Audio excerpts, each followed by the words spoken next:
Alrighty, guys. Good evening. Happy fucking Tuesday ones. Hope you guys are having a wonderful evening so far, guys. Tonight we're going to be doing some more World of Warcraft tonight. Tonight is our last night of WoW.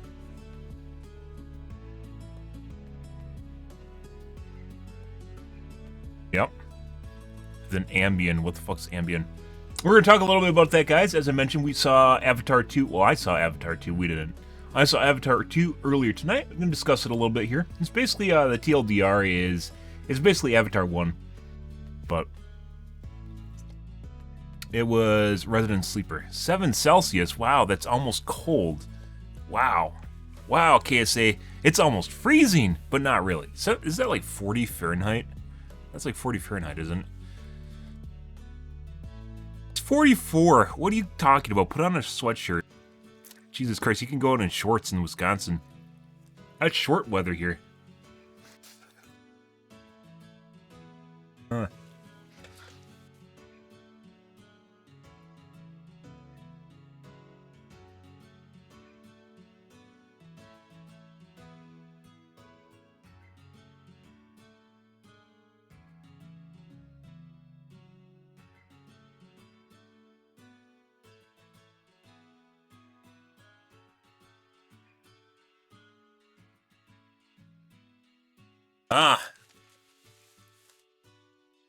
Holidays are ending, guys. Just about over here. Went to see Avatar 2 with my brother today.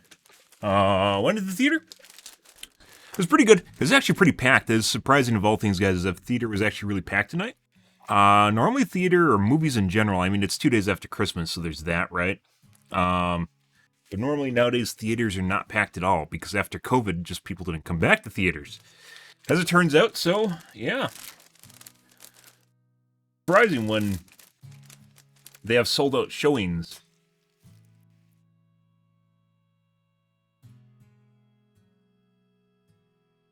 Mm-hmm.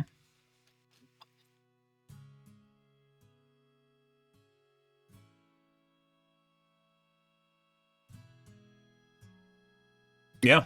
Went to the 3D one. It's been a long time since I went to a 3D movie. 3D movies kind of died out ever since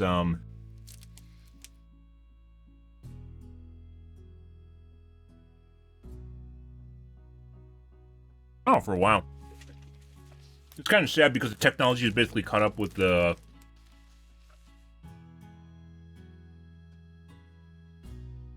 movies. So, like, when 3D first started out, it was very, very gimmicky. You know, like the red and blue glasses, and even today, when 3D came back, it was kind of gimmicky.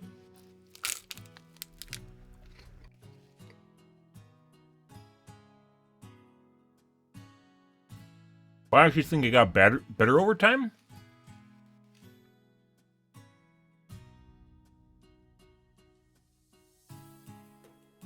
Definitely was not a fan of 3D when it first came out. You know, it was very gimmicky, felt very cheesy, but over time it seemed to have gotten better.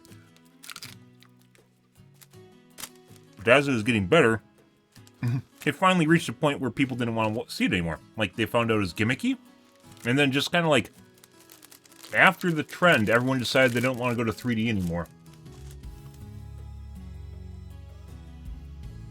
They stopped doing 3D showings, 3D movies. They're much less common than they used to be. So, yeah.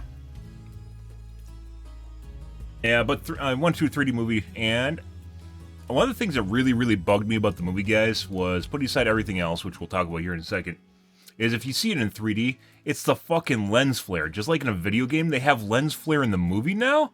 Holy fuck, every time it like shoots on the screen, it's like fucking shooting like lasers into your eyes. It's absolutely annoying. I actually made a tweet at James Cameron, because I'm sure he reads his Twitter. I made a tweet at James Cameron, and I asked him to turn down the lens flare in Avatar 2. Avatar 3, technically. Whether or not that actually happens, yeah, I don't know. But yeah, every time the lens flare happened, it just absolutely ruins immersion. Just absolutely ruins immersion. It's like literally just like fucking on the screen, you know, just like in a video game how they have lens flare, it's exactly that way on the screen. Only with 3D, it's even more intrusive because it kind of can make it pop out at you. So there's lens flare on the screen, and it was like, out of all the special effects that they added to the movie, there's some video game stuff like depth of field and I mean, depth of field has always been in media, but like overpronounced depth of field. And blurriness, depth of field, which it doesn't really need because it's cinema to begin with. Cinema obviously runs at 24 FPS, right? Actually, I think technically this one runs at 48 because it's shown in 3D. It runs at 24 FPS. You don't need blurriness at all. And like they added the 3D in and of itself was like kind of caked on top of the other special effects that were in the movie. Like they added some of it, and some of it's all right. And then they're like they do rain and stuff like that, but sometimes they like try to make it look like there's foliage really close to your face, and that just honestly just makes the picture feel gimmicky. But the lens flare in and of itself just definitely was not a fan of that. Every time it popped up, it just made me lose immersion. Every time it popped up on the scene, it would just make me lose immersion. I mentioned it to my brother, and he said the same thing, so like it also bothered him when he knew what he was looking at. But yeah. CGI was very good, obviously, and I don't think there was, I think maybe one scene that looked kind of not realistic. Obviously, it's not realistic because, you know, avatars don't exist, but suspension of disbelief. I think the CG was very well done for the majority of the shows, or majority of the footage. It was all very well done. It was basically the rehashed season 1 of, or not season 1, episode 1, movie 1 of Avatar. And I think that has a lot to do with the movie just being released a decade later, right? So, yeah, they decidedly released Avatar a decade after it should have been released. In my opinion, way too late. Like, it's something that you would have wanted to watch 10 years ago, because Avatar, the first one, came out like in 2007. It's a long time ago. Which I also watched in theaters, but yeah. How many people were on their phones? No one. People clapped at the end. I didn't clap, but people clapped for it, so they're really enjoying it.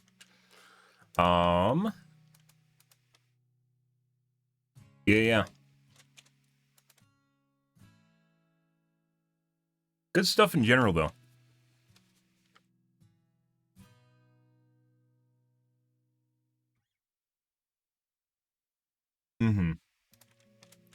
Overall, pretty enjoyable movie.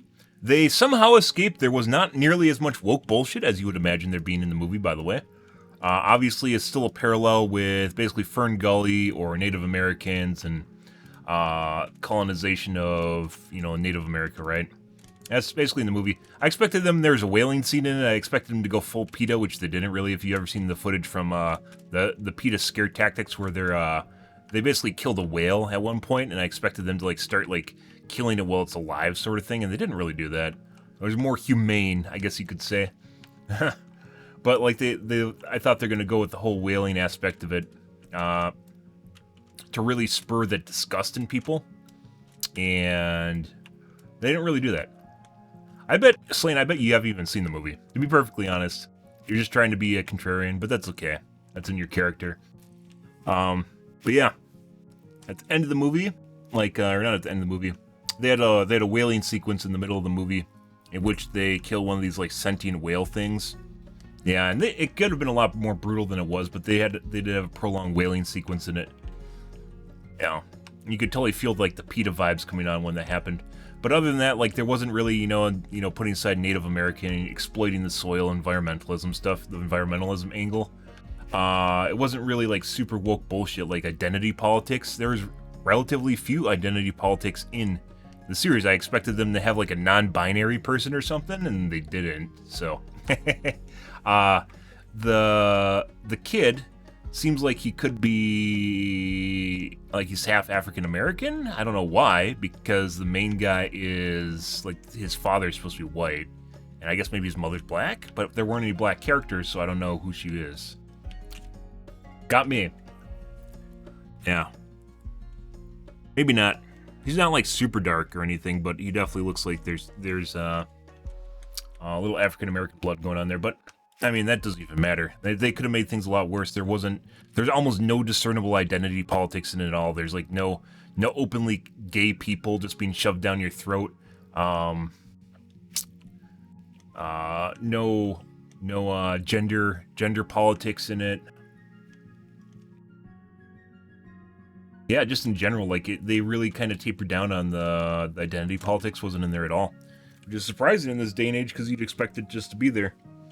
And it wasn't like representation and diversity, forced diversity. There were people from multiple backgrounds in the show, but it didn't feel forced. So, yeah, I guess made.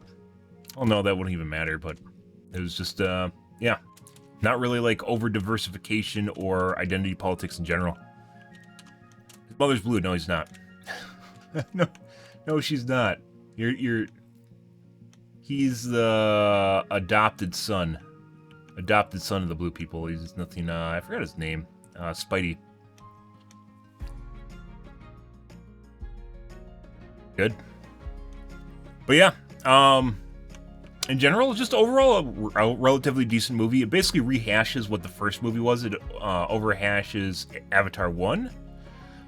Which in and of itself, I don't think that's a bad deal, and I think they have to do that because it's supposed to be 3 movies, and supposedly they filmed all 3 movies in parallel.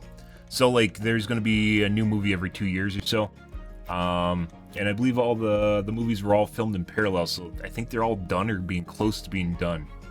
Yeah, which is kind of ridiculous in and of itself. But, yeah, I think it basically just comes down to rehashing Avatar 1. And then at the end, it's basically, it's kind of fucking silly, but I mean, it's an action movie, more or less an action movie with some metaphors or parallels on top of it, like, yeah.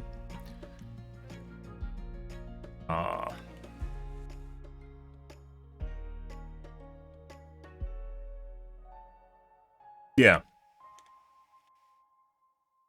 That's Spidey is there's 2 adopted kids. One is, the scientist, like, miracle child that just popped out of an avatar, who was adopted by the, whatever the main protagonist, like, I don't even remember his name, because they don't really use names. It's kind of fucking weird. Besides Spidey, like, they don't seem to call each other by their names, so it's weird in and of itself. Yeah, like, it's fucking weird, because they're always, like, talking about them, but they never talk about them, use their name. Besides Spidey. They talk about Spidey all the time.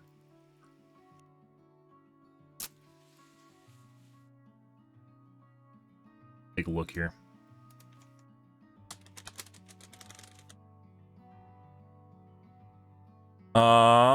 Sully. Jake Sully. Yeah, so there's 3 kids, and 2 are adopted. There's 3 kids, 5 kids actually. 2 are adopted. 2 are... One is... I believe this guy, Curie? I guess she has her mom's voice, which is Sigourney Weaver.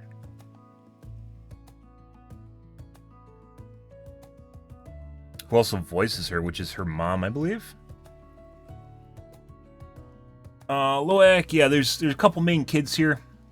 I totally expected, by the way, at the end of this, the first movie was based almost entirely around Jake Sully, right? The entire movie was almost completely based around Jake Sully.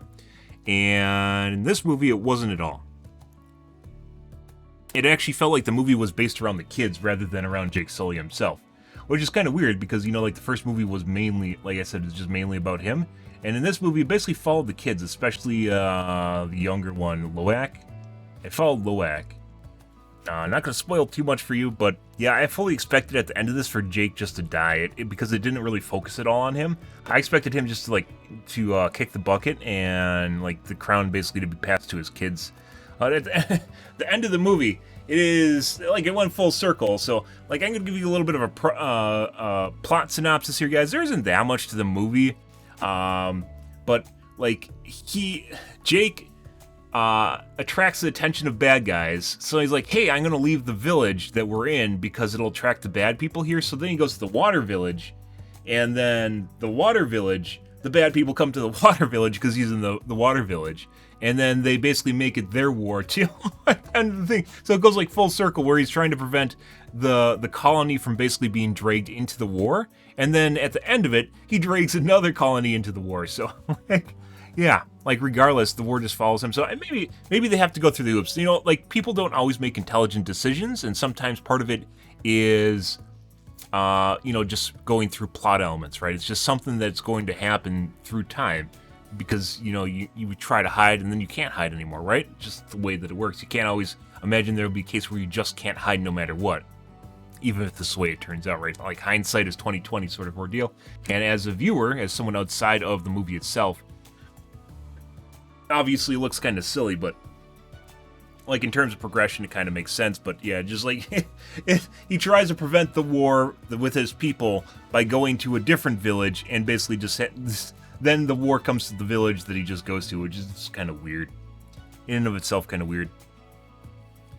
White men are evil. I didn't really get that. There wasn't really a bad guy. I talked about this with my brother. There wasn't really a bad guy. They try to portray the Colonel as a bad guy. Surprised he's back, by the way, as a villain.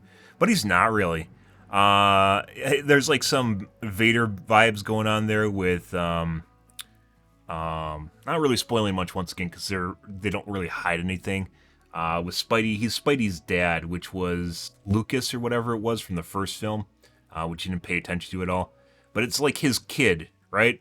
And at the end of it, he kind of, like, you don't really hate Colonel, because he doesn't seem like the guy from the first movie at all. He isn't, like, super vengeful. He is vengeful, like, he tries to get the mission done, but it's kind of like a misunderstanding or not misunderstanding. He's just on the opposite side of the line. It's like, you know, Shades of Grey sort of ordeal, but not, like, necessarily, like, in a good kind of Gundam way, as we've talked about before with Gundam. Gundam does a very good job at portraying multiple sides in multiple different ways, and then making you wonder who the real villain is, right? Who's the real villain? The bad guys or the good guys? Are the good guys actually bad, or are the bad guys actually good? You know, one of those things. They didn't really do that. There just really isn't there really isn't a bad guy. There isn't an antagonist at all in the series. It's like the Colonel is kind of the bad guy, but even then, like, the stuff he does questionably makes him seem like not the bad guy. So I don't know if they're setting up for a different bad guy in the second series, or maybe we'll learn more about the Colonials, so the Terrans, or the people that show up at their planet, right? There's almost no motivation in this movie in any way, shape, or form. Like, plot-wise, the Terrans, there's almost no motivation. You see almost nothing from their perspective at all. Within the first movie, there's a lot of that, right? Because basically Jake Sully is a Marine. He starts out as a Marine, right? And he turns into a Na'vi. In this movie, he's just kind of... he's just a Na'vi already, and then you don't really get the Terran perspective at all. And the two things you can basically surmise from the movie is, one, Earth apparently is dying, but they don't really talk more about that. There's, like, literally no plot from the Terran perspective at all. So if they want to make this like a Shades of Grey sort of movie, they didn't do a really good job of introducing. They didn't do a really good job of introducing the Terrans at all. So you can't really relate to them because they just kind of seem evil, but they're just basically kind of corporate evil, not like evil Darth, or even Darth Vader is misunderstood, right? Evil Emperor Palpatine evil, right? They're just kind of capitalists. They're just trying to capitalize on the land, and that's not really a crime, more or less. So, I mean, it is the Na'vi, but to them it's not really. So even then, they aren't really that evil. There wasn't really any, there was kind of some burning of homes and stuff like that, but even then, like, there wasn't like mass genocide or something, like, to really set a precedent. So, there is some possibility that the second movie might be from a Terran perspective. I kind of doubt it, because writers aren't that creative nowadays, but the second movie could actually be from the Terran perspective, in which the Terrans, like, why are they coming to the planet, right? Like, why did they abandon their home? Why did they abandon their home? What's going on, right? And maybe give you a reason to bond with the Terrans. They didn't really do that at all. And I kind of doubt they're going to do that, because there's only 3 movies, right? And wasting another movie on kind of something like that, I kind of doubt is going to happen. But it might. It might be what happens here, right? But I don't think so. I don't think that's the way it's going to go, but it may go that way. That's the only way they could possibly salvage that aspect. Otherwise, it's just going to be a generic kind of war movie. Yeah, make friends with the animals, you know, be one with the earth. That was the majority of the movie. There was, you know, setting the precedent for you liking people, which is important because it's the first movie. Like I said, it's a lot to do with, like, what the first movie was. This is the first movie. This is the second movie. A lot to do with, like, what the first movie was, where they're basically setting up for, you know, stuff that's going to happen, right? But as I mentioned, like, the main plot elements with, like, the Marines and the Terrans didn't really... There's no real reason to hate them. They aren't like Nazis, or like everyone hates Nazis, right? Especially zombie Nazis. There's no real reason to hate them besides they're capitalistic and they're perverting the land. Even then, nowadays, it's kind of not really something where people would consider ultimately evil, right? And obviously, people die because they get in each other's way. But at the end of the day, there wasn't a character that's just like, oh god, this is pure evil. He's just doing stuff that he should never do, right?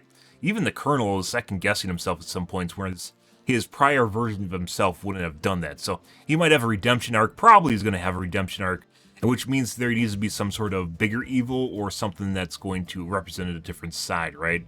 Because if the Colonel switches sides, which it kind of seems like he's going to, yeah, that's basically the end of it. So, like, they don't really have a villain. There's no real villain at all. I'm gonna get my coffee though, guys. I think we're gonna watch Critical Drinker's take on this. But yeah.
Oh, I am actually really hungry for some reason. I don't know why. I ate it earlier tonight. Pretty hungry. Anyways, yeah. You know, it was an alright movie, but basically it's Avatar 1. I would say it's not as good as Avatar 1. Once again, there isn't really a villain. There isn't as much. You already basically have an idea of the world.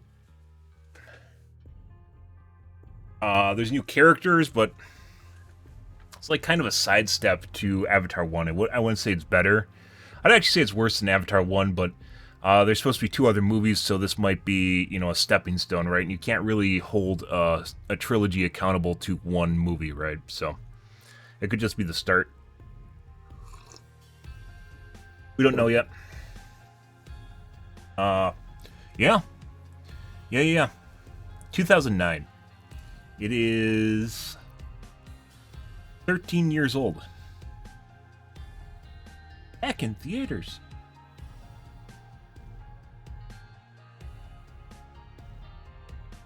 But otherwise, it's essentially just Avatar 1 all over again. This is Avatar 1 all over again, and I think it's a lot to do with plot setting.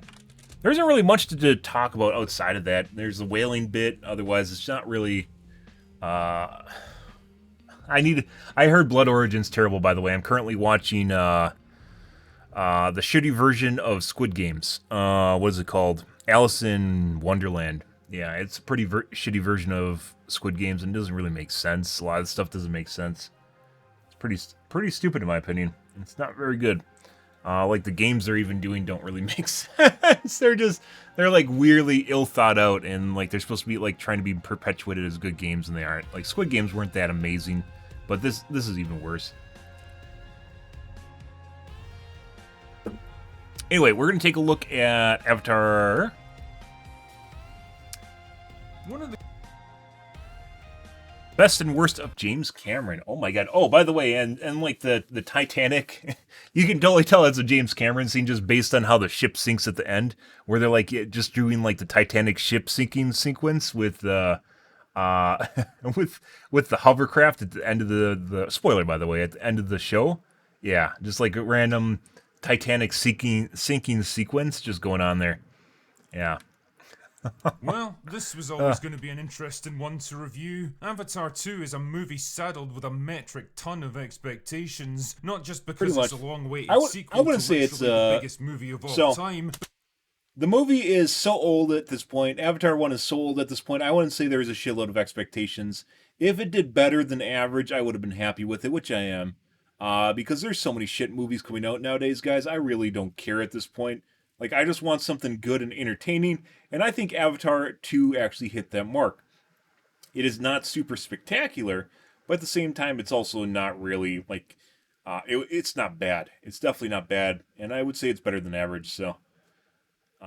Yeah, that's basically the best you can hope for with nowadays is just not being constantly bombarded by agenda, having your mouth cranked open and having someone fist you with their dick. But because it's also one of the only big releases this year that doesn't revolve around dinosaurs or people dressed in capes and spandex. So what exactly is the deal, dear viewer? Was Avatar 2 worth the 13-year wait? Or is it just a bloated vanity project by an aging filmmaker whose ego now outstrips his abilities? Well, weirdly, the answer is both yes and no. The best way I can put this is that Avatar 2 represents both the best and worst tendencies of James Cameron as a filmmaker. On the one hand, it's visually spectacular, delivering majestic shots of alien worlds that outstrip even those of the original movie. It's got some excellent action sequences that perfectly merge CGI with practical effects to deliver fantastic scenes of explosive destruction and violence. And it's all built around a refreshingly traditional central storyline about the importance of family, loyalty, trust, and sacrifice. But then on the other hand, it suffers from a bloated and self-indulgent screenplay that drags on for at least an hour longer than it needs to. I disagree. An extensive cast of most. There wasn't any point in the movie where I was looking at my phone, so.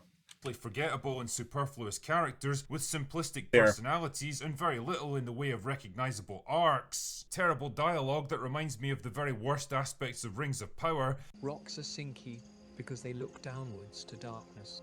Boats float because they look up at shiny sky. Do you get it?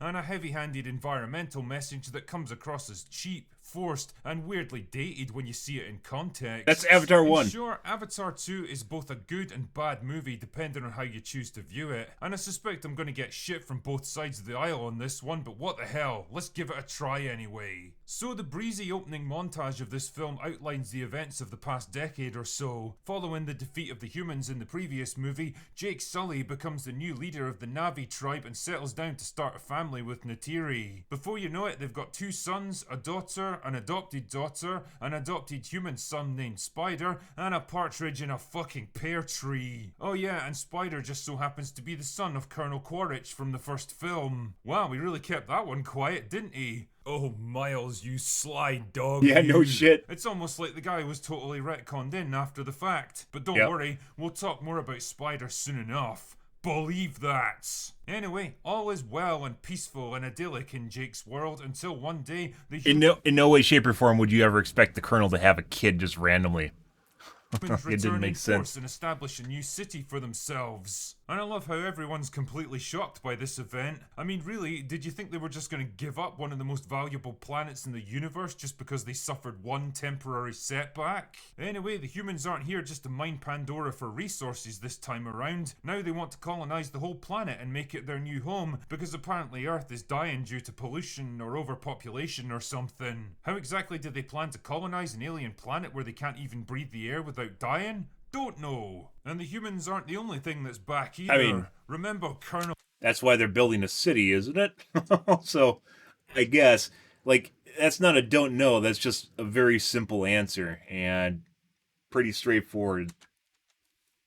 As long as it has resources, you can make oxygen, right? From the first film. Remember how he totally died when Neytiri turned him into a human pincushion? Well, he's back, in Na'vi form. Yeah, apparently before his final mission, he took the precaution of downloading all his memories and personality onto a computer, which then got uploaded into a new avatar body that was conveniently being grown for him. Well, that was lucky. It's also lucky that he apparently did all this stuff off screen, because it's not like Cameron would retcon all of this stuff in after the fact just to bring back a popular antagonist or anything. I think I can smell shite. Anyway, whatever. The upshot is that Blue Man Quidditch and the rest of his squad are sent out to assassinate Jake and his family, and although they fail in the attempt, they're able to capture Spider and take him prisoner. Knowing that he might eventually lead Quidditch and the others back to the Na'vi, Jake and the others make the decision to run away and seek refuge with the water people on the other side of the planets. I mean, if I was Quidditch, I'd probably go there anyway, take the whole tribe prisoner, and start interrogating people until someone told me where Jake Jake went, but maybe that's just me. Either way, this The all fuck? leads into what I like to call the family drama section of the movie. And you'd There better is family strap drama. in for this one because it's at least 90 minutes of sheer fucking inertia. I can't emphasize enough how boring this entire section is. It's literally a cheap, predictable teen drama ported into a sci-fi setting with This is here to make you care about the characters. It's kind of boring because it is, but you actually have to relate to them and learn about them in order to feel for them, right?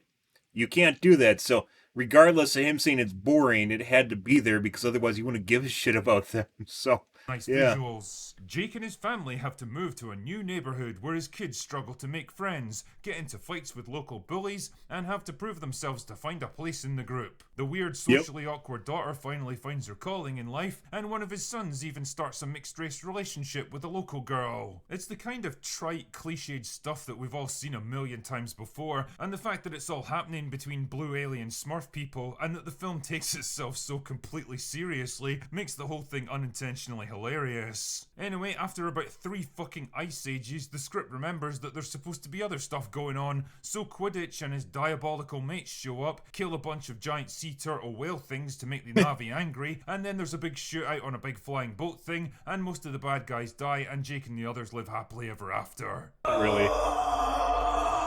No, they kind of missed a part of Avatar that. 2 down is kind of a tough one because it seems like everything that counts in its favor also ends up working against it in the end. I mean, he missed out. I mean, there's not going to spoil stuff for you, but he definitely missed out on a couple things going on there. Maybe kind of should spoil it for you guys, but yeah, he definitely missed the mark on that one. Like I said earlier, it's a visual masterpiece. And I'm not just talking about one event. And you can tell that a lot of love and care went into crafting the world of Pandora, from the trees and the landscapes to the vibrant ecosystems and wildlife. But then, as I kind of predicted in my trailer video, visual spectacle is nothing new in movies today, and the more you see it in this film, the less impact it ends up having. Realistically, there's only so many spectacular shots of alien landscapes, underwater reefs, towering jungles and floating mountains that I can take before my brain becomes kind of numb to the whole thing. It's like being fed the world's largest chocolate cake morning, noon and night for an entire year. Eventually you're going to get kind of sick of it. The story of Jake and his I was never really sick of the visuals because they're just there, right? So if you look at a normal screen in 4K, right? You're watching a movie in 4K. You aren't like, shit, man, I hate this now because it's in 4K. You just keep watching it, right? Like, yeah, no, that's not too much of a good thing makes it bad. Rather, it wasn't overly done. Rather, it was just there. So, I mean, I guess if you go outside and you hate the world, yeah, okay. Yeah, you hate the world. Congratulations, because you saw the world and it's beautiful all the time and you fucking hate it being beautiful. Yeah, fuck this world for being beautiful.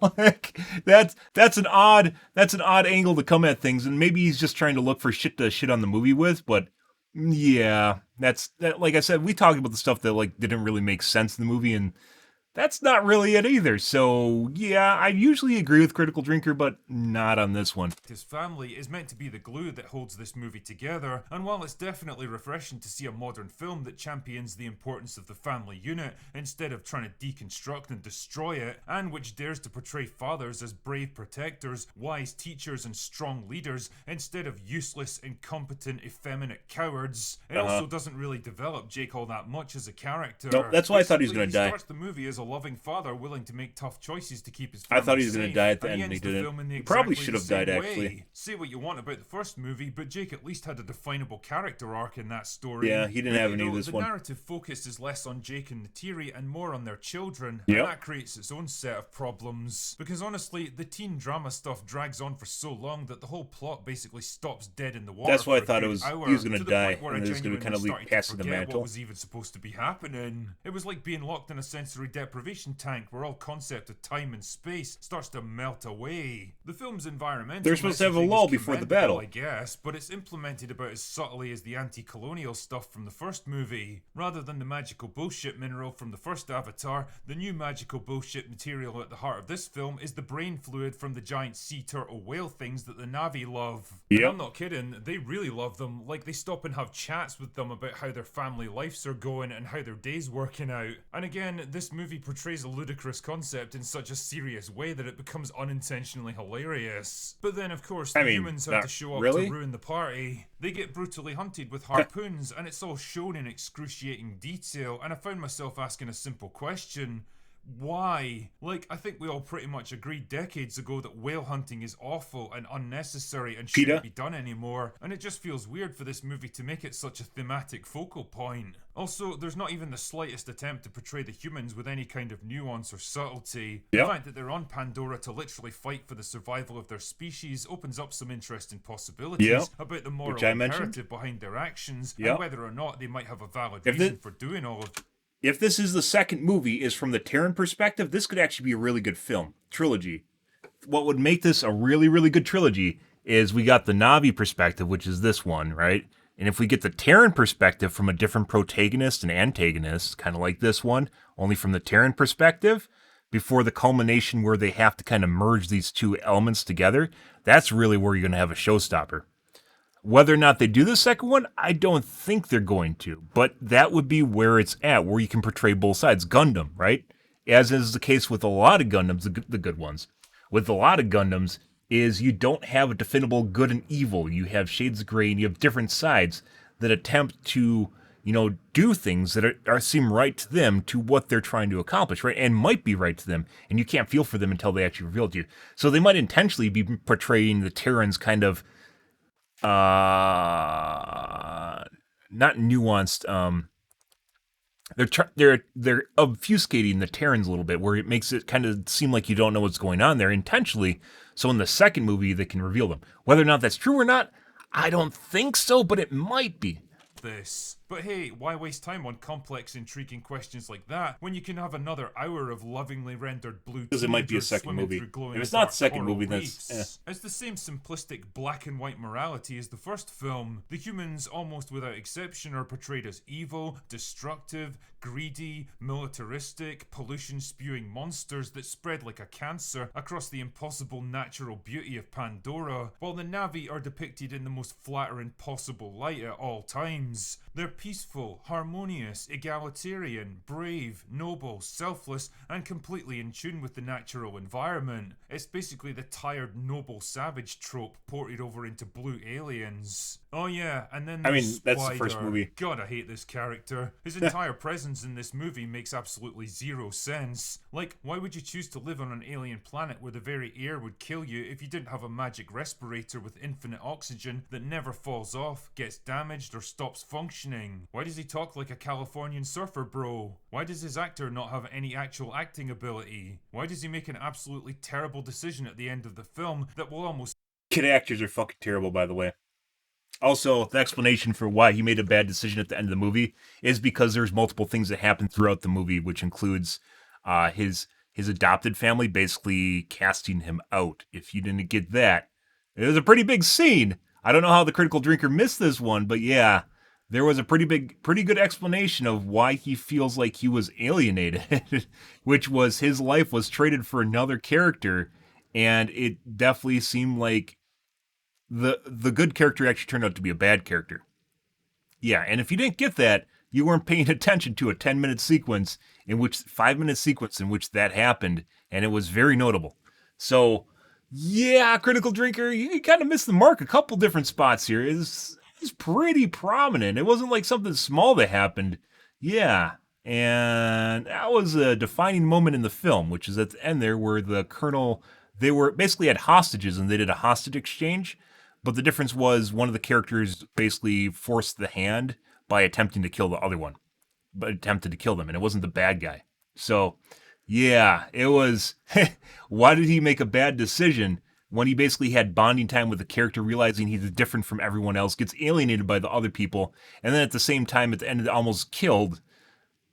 Don't know, as it goes, Critical Drinker. So, don't agree with him on this one. Certainly result in untold death and suffering for his adopted people. Don't know. All of this stuff. It's the mark on that one. It's kind of weird when you kind of... did he sleep through it? Like, what was going on here? Like, was he just not paying attention? Smacks of a filmmaker that's been given a bit too much power and money for his own goods. I mean, I can't fault the amount of care and work that Cameron's obviously put into the technical aspects of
Avatar 2. I just wish you'd put that same level of thought into the story and characters, especially when he had 13 years to do it. He definitely didn't spend 13 years making this movie. To make him do it. The more I think about this film, the more I'm reminded of the Star Wars prequels, where George Lucas had unlimited creative and financial freedom to indulge all his worst excesses as a filmmaker, and everyone around him was too afraid to call him out on it. Avatar 2 suffers from a similar problem. It's what happens when a filmmaker is given too much time, too much money, and too much freedom, and it all starts to go to his head. I disagree. There is a lot worse films that have come out that are just dumpster fires. People. If it had been an hour shorter and maybe a bit smarter and more nuanced, it would have been a no-brainer for me. But as it stands, even though it's better than almost anything else put out by Disney this year, it's so long, so bloated, and so self-indulgent that I really don't know if it's worth your time and money. And this isn't Disney. This is 20th Century. I guess 20th Century Fox is owned by Disney.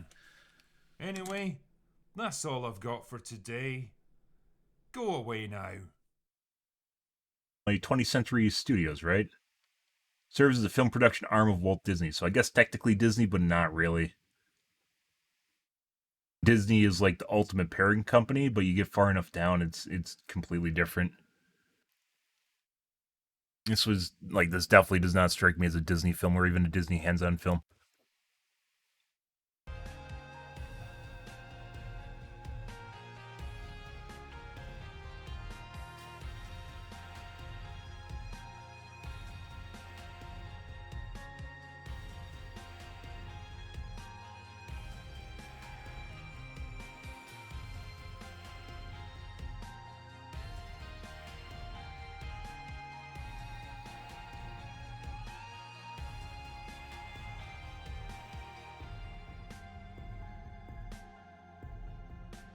Sully?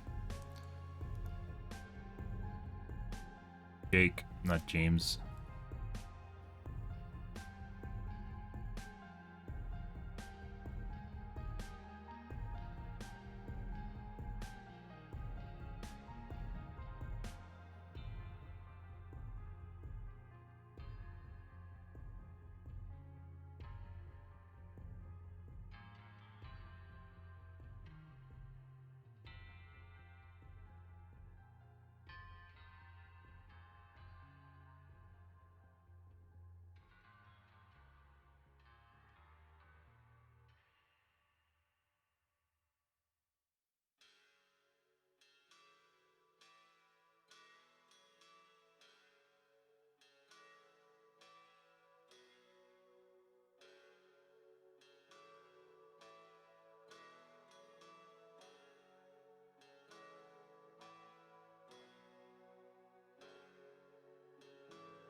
James Cameron really knows how to make a sinking ship scene dramatic. Yep, we talked about that. That was good, yeah.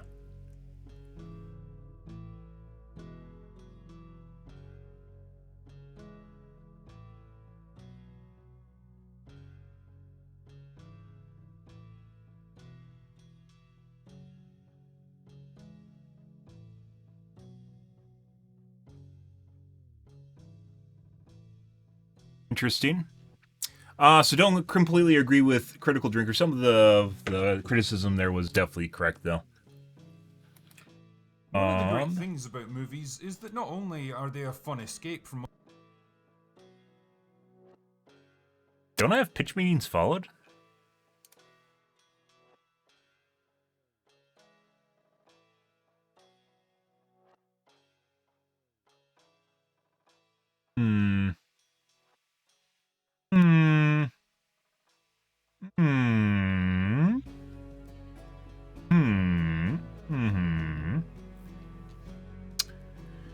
Maybe not. Pitch meeting.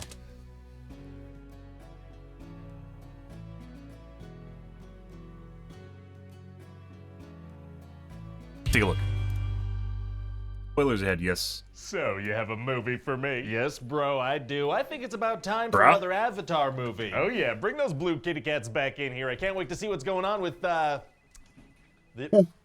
main character, Jake Sully. Right, no, I know. That's They the don't thing use that I their name knew enough. for more They than don't 1 use their week names in December enough. 2009. Well, Jake Sully's back, sir, and we're heading back to that planet everybody knows and loves, which is called... the Pandora. Pandora. I said it at the same time as you, is because of how much I love it and remember. Right? We talked so I'm about thinking that. we go big on this one. Like, I want to set a world record on this bad boy. Oh, I like the sound of that. Highest grossing movie of all time. Yeah, no, maybe. So what? Movie with the most frequent use of the word bro. Ah, yeah, they're gonna say bro a crazy number of times. All right. Bro. Bro.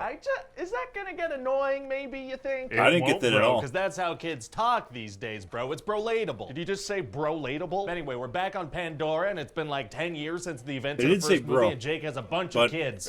Getting busy with their tails or whatever is tight. Yeah, so they did whatever that was, and now they have Nateum, Loic, Took, and Kiri. Was that one name? No, that's 4 names. Fascinating. And so Kiri's like this teenager that was mysteriously born from Grace Augustine's avatar. You know Sigourney Weaver's character from the first movie? Oh, who are we gonna get to play this teenager? I got just the person, Sigourney Weaver. I think it's gonna be kind of weird to hear a senior citizen's voice coming out of a kid. Well, yeah, maybe, but also, maybe not. Oh, I like those odds. Anyway, so another kid they're raising is this human kid, Spider. And what's his deal? Well, he's actually the son of Quaritch, you know, the main bad guy from the first movie. Oh, and so who's gonna be the main bad guy in this movie? Quaritch, you know, the main bad guy from the first movie. Nice. Oh, wait, no, he died in the first movie, I'm pretty sure. Whoops. Nope, not a whoopsie. You're not getting a whoopsie out of me. No whoopsie? No whoopsie, sir. See, the thing is, humans are actually back on Pandora now, and Jake is leading the resistance against them. Okay. And turns out the humans had a backup of Quaritch's mind and memories, so they shoved that into an avatar body. Wow, well, I guess they really wanted the expertise of, you know, a guy who did not succeed last time he tried something like this. Yeah, they put a bunch of money and resources into bringing back the best guy for the job, the guy who failed spectacularly last time and literally died. It's not a bad plan, it's not a bad plan. So anyway, Quaritch and his squad pretty much immediately run into Jake's kids, so Jake and Neytiri need to go save them. Wow, well, that little squad doesn't stand a chance against Jake and his whole tribe. Oh, no, Jake and Neytiri don't bring any backup. Why not? So the movie can happen. Oh, okay. So Quaritch ends up kidnapping his son Spider, and Jake's like, well, I guess I gotta resign as head of the resistance and move away with my family. What? Why? Well, if they stick around, they'd be putting everybody in danger. You know, they can't win a fight against Quaritch. They literally did that in the last movie. Hey, shut up. So they move away and go live with this water clan. That's all about water. Oh, water is different from forest. And for the next long stretch of the movie, it's gonna be kind of like a nature documentary with some teenage angst Pretty much. sprinkled in. Blue And what's Planet. Jake gonna be up to? Oh, you're gonna like this. He's gonna lecture his kids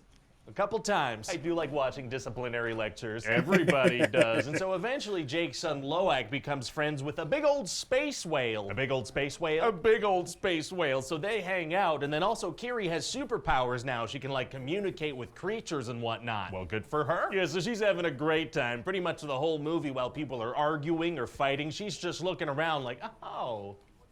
Okay, oh wow. Nice. But eventually the bad guys are gonna figure out where Jake is, so they're gonna keep on going with their mission of trying to kill him. Well, I mean, Jake's gone and he's not the leader of the resistance anymore. Why is their top priority still trying to take him out? Well, because see, that's the Plot of the movie. Now, Quaritch teams up with these people who actually hunt those big old space whales, and they want to kill some of them to lure Jake out. Why do those guys hunt big old space whales? Because their frickin' brain juice stops people from aging. So what happened to that stuff the humans were after in the first movie? Unobtainium? Yeah, they were unable to obtain it. That makes a lot of sense, actually. Yeah, that checks out. But the thing about these big old space whales is that they're very hard to kill. Then how'd they find out about the magical brain juice in the first place? I don't know. Well, okay then. So then Jake and the ocean people do get lured out, and there's gonna be a big old fight. Oh boy, here we go. And a big old space whale's gonna help them out, and it's gonna be crazy, and Natayam is gonna die. Oh no. Yeah, and so the Sully family are very sad, but Quaritch and a couple of his guys are still alive. Well, it's gonna be hard for a couple of bad guys to stand a chance against all the ocean people. Actually, it's gonna be super easy. Barely an inconvenience. Oh, really? Yeah, cause see, it's actually just gonna be Jake and his family fighting these dudes now. What? What happened to the ocean people? Oh, no, those guys, they all left. They have to go away. They're just not there for the final fight. Yeah, no, because there was like some fire on the water, so they gotta, you know, head out. They gotta leave early. Yeah, they dive into the water under the fire. Hey, shut up. And so the big action scene is gonna take place on this big ship that's sinking. Isn't that kind of similar to... Yeah, James Cameron specifically requested that. I don't know what to tell you. Oh, this guy freaking hates when sea vessels float as intended. He really does. And so then Jake is gonna manage to choke Quaritch unconscious and let him sink to the bottom. Wow. But then that spider kid's gonna save him. What? Why? Sequel? He probably just caused a lot of future pain and suffering for his loved ones. Sequel? Yeah, no, all right, you make a good point.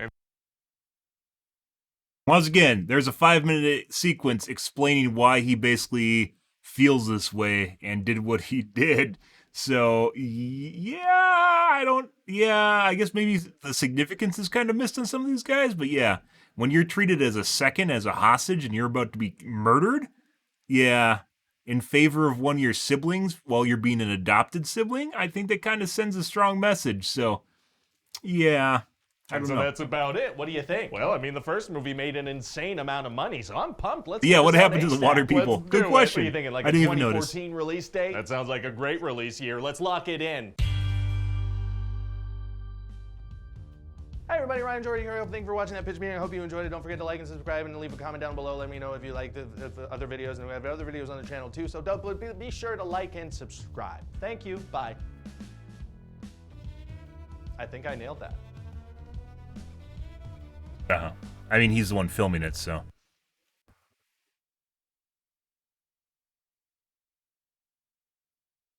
My favorite part was the decision to leave their home and friends to avoid endangering them so they can endanger much and peaceful strangers instead. I like how the kids keep going back to the ship and getting captured to the point of the youngest one even says, I can't believe I'm getting handcuffed again. Yeah, it actually got chuckles out of the theater. You're the first person that highlighted the fact that the water tribe straight up disappeared during the final fight. Yeah. I didn't even notice that. But, you know, you'd think you would, but I didn't notice that. Suspension of disbelief, guys. What happened to the unobtainium? They were unable to obtain it.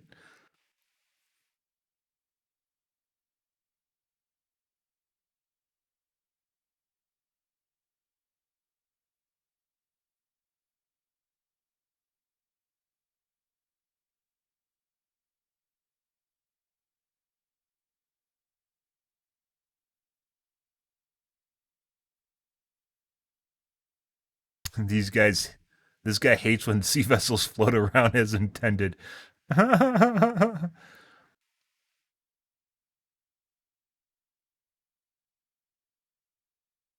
Movie is visually amazing. Story-wise, hold a gun to my head. Tell me the name of any of the new characters other than Sojourner Weaver and I'm Dead. Yeah, they didn't use names. They almost never used names in the show. I don't know why. Maybe it was intentional. The only person whose names they constantly used was Spider. That's the only one. Otherwise, they didn't use their names like at all. It was very, very rare. Very weird.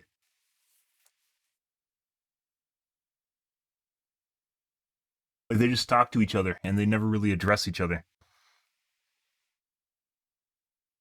Unless it's like disciplinary, they don't really address each other at all.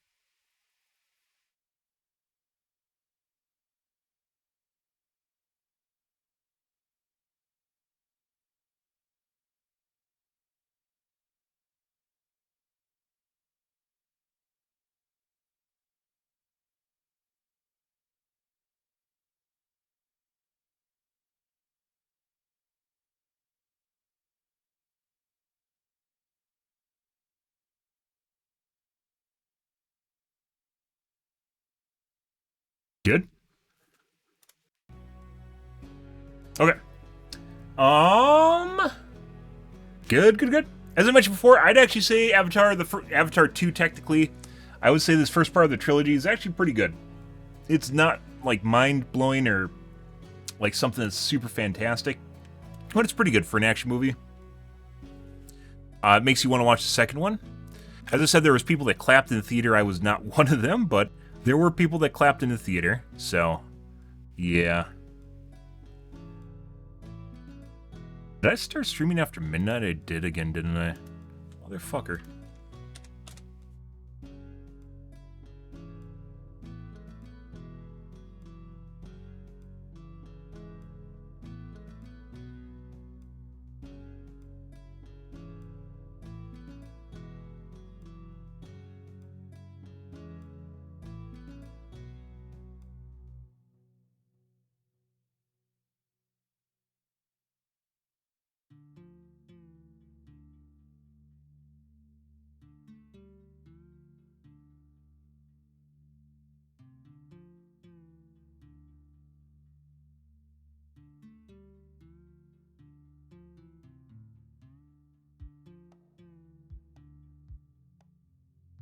Good. Okay.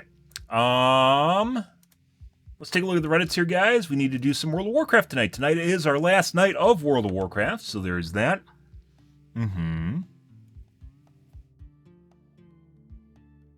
Got some hate mail. I love hate mail. About Toxic Survivors. Oh my god, DVD. Hot. Oh my god, people were playing with cringed? Yes, please.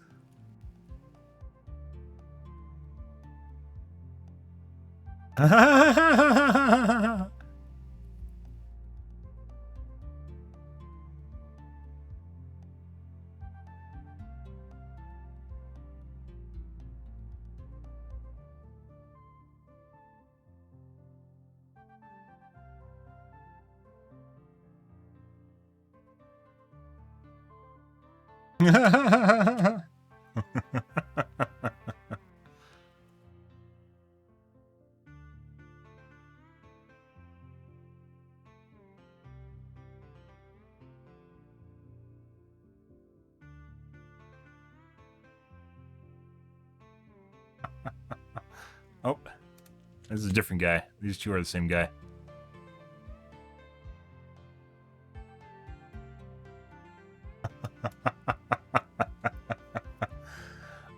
Both sides start. Oh, you're part of the prom. Uh-huh.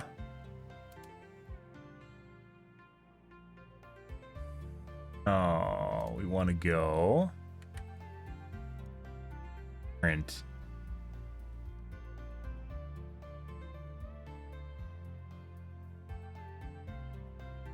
They do, as it turns out. Inside tends to start. There. Or a 4.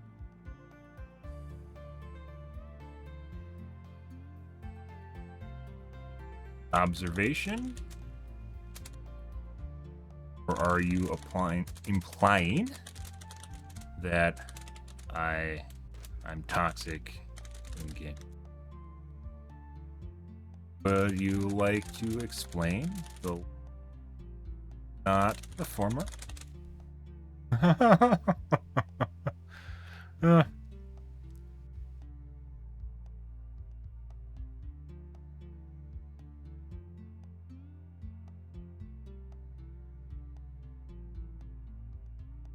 I know in many ways Survivor can make a game fun for the killer. The code is much more control of the game goes than a single survivor.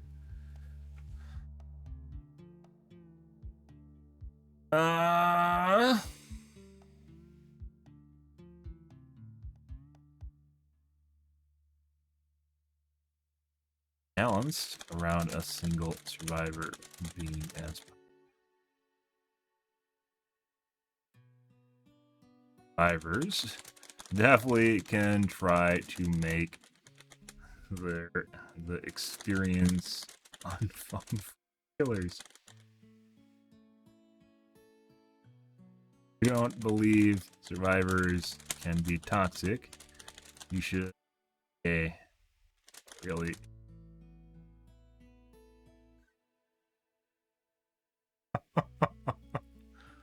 Should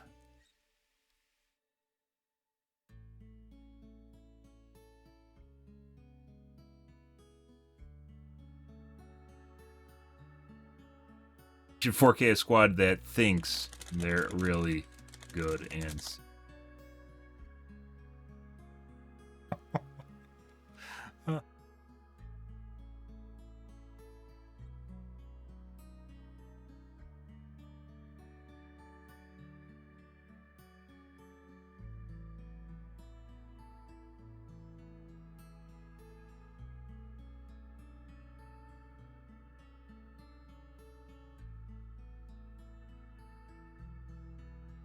Negative 43. Once again, very survivor-sided Reddit, guys. If you try to side with the killer, or even point it out, they flip fucking tables. Like, you immediately point out that survivors tend to be more toxic than killers, you're downvoted into the ground. Whereas if you do that as a survivor, you don't get that same sort of treatment. So, yeah, I mean, you can just immediately see, based on the upvoted and downvoted comments, what the Reddit's like. So... I think they like Farah. Good.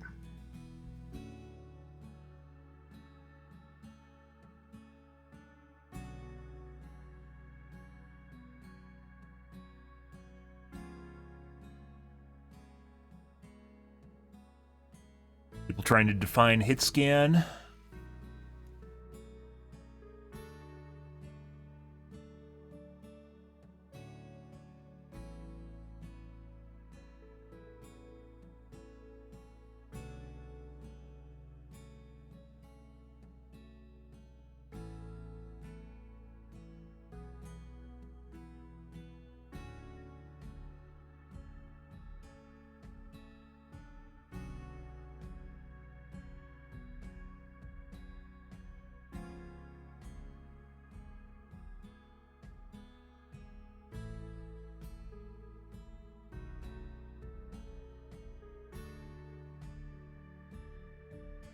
Five is a mercy.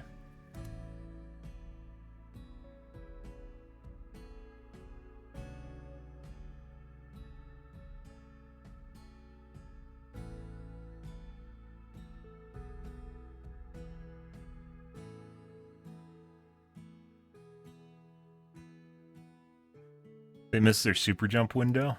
Yes, they did.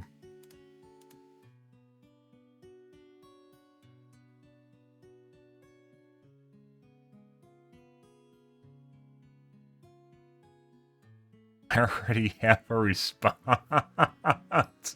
Yeah, we aren't replying to that. We'll do it tomorrow night. So, we have a Reddit lifer. I'm not interested in responding to someone that is literally on Reddit 24/7. AMD Reddits.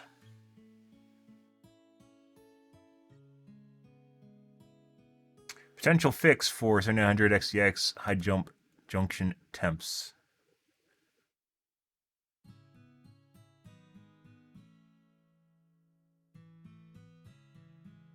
Looks like a guy that read my post.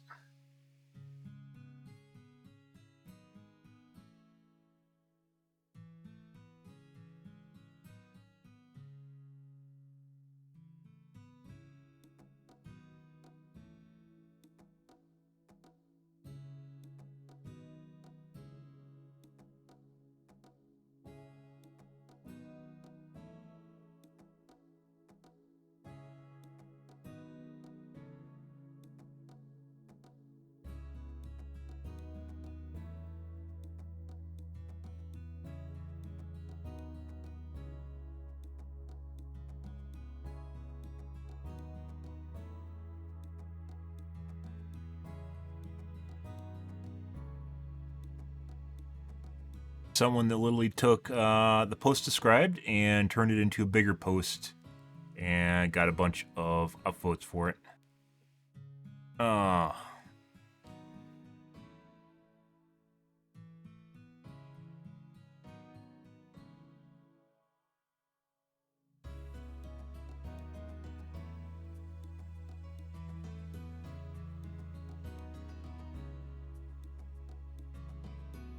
tech tuber.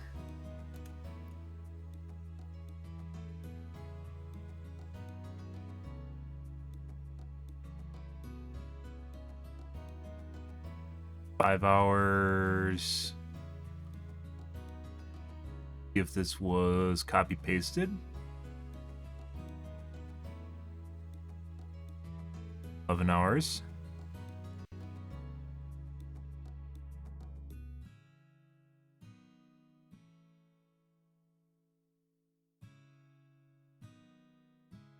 $12. I made the post about 24 hours ago. 4 hours. 8 days ago. Yeah, he's copy pasted it. I posted my response roughly 24 hours ago.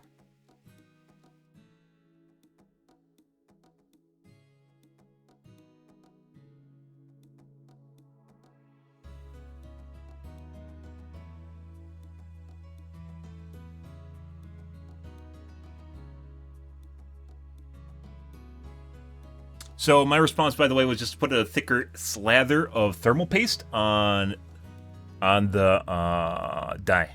Both Debauer and the other guy that fixed the problem on Reddit were just applied a thicker coating of paste to it.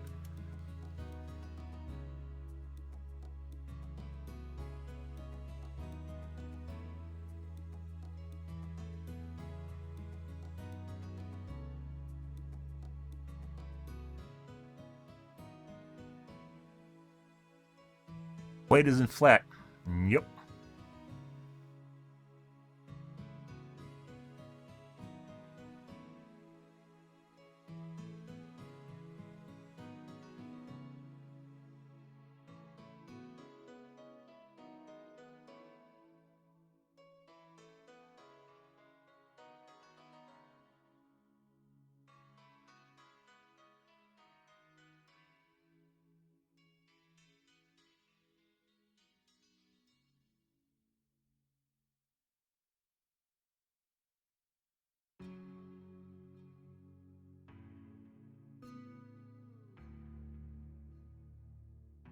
People saying that they're just going to blockade AMD or not buy from them. Okay.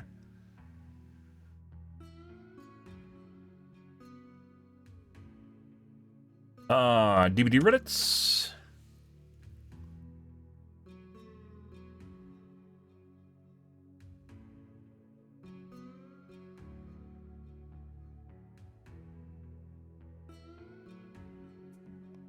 Time comparison between how much time is removed simply removing the pop-up in between every level up.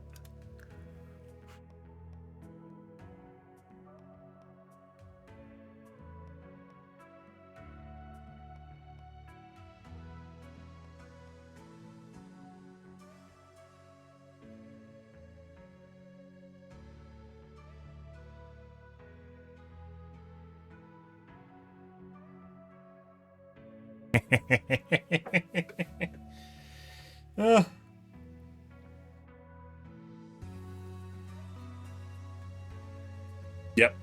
Saves roughly 20% time. Yep.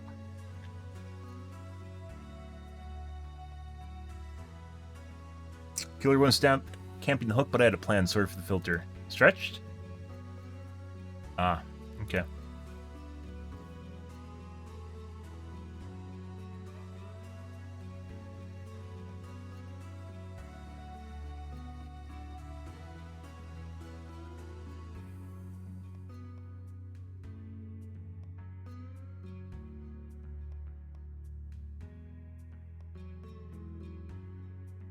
Mm-hmm.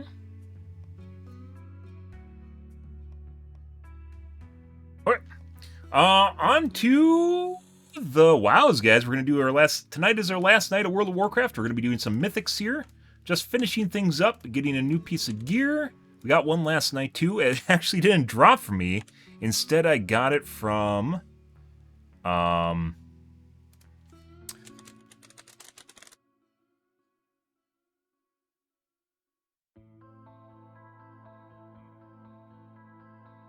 Alright, I'm gonna have to get rid of that pun, guys. Take it out, put it back in. That's what she said.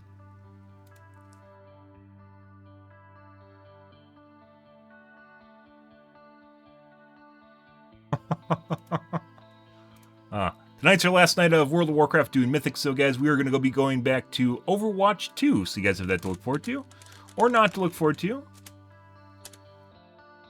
World of Warcraft, wow, Dragonflight.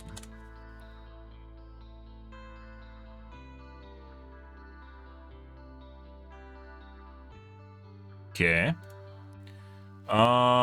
26.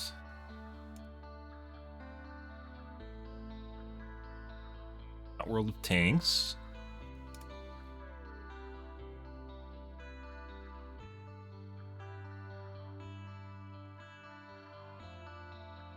Okay.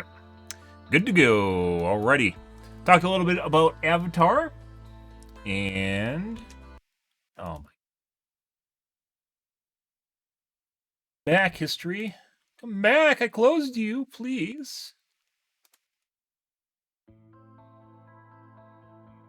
Close call, guys. Wash out my coffee cup, guys. Here, grab a soda. I will be right back in 1 second.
Alrighty, guys. Oh.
Okay. We're going to be doing some World of Warcraft here, guys. Doing some mythics. We're going to get our gear from the vault today, and that's pretty much it. Just the icing on the cake at this point.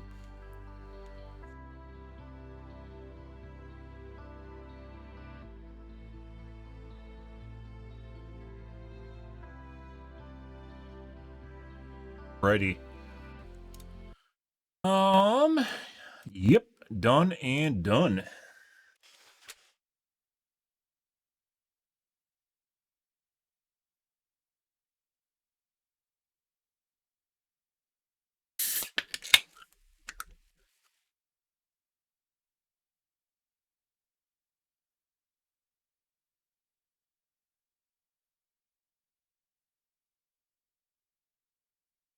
Some Pepsi Mango, guys. Mmm.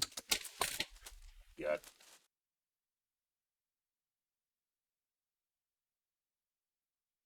Okay. Good.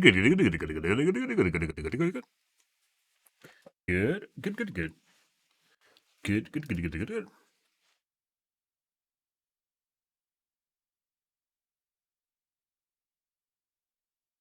Right.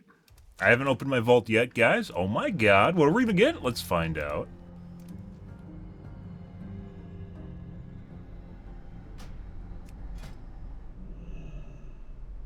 Crafting gear.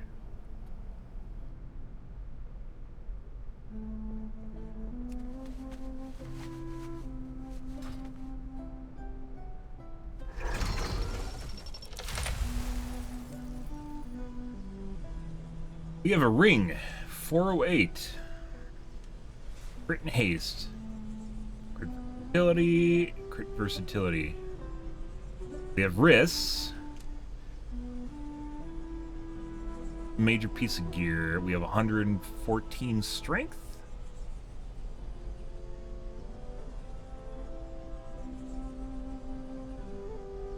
Strength, even though we're upgrading. So this, once again, this shows you how much a primary piece of gear means, guys. We have a piece of gear here, guys, that is roughly a 30 eye level upgrade-ish, 32 eye level upgrade. And it gives me 145 or 114 strength and 396 stamina. We have a wristband, which is a 55 eye level upgrade, and this gives me 96 strength and 322 stamina. So the helmet would actually give me a lot more than the ring would, or the wrist would. And obviously the ring isn't good. Higher eye level, but it's just basically a distraction. Distraction play, guys.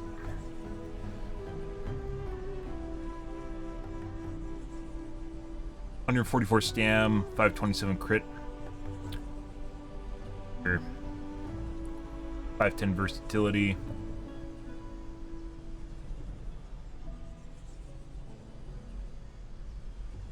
Trading. Doesn't matter. I trade haste for versatility. I'd rather have the haste, but, you know, don't get to pick here, so. Lose versatility, gain haste. Gain crit strike rating 2.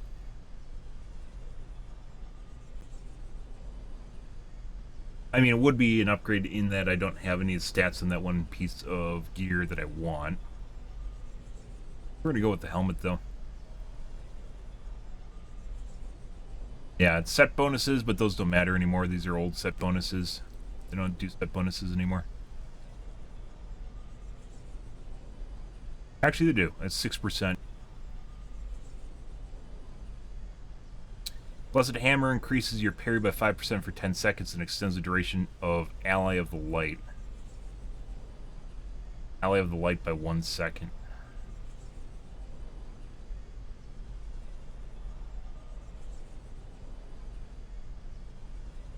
It's actually pretty good. I didn't know there's set bonuses anymore. Versatility, not really interested in. Blessed Hammer, I am. Parry chance. Parry chance will give me 5%, which gives me Grand Crusader procs and resets.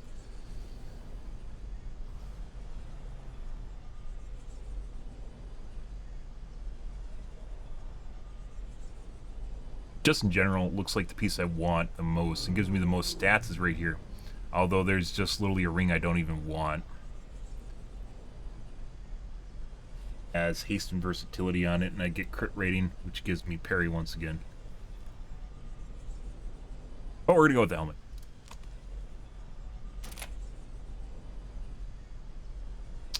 Level 3. Right. Stone.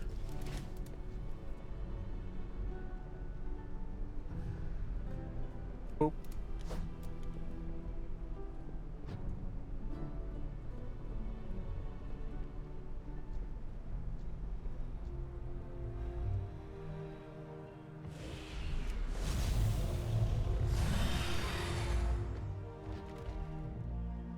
I believe everything's reset now, too, in terms of dailies as well, or weeklies.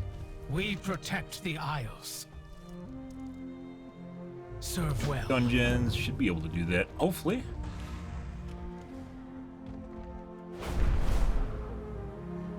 I believe those are all PvP quests in there.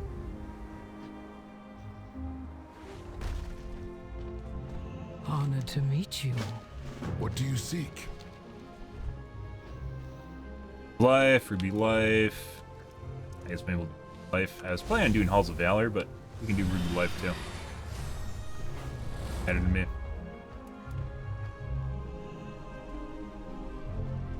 Finest goods in the Isles.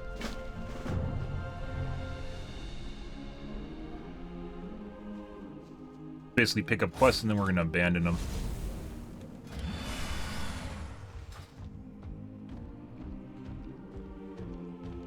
So my guess is, based on what's going on here, is we're just immediately going to get our new gear. Be welcome. This is the gear that I'm missing. This is based on resets. Make this almost quick. immediately. Good luck out there.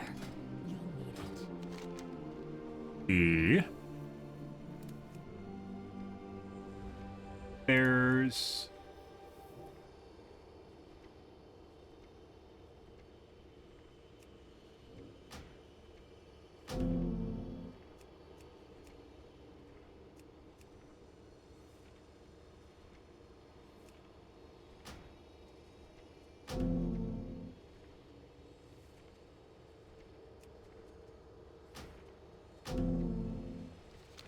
all PvP stuff I'm not interested in doing right now.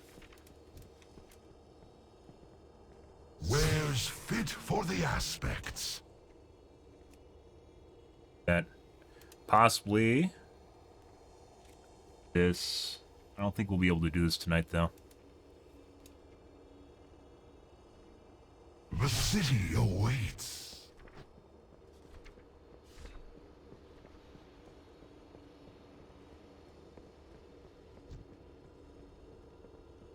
Good. Good.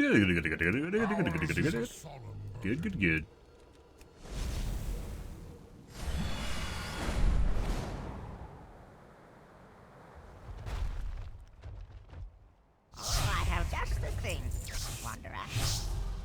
Fun. So we do have Ruby Life. I don't even know if it's worth doing. Cash the vault.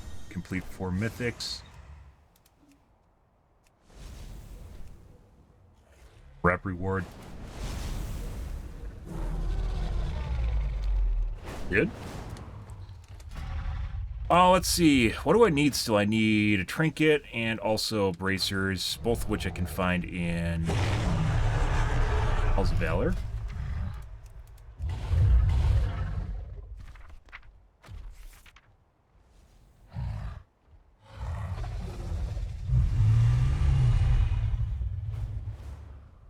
Whelp, which I already have.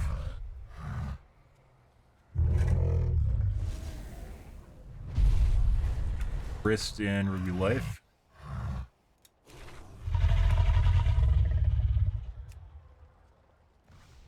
Versatility. There's tons of drops I could have got from Halls of Valor, guys, that just did not drop.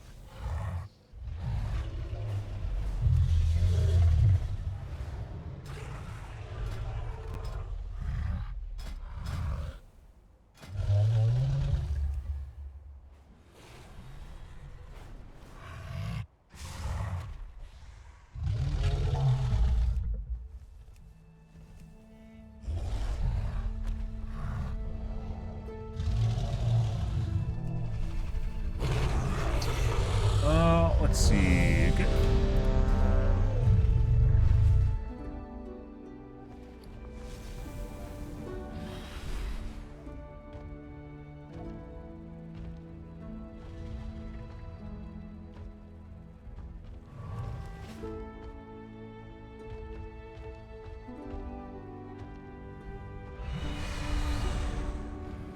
And Dalaran. We'll do Halls of Valor first. I think maybe we'll do Ruby Life.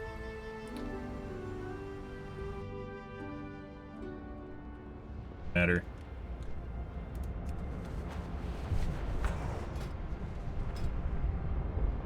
Dude, I'm still light on.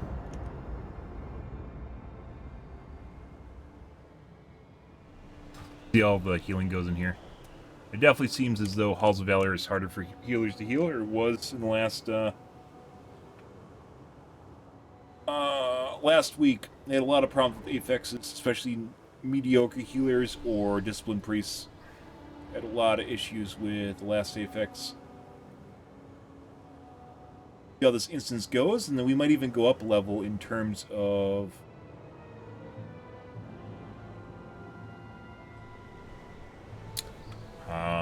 key. But we are still not doing Academy because Academy's broken. The tree boss is broken. He's not something you can easily do on pugs.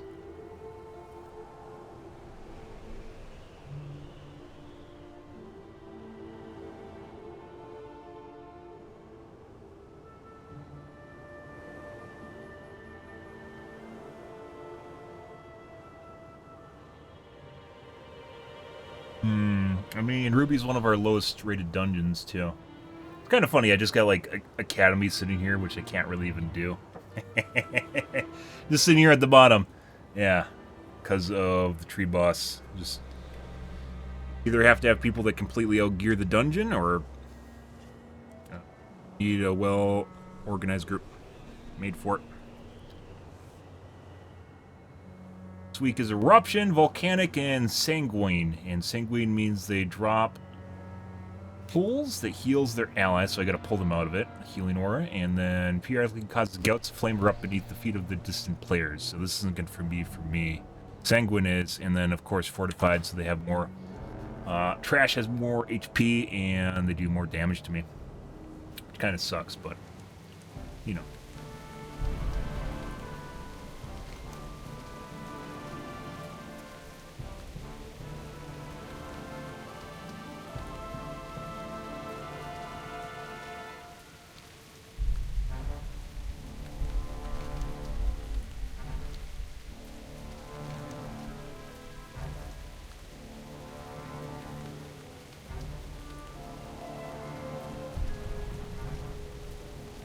$385 head. Well, I didn't see that. Apparently there is a 385 World Quest boss piece that I can get. Fuck you. Fuck you, Dragon Isles. The Legion continues to bring demons forth from portals at the gates of Fucking Valor. sucks. Go, champion. Find these portals and call to us. My brood shall come and destroy them.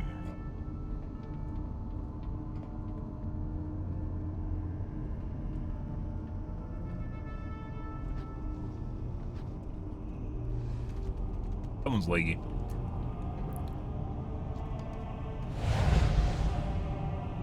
Touch my portal. Touch my portal. Not your portal, touch my portal.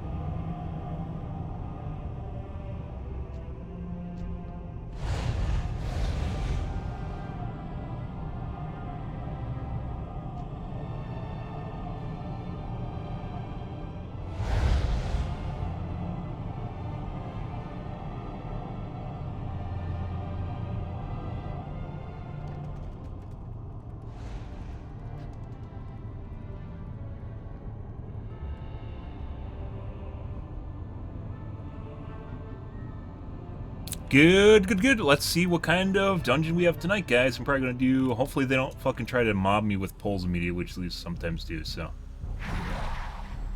Good.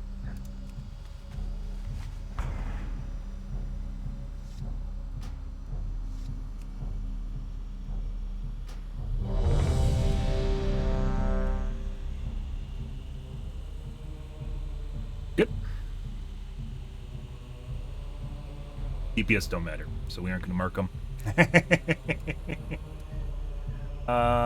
Give tank lead for frames. What the fuck does frames mean? I don't know what that means. I think it's an announcement thing, which I don't have.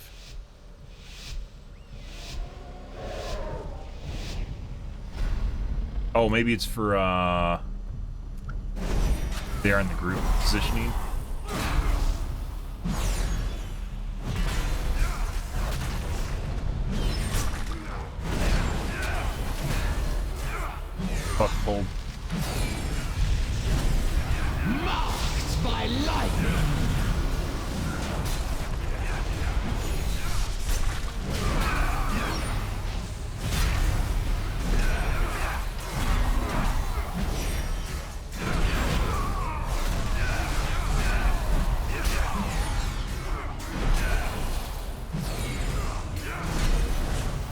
that's the brown shit on the ground, the sanguine.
Power attacks do a lot of damage.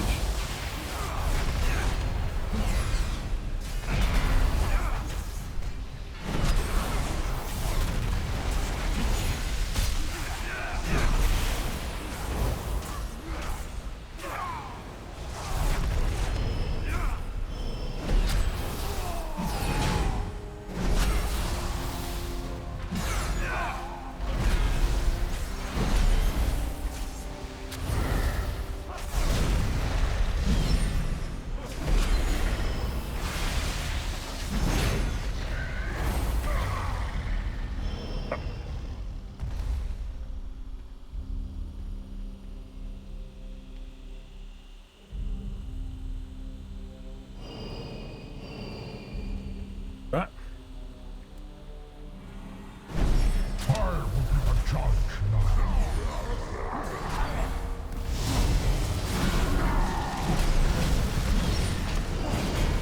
Great riders, I call upon your aid.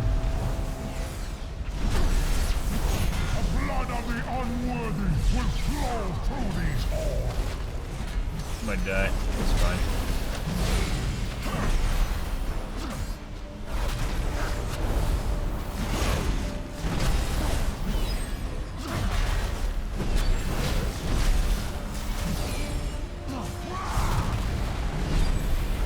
Let your words be measured in blood.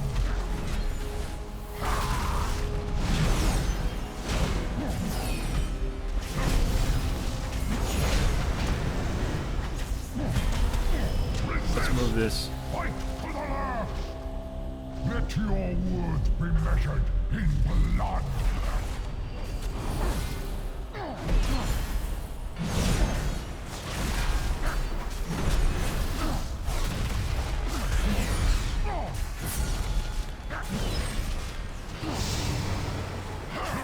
Hit that one in the face.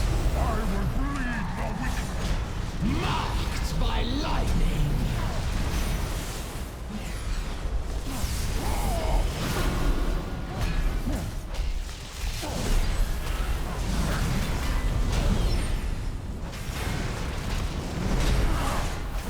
Do not let the gates fall. Let your words be measured in blood. Good. The battle well fought. The path Good, good, good. is open.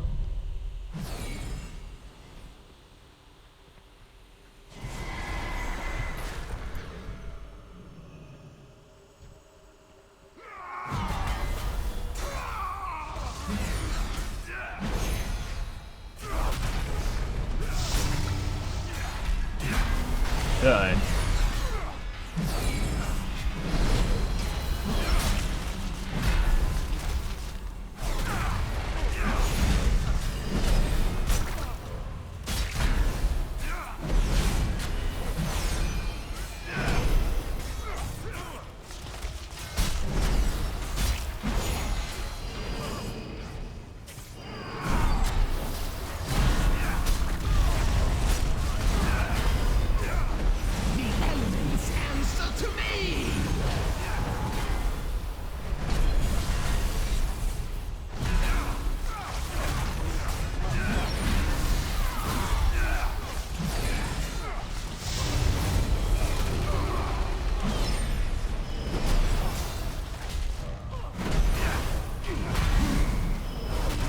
Doesn't actually seem like those heal that much. I mean, they do heal, but it's not like super amazing.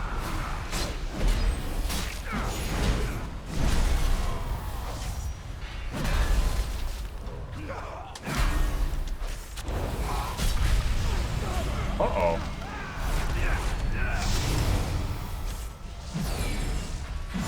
Took like 2 power attacks at the same time and almost killed me.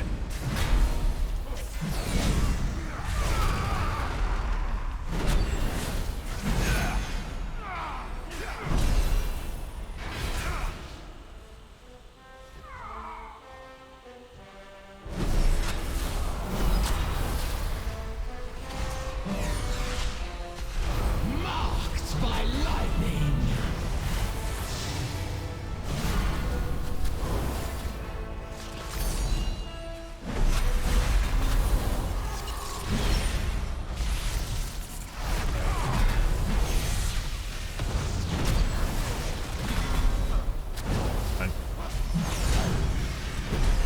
Get over here.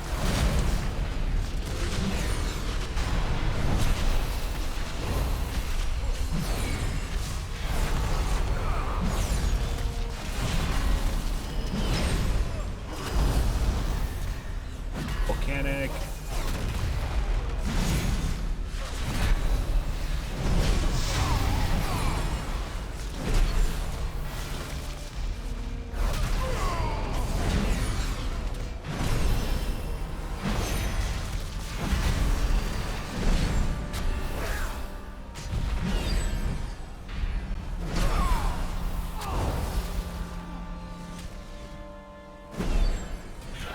Oh, our healer's out of mana. The elements answer to me.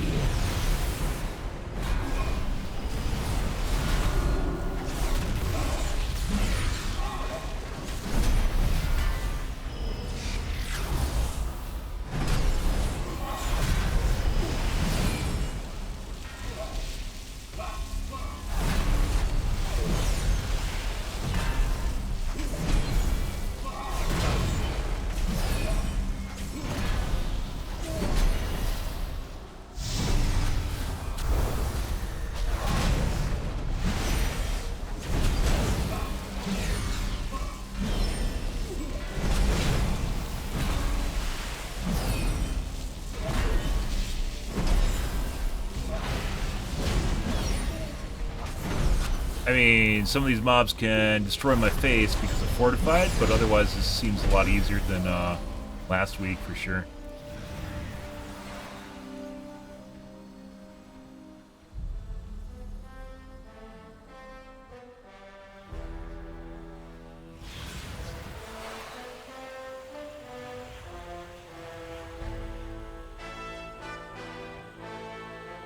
Drinking?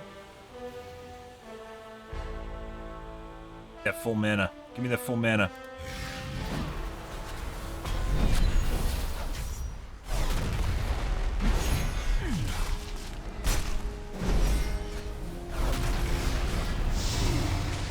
Marked by lightning.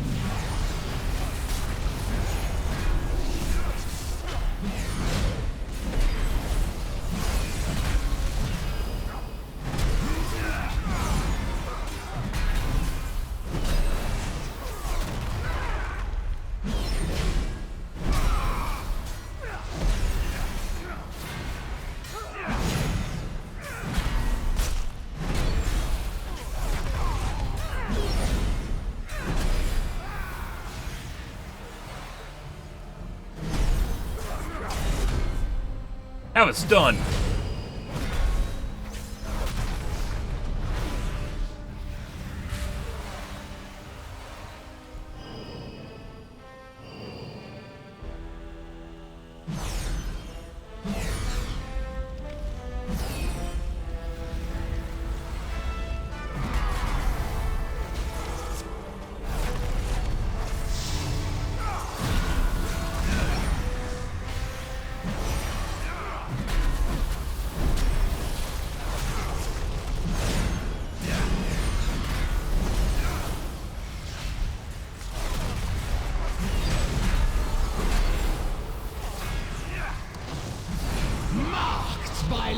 lightning.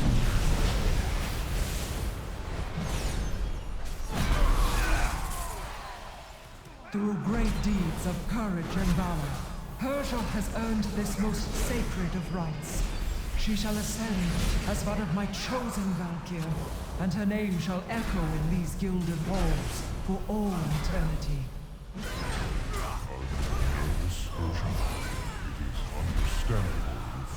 I am not nervous, only excited. All my life has led to this one glorious moment. Walking like a true bud. Mortal intruders approach. I witness their deeds in Stormheim. Their kind has no true honor, no true virtue. Wow. I will purge them from these sacred halls myself. The ritual is not yet complete.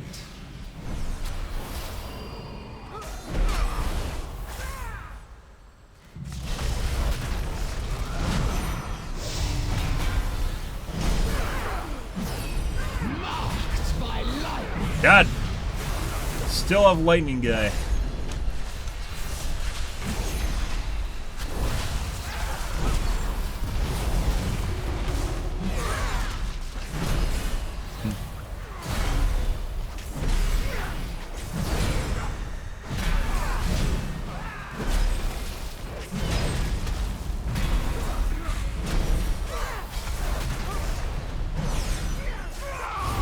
Standing in something? What's going on?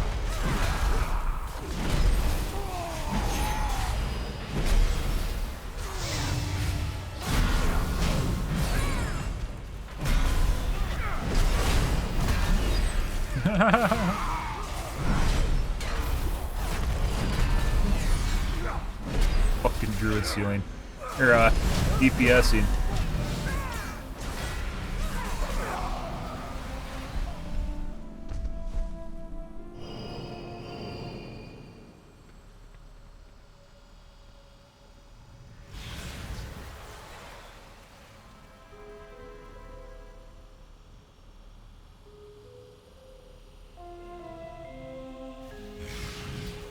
Yeah, I guess the druid doesn't need mana.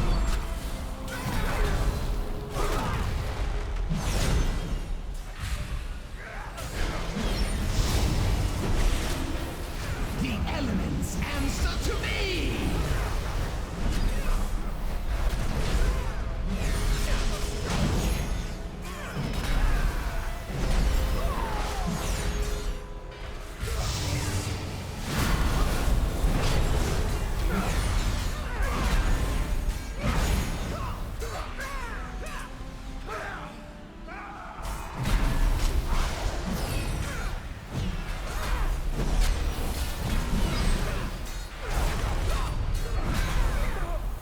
I mean, we can.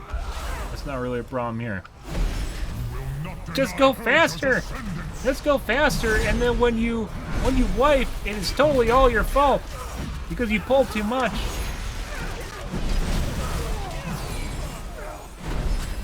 Oh, well, he's standing in that shit, that's not good.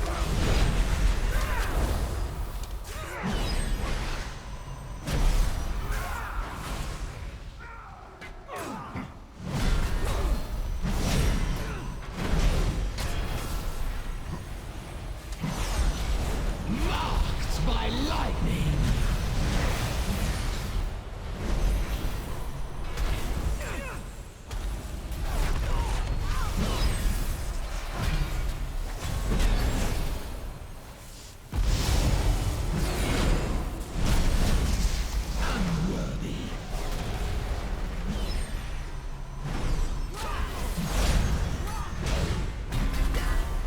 And these guys aren't even doing, like, I don't know what they're pissed off about, but these guys aren't doing much in the way of damage. One of them is, which is the hunter.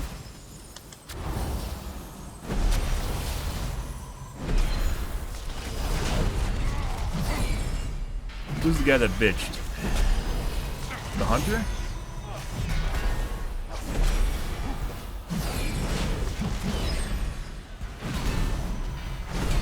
No, it's the rogue.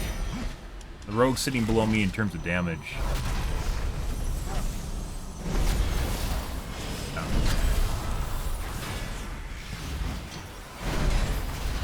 elements answer to me!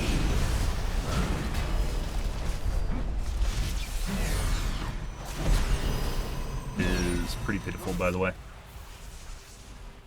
The light I guess maybe people notice that he's doing shit for damage. Sully this ritual with your presence, mortals. Sometimes they do that. You get that in MOBAs too, where you get like people that just really fucking suck dick, and then they'll just try to make fun of the person that's doing the best. It's kind of set. It's like going into like a jail logic, right? You go and punch the person that does, like the bad guy at the jail, right? You punch the guy that's you think is the one that's in charge to not be someone's bitch. Something like that, I guess. I don't know. We'll get to the MOBAs too. Oh my god, he's doing more damage than me, guys. Ridiculous.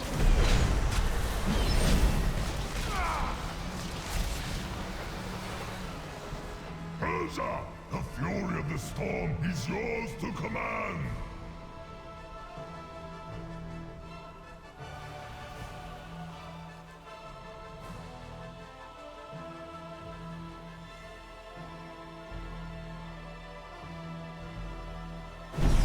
I will not fail you, Aegir!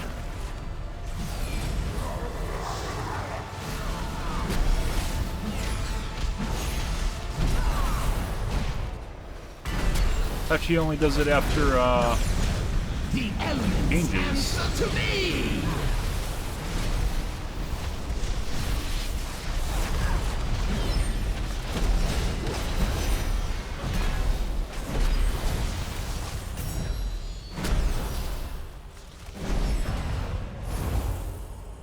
The light embraces you, Persia.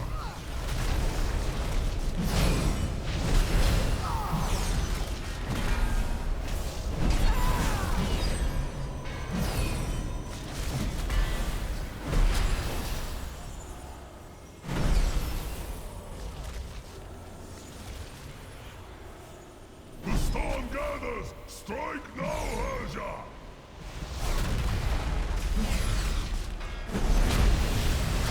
Ooh! Not sure what the fuck just did a shitload of damage to me. It wasn't the fucking light shield. Something just fucked my face. I don't know what the fuck that was. That was almost a wipe.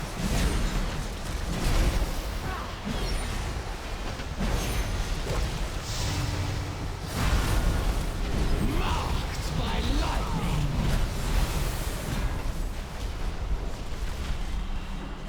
Up here. Revel in the power of the light. Begone from these hallowed halls!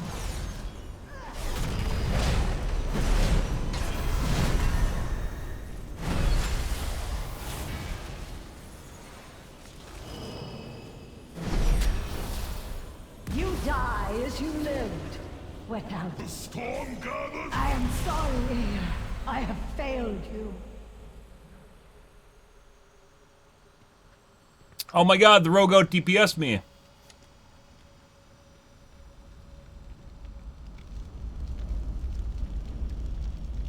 Think he's in shit gear, or...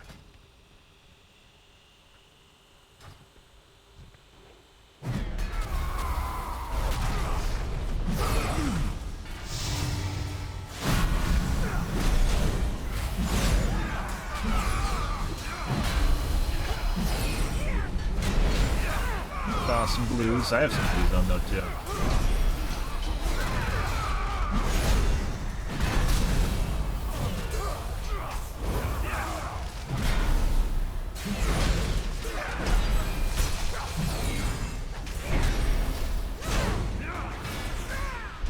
The elements answer to me!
power attack that just destroyed my face, by the way.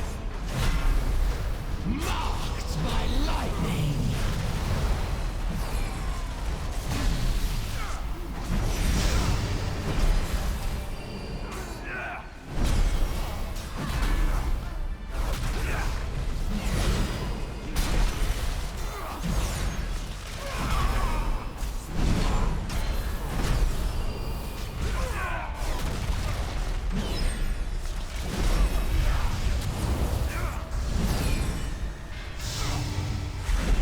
Definitely do not want another pull.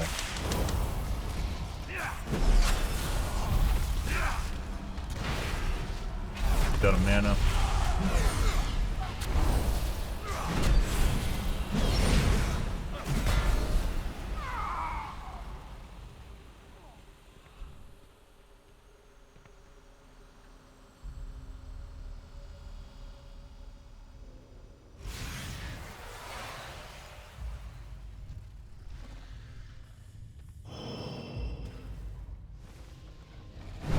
Was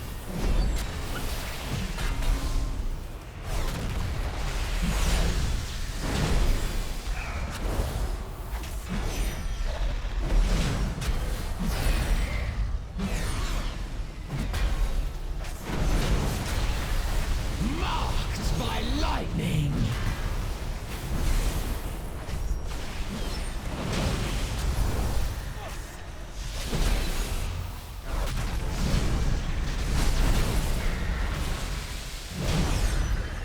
good.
The elements answer to me!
Marked by lightning.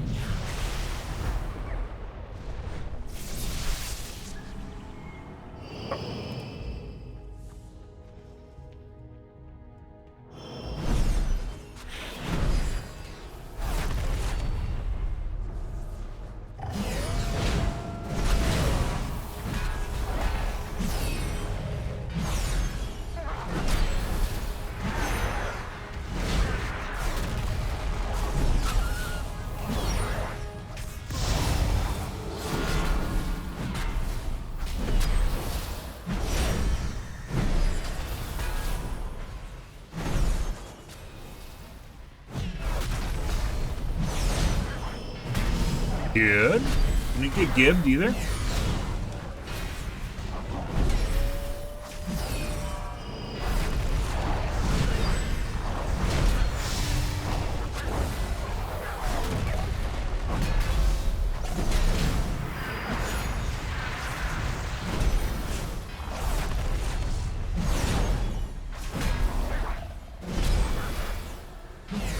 Yeah. Luckily, he knows what he's doing. The So. elements answer to me.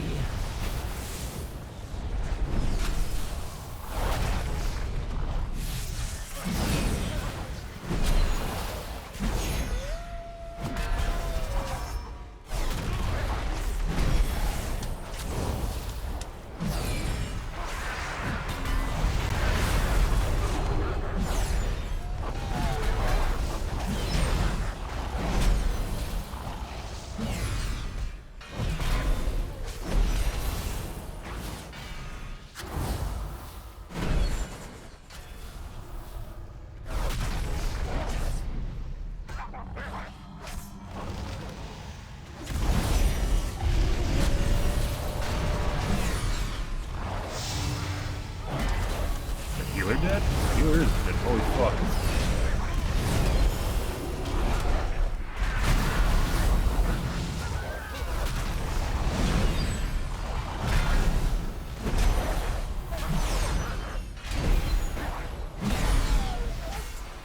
Marked by lightning. I can't bot myself for some reason. Fucking aggroed it.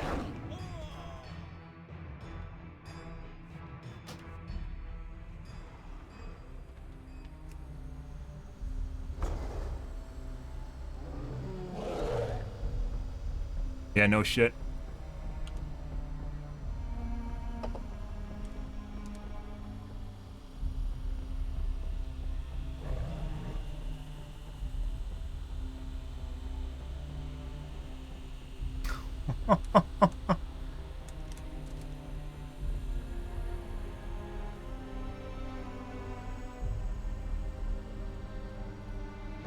This is the guy, by the way.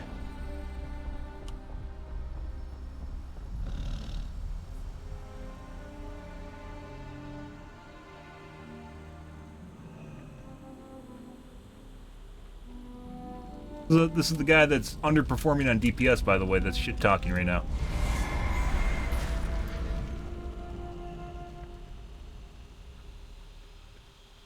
Sent to blood does a shitload of damage.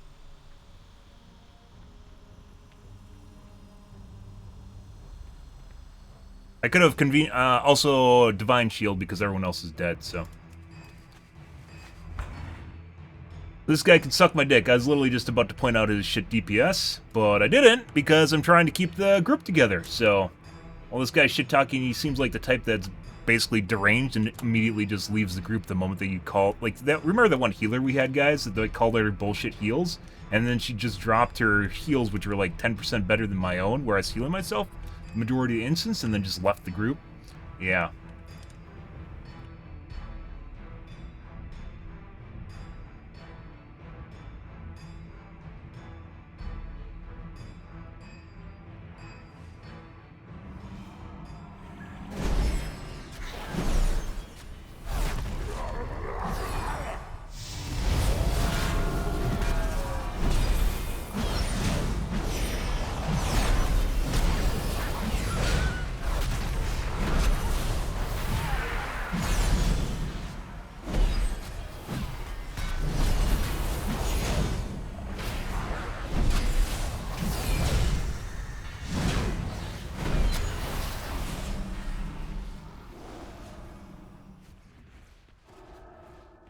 I must have had, I don't know what I would have had that would have made it so I can't bot myself.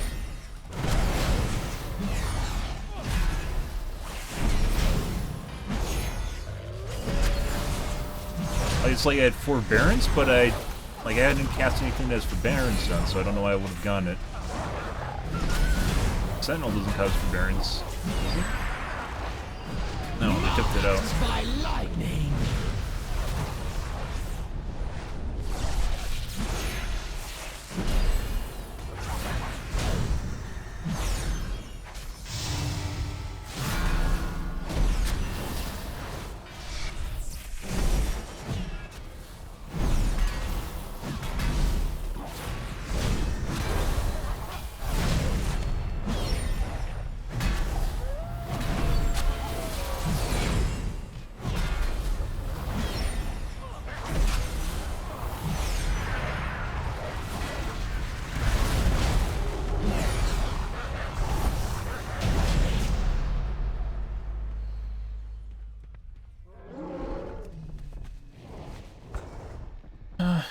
Good. Not sure why I'm so much slower than everyone else. It's like they have a stat that allows them to move faster. Must be a jump that I'm not seeing over there on the side.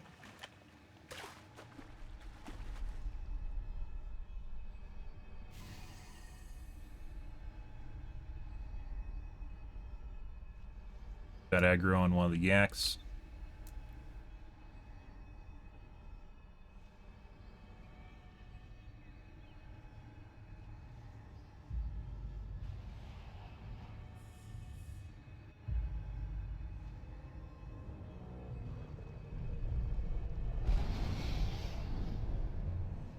It's not letting me phase.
Short 2%. It's like we need 2 rams when we come through from the back area, and then we wouldn't have to pull an extra group.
Good. Good.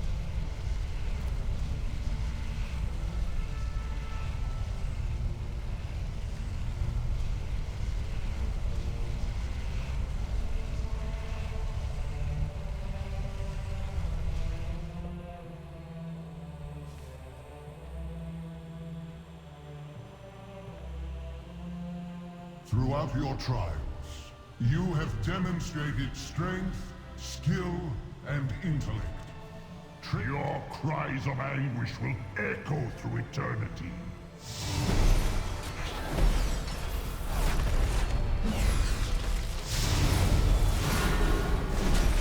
The elements answer to me!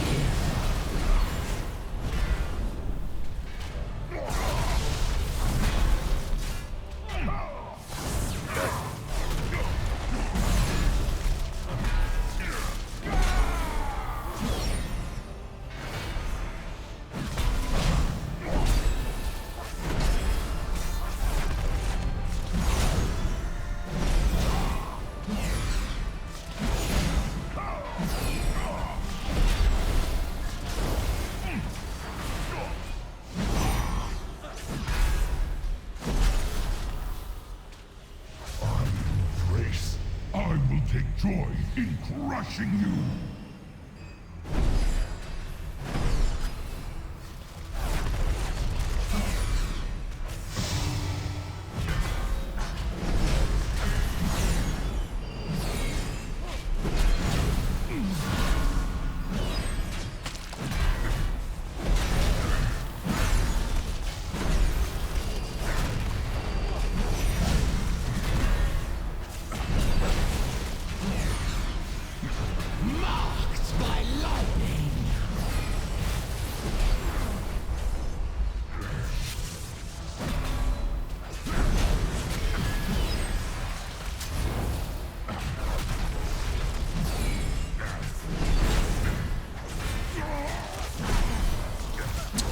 Good.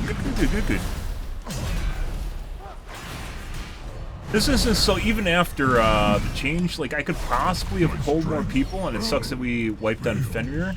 Where they failed, we will succeed. I don't think we would have made time. It's very.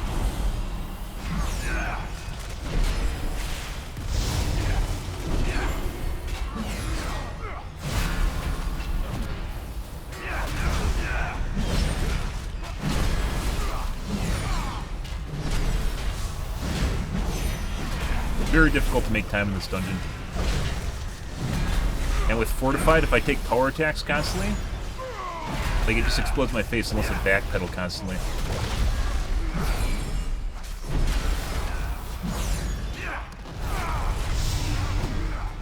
The elements answer to me!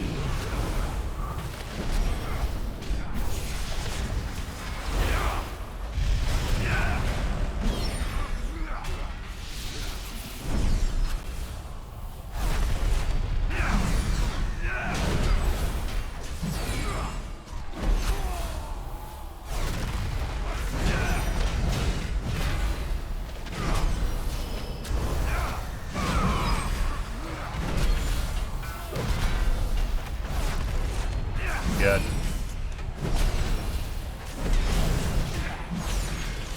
What's going on? Are they just healing?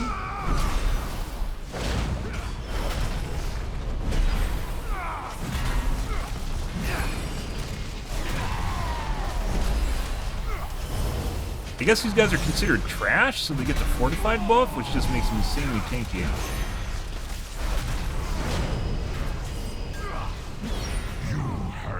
Is why they also heal. This is actually pretty insane. So they get the Fortified buff. Marked by lightning.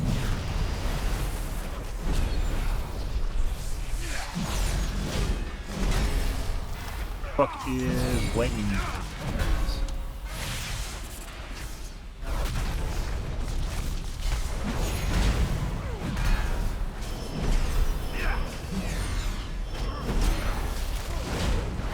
Yeah, so they're getting the benefits from the Fortified buff, and they're kind of like mini-bosses. So they're actually much more tanky than they normally are.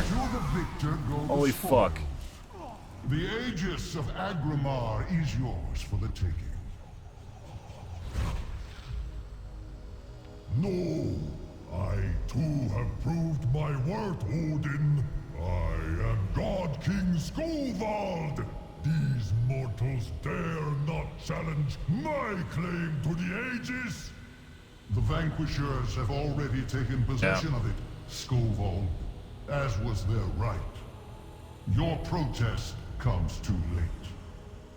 If these false champions... So Fortified, yeah, marked by lightning. Fortified was on them, which it doesn't apply to bosses, but those guys are like mini bosses, so they kind of like bypass the rules.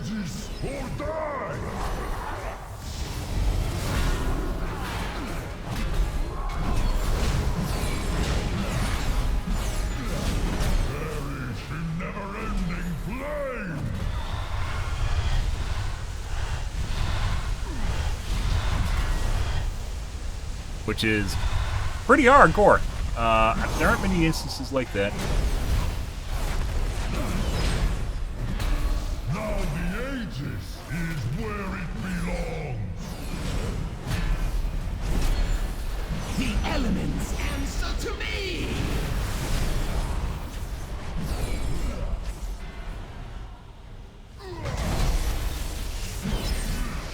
Have my... There it is.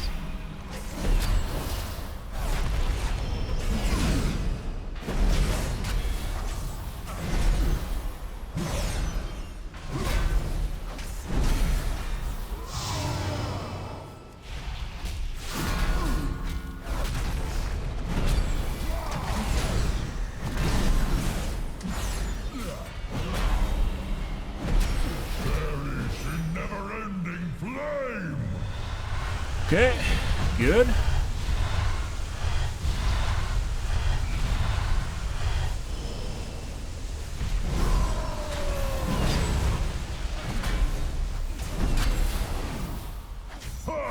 The Aegis goes to its rightful owner. Mom.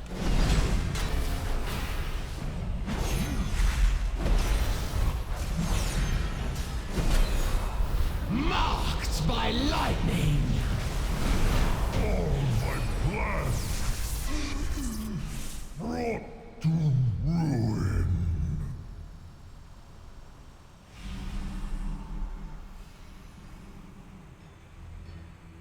Most impressive. Good. I never thought I would meet anyone who could match the Valajar's strength, and yet here you stand. There is one final trial that awaits. Me. Should you triumph, I will carve your names in these sacred halls myself, and grant you a reward worthy of your valor.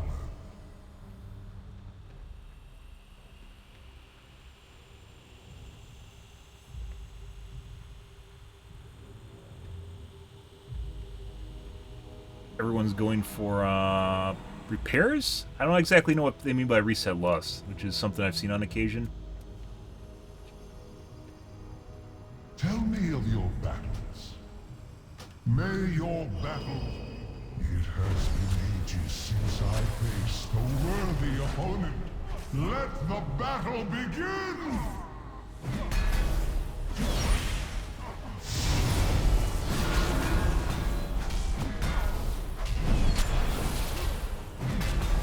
Mighty Valajar, heed my summons! Yield now, or I will call upon my true power!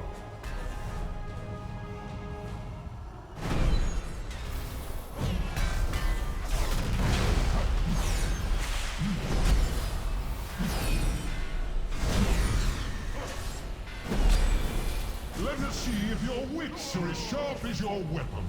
Fred. Should probably actually use my horse to get that, because you take a lot of damage until you get the runic rend.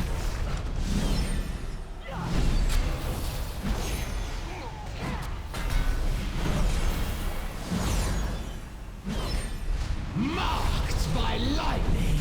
Actually a problem. Got it. Fight for me, Valajar! Fight for glory! Be warned, champions. I will hold nothing back!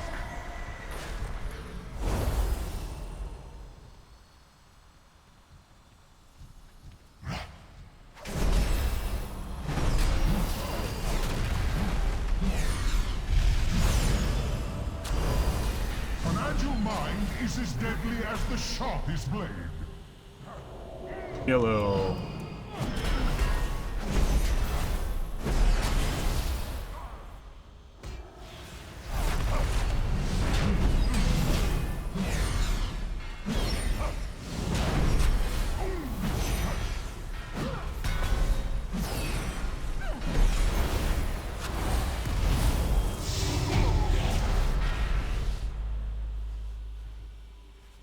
Enough. I yield. You are truly remarkable creatures.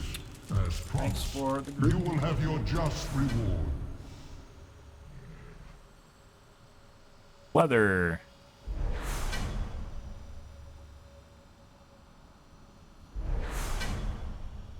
Dealer? Dealer? You the guy that didn't pick it? He didn't. Oh, people do this, by the way, where they don't open the chest until they leave the group. So you won't ask for the item. It's like a nice way of leaving the group. Yeah. That's interesting. I've seen that more and more. Like, people won't actually open the chest, so they know they have an item, and they won't open the chest. Instead, they'll drop group and then leave. So they get the item, and no one will ask them for it. And it's not necessarily because the item really has any value to them besides gold. Yeah. But you could take that for what it would. Maybe he just doesn't want to open it. He wants to get sent in the mail or something because he's lazy. I don't know.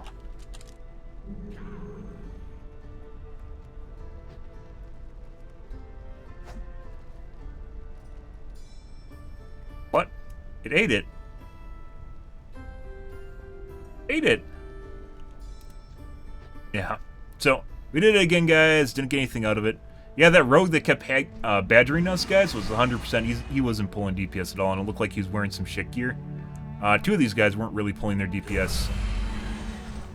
So, they were definitely under... Oh, I guess I didn't mention that. Like, they were definitely under-geared for what we're doing. Like, normally we have people with around 40,000 damage, if not a lot more. And for Key 13, these guys are geared in what I'm guessing is blues. I didn't take time to look through their eye level. Once again, I wish there was an add-on that would just tell you their eye level, and there isn't. You have to get, like, fucking Raider IO and look through their fucking stats and, like, parse their data and shit like that. I literally just want to roll over their name and see an eye level. There used to be an add-on that would do that. And then they got rid of it and they stopped updating it. And you can see it when they join your group, but you can't, like...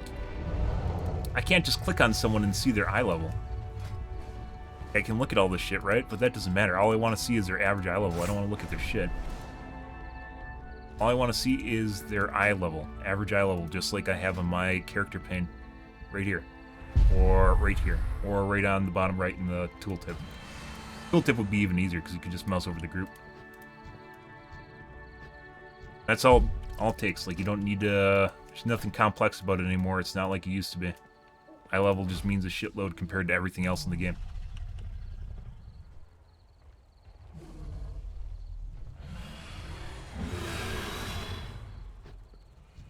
Okay. Yeah, so we had a couple reasons that it took so long. That dungeon is trash heavy to begin with. We had shit DPS. Well, we had one in particular, shit DPS, that kept badgering me on top of it. And then we had one wipe. And that's all it takes for Halls of Valor for some reason. Which probably means it's overtuned.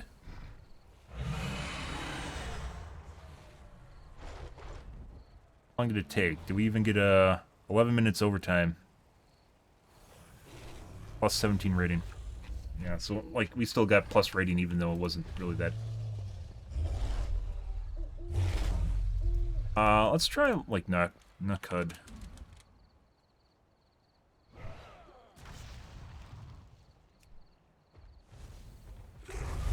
What dungeon do I even need anything from? I need bracers.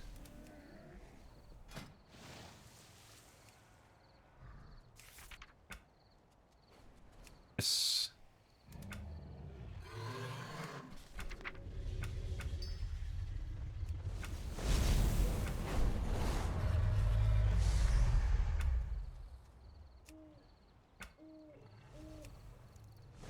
Why is it stuck on trinket?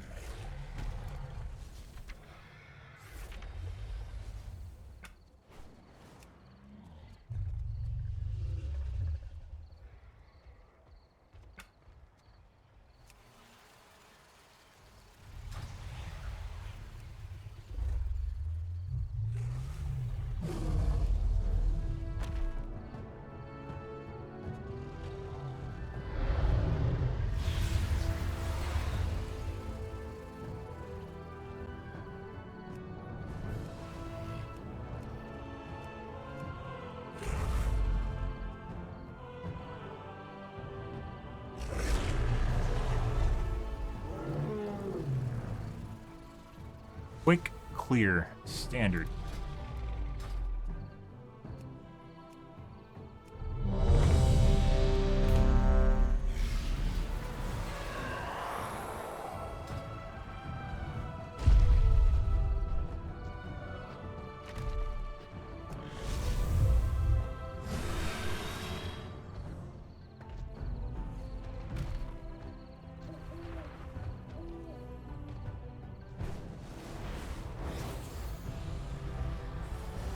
Chondrius.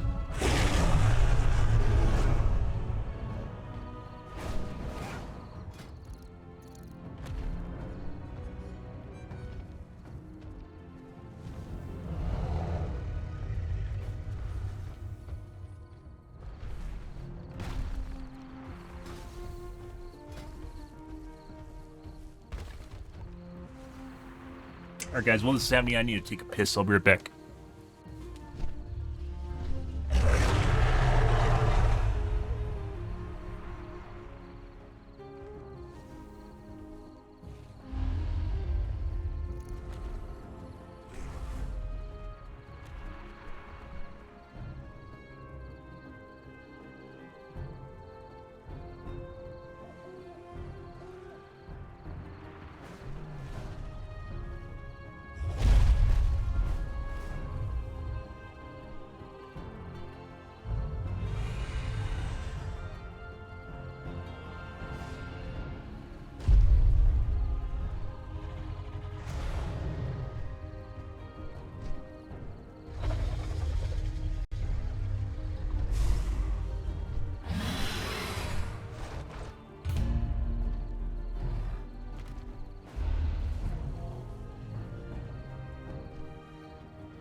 Still hungry.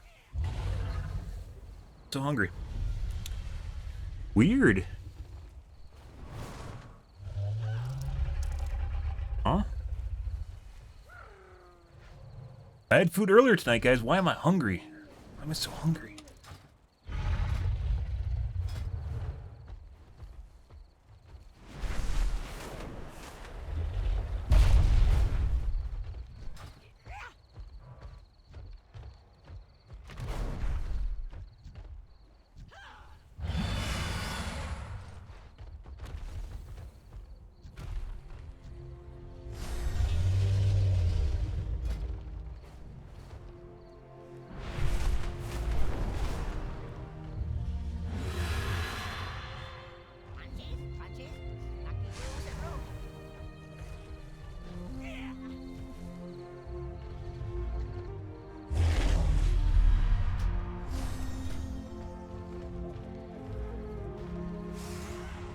Going to battle in yoga pants? I guess. Sense.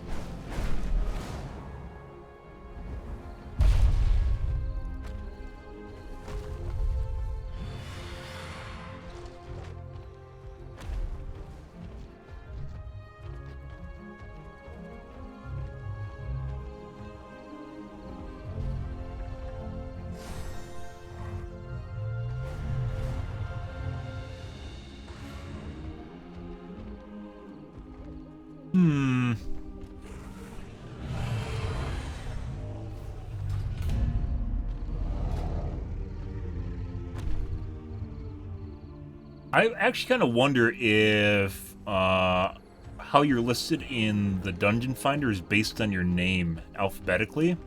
So if you have, let's say, a tank and 3 DPS, and there's other people with tanks and 3 DPS, you are listed by your group maker's name alphabetically. We have D, so I mean maybe someone just has a letter better than that? I don't know. But we'll sometimes get in groups where we won't actually get a healer, just like what's happening right now. And the group will probably eventually disband. But like, it seems like we're further down on the results list or something. Like we don't have we don't have the battle pass for WoW or something, so our ranking's depreciated. Yeah.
Yeah?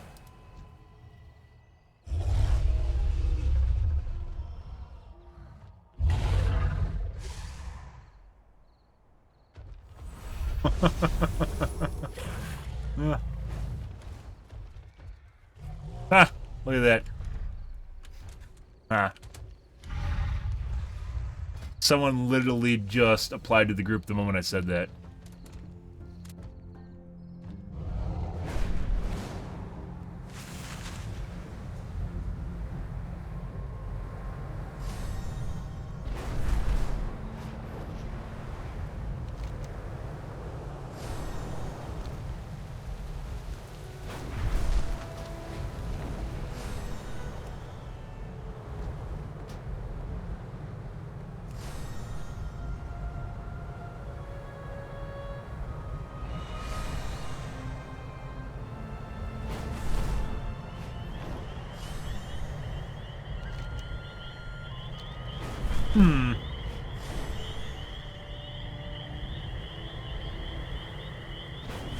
Going the wrong way, guys.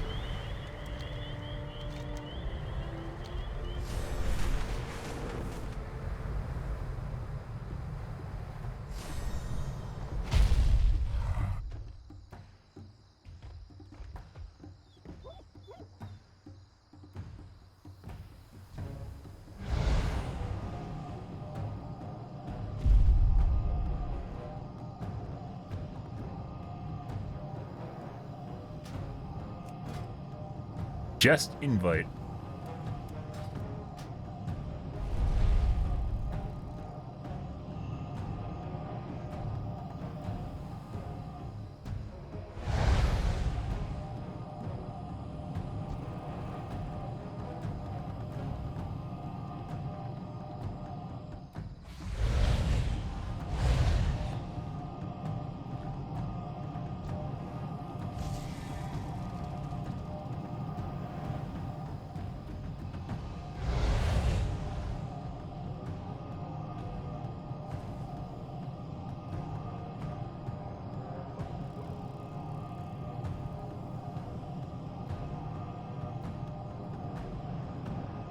You missed the healer. Was this the healer from our last group?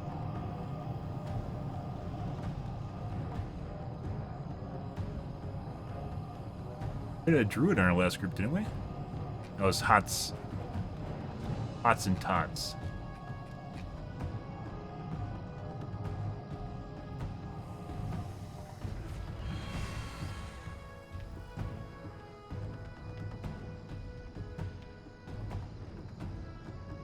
Hots and Freak, I guess. Do what must be done to prepare them. Our combined forces will meet outside Nokudun Hold. I will await you there. Time grows short. Ride the winds of Onara's fury to reach them quickly.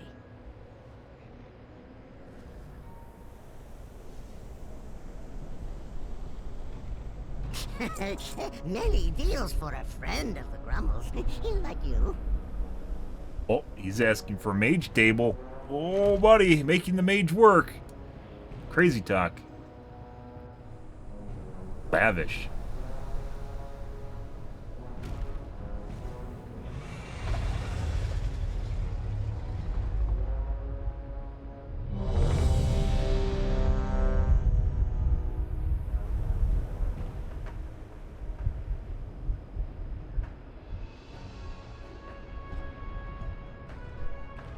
Praise.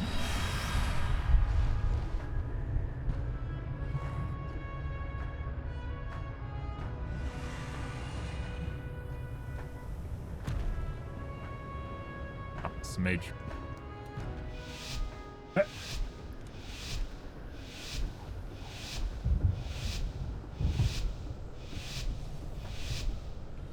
Good. You are here. I welcome Onara's rage. When the winds are still, I will suspect the worst.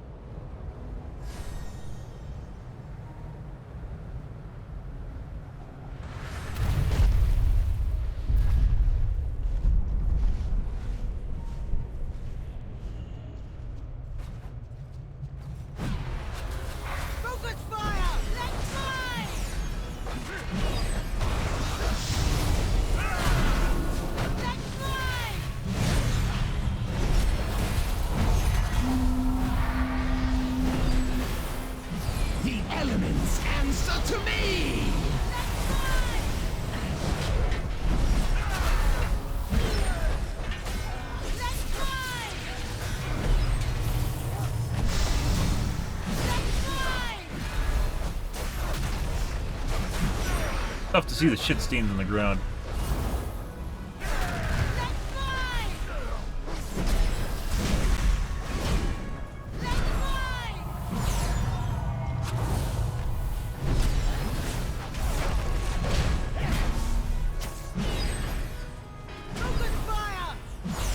Tough to see the shit stains.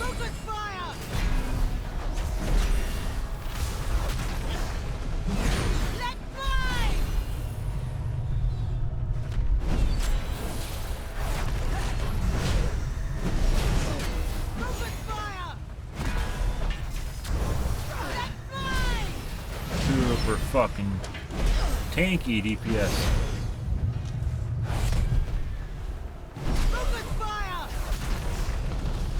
Marked by life. Fuck.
He does have 90,000 damage. The elements answer to me.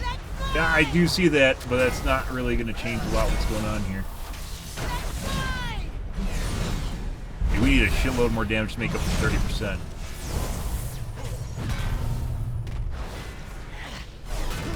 Although I am actually beating him on the meters, so there's that.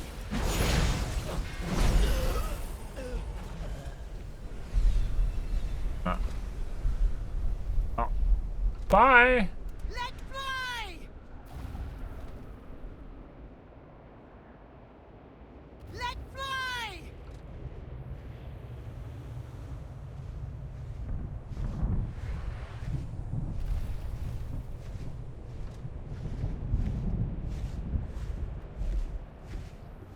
Focus fire! Let's fly!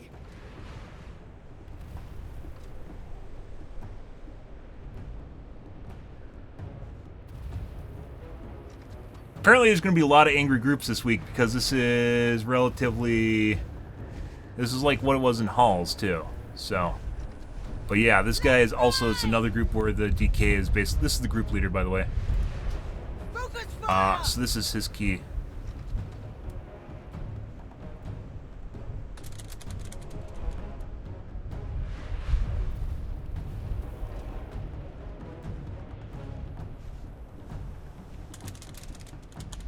Let's fly! Let's fly!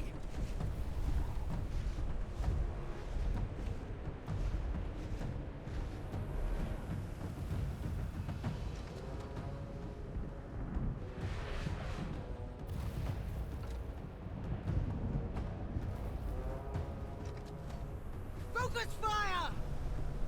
Let's fly!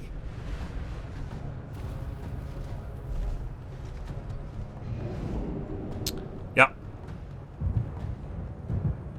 I don't, either he's under-geared or under-skilled, one of the two.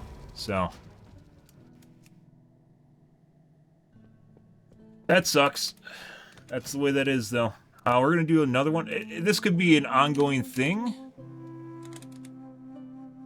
This could be an ongoing thing this week. So. Simply because the trash is so tanky with Fortified, there might just be plenty of people that are just like, you know, just freaking out about the fact that the trash takes forever to clear, because it's going to. That first group, by the way, the guy that we got in was the guy with the key, too. So the rogue that snuck in on our last group was the same guy that had the key. So, and you can't really not have them in your group, because then they had they had the key, which is what you need, and then just kind of their baggage comes along with it. I don't even bother with my key because it doesn't seem to matter. Guess maybe we'll do halls again. Oceanic. Deck the halls. Oceanic.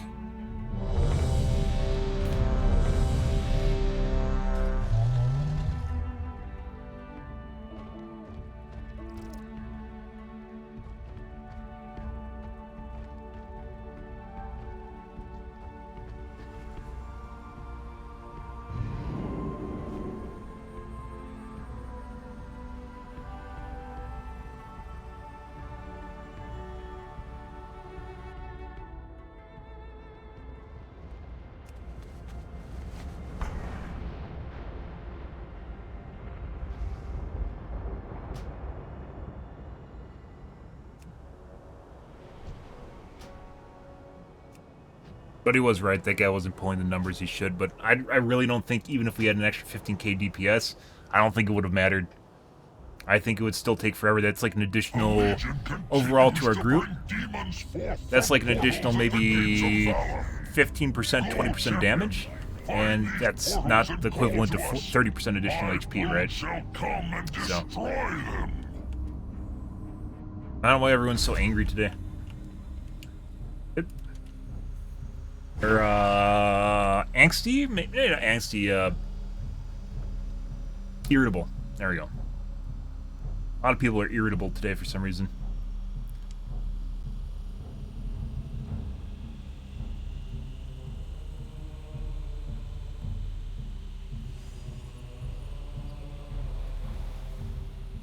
Looks like 3 guildies, and then...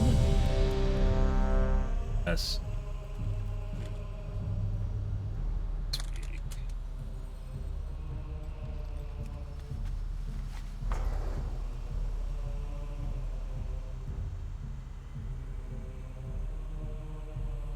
Salazar, defend these sacred halls!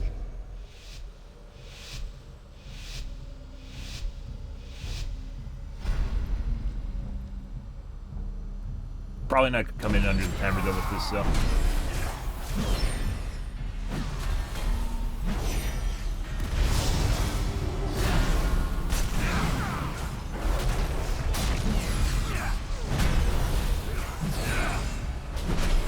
The elements answer to me!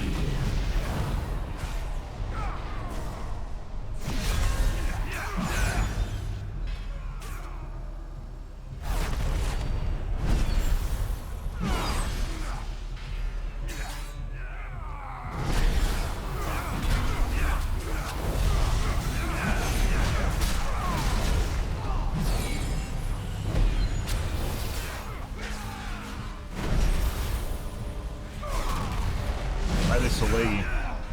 An oceanic? No.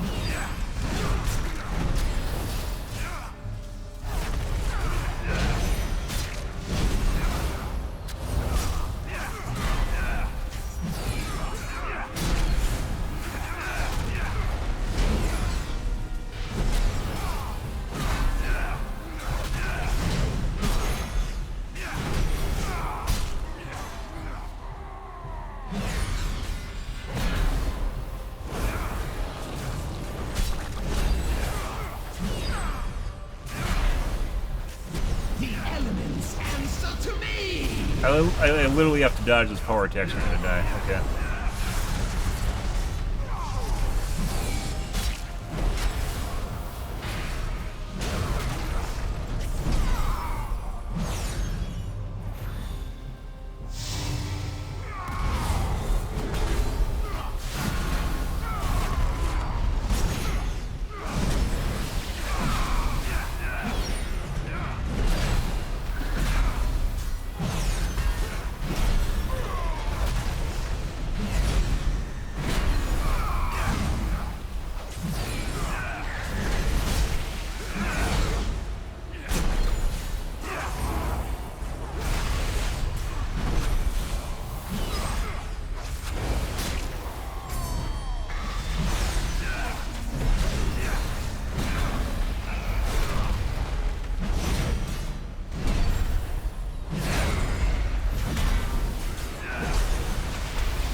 I don't know why sometimes the power attacks do a shitload of damage to me and sometimes they don't.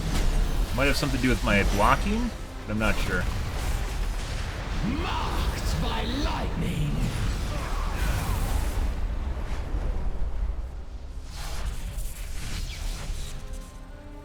Okay.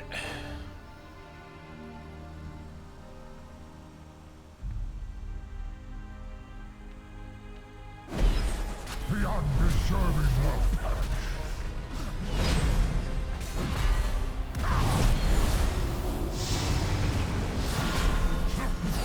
Drake Riders, I call upon your aid! Let your words be measured in blood!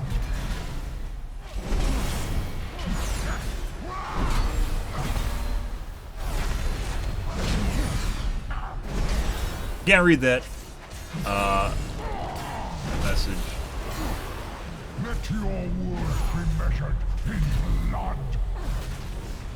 The bosses are easier, but the trash is much tankier now. I don't think that it's gonna be like impossible to come in under time on this dungeon. The blood of the unworthy will strike riders. I call upon your aid.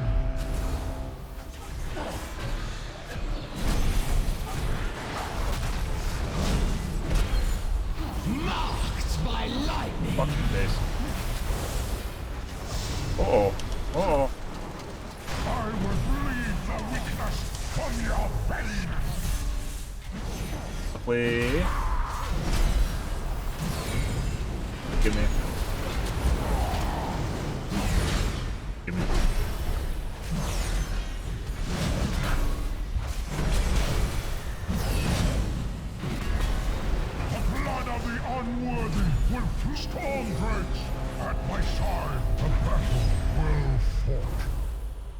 path forward is open.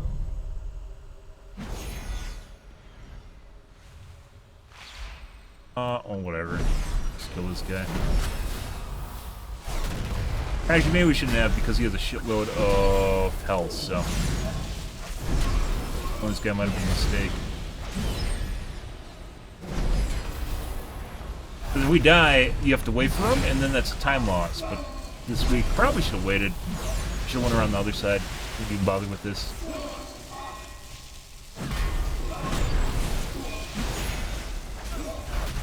Marked by lightning.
Elements answer to me!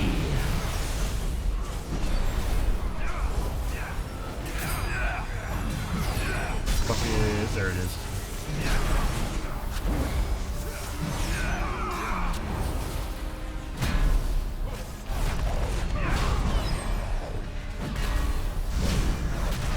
Lots of moving, which kind of pisses people off too, but it is what it is.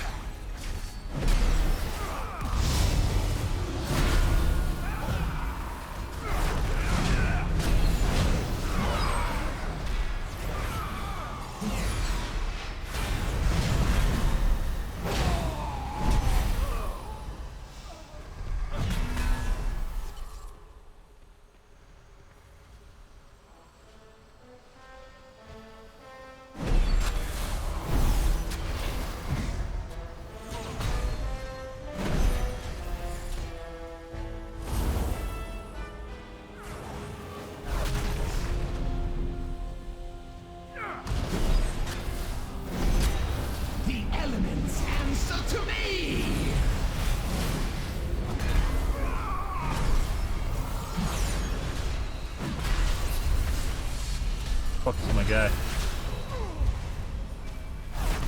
I have one. I really should clear that when you don't have someone to actually go to.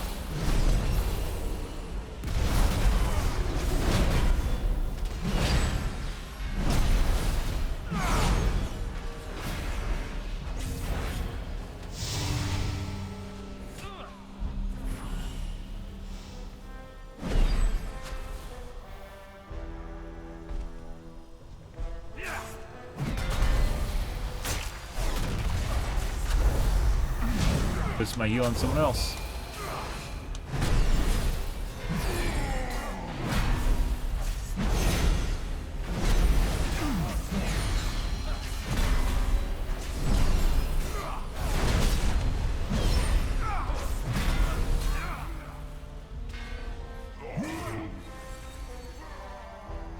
The elements answer to me!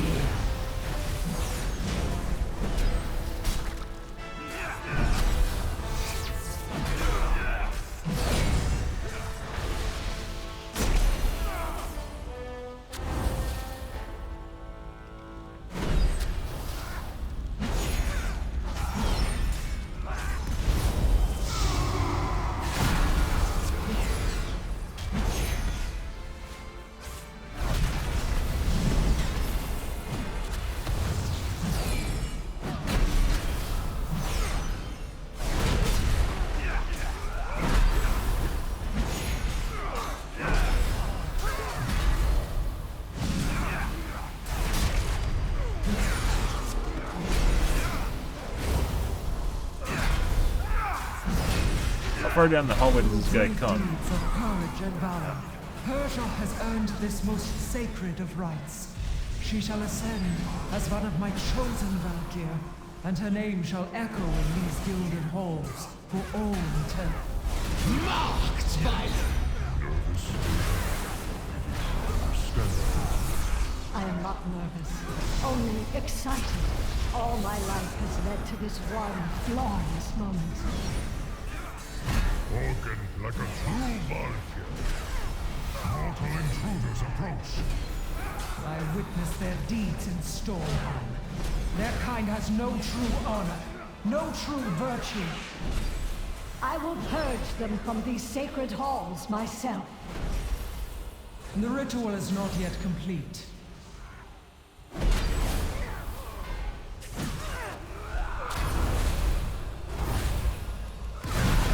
Dude, what the fuck's going on with the leg?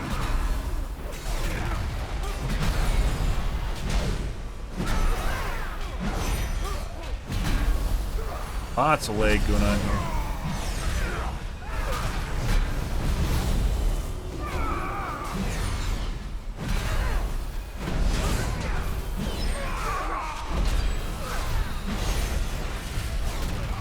The elements answer to me!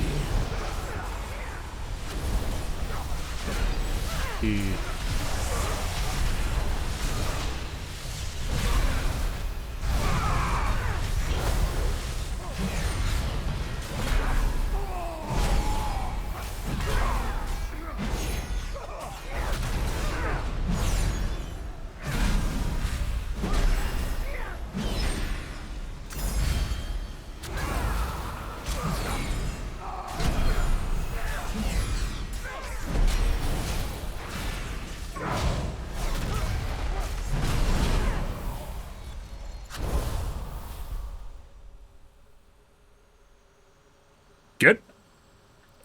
Is the healer's mana? No. Not bugged.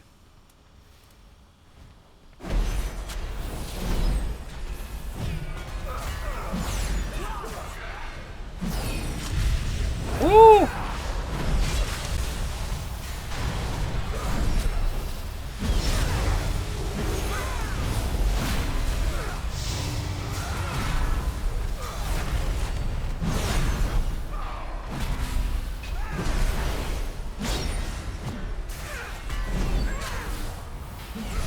Marked by lightning!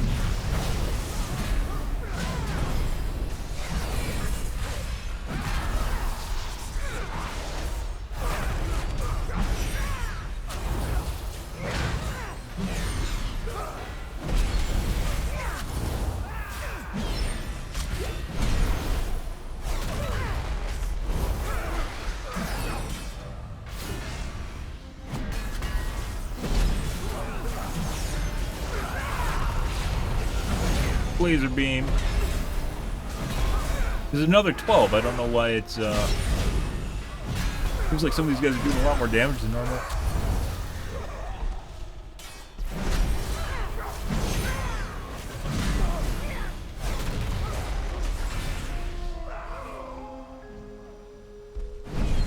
You sully this ritual with your presence, mortal.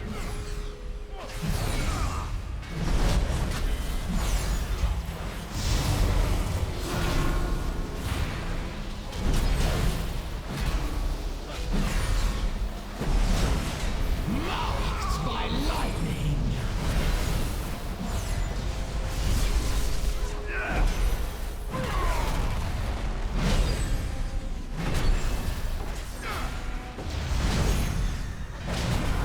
These guys are trash too, but they have the fortified. I think these are considered trash. Maybe they aren't. Does it go up when we kill them? 46. Nope, they aren't considered trash. Which is normally what you consider the last 4 guys. But the last 4 guys are actually considered trash for some reason. Will not deny Hersha's ascendance.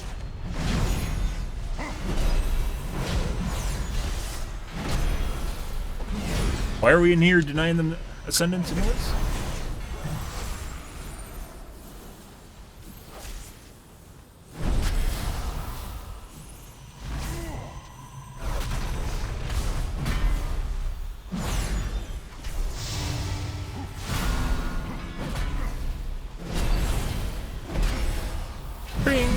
Bong, bing, bong. Bong, bing.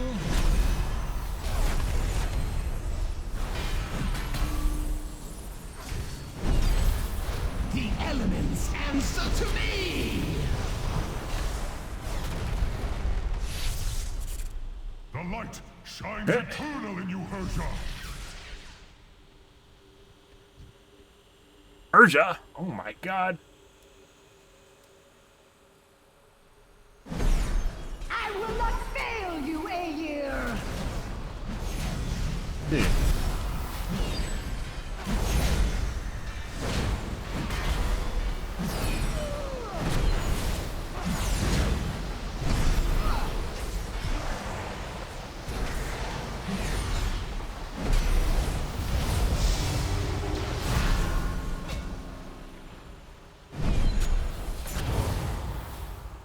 Revel in the power of the light. Fuck's the 10 stacks. Send them.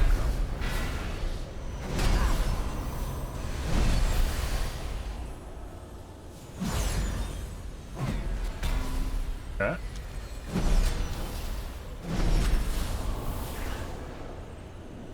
The storm gathers! Strike now, Herja! You will pollute these halls no more! Marked by lightning!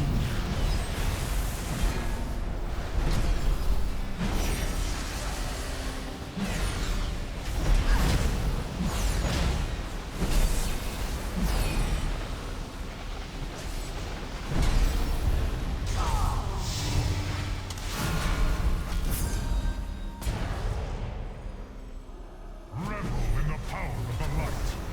Be gone from these hallowed halls! That's not what we want.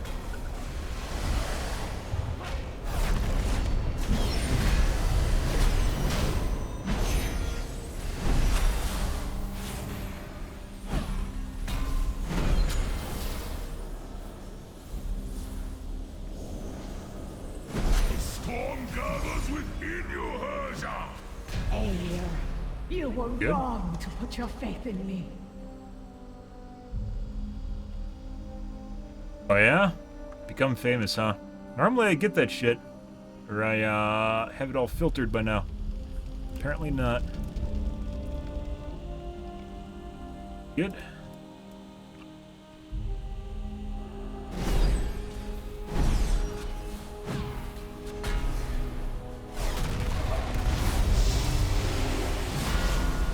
It's like they know I'm in an instance right now and I can't take care of that shit. The elements answer to me!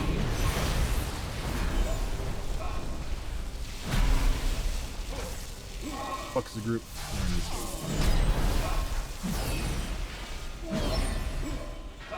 Boink.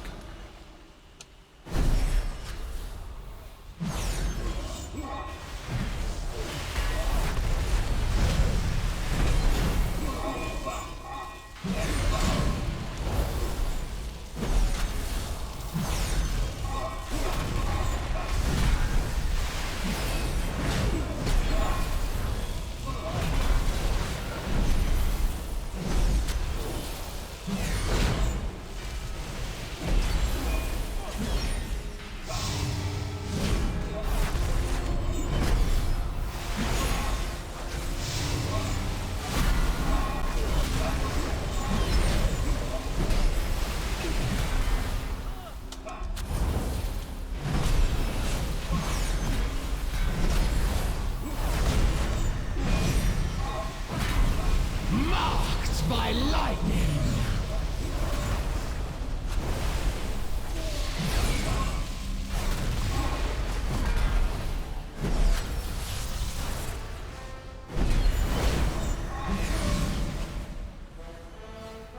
See, 3.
like they changed the thundering debuff, so it's always on the range, and then...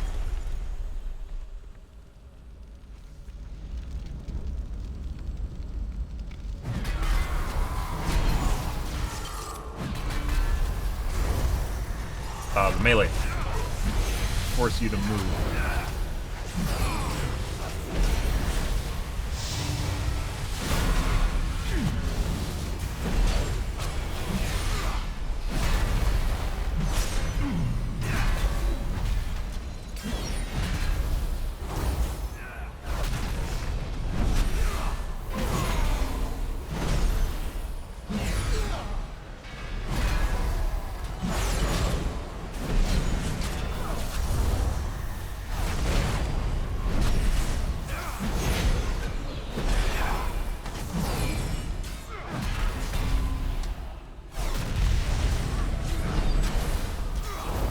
Is.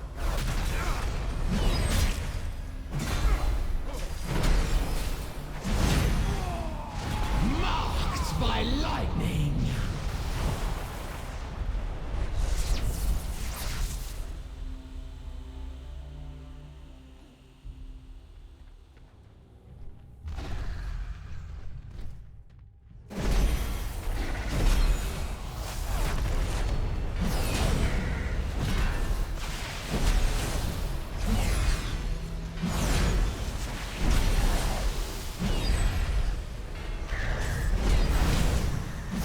Use my maybe I should have, I don't know, Sentinel, but I think we're gonna wait. Avenging Wrath.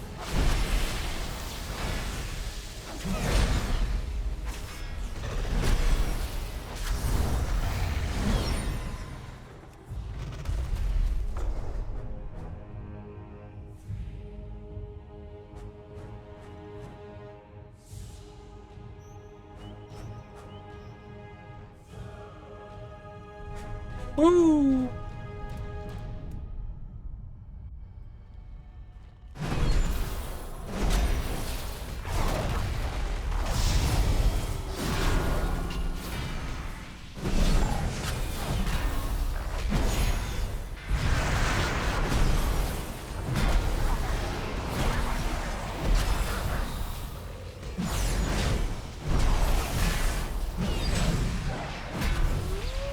Only have died once to Claw Frenzy, just killing basically me, because we were all ranged DPS except for me.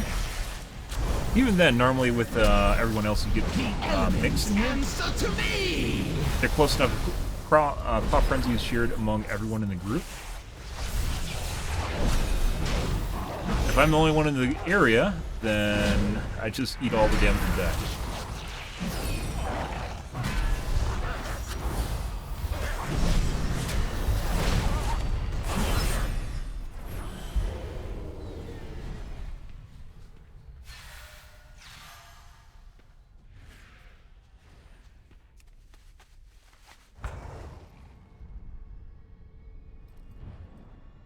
Why everyone's faster than me?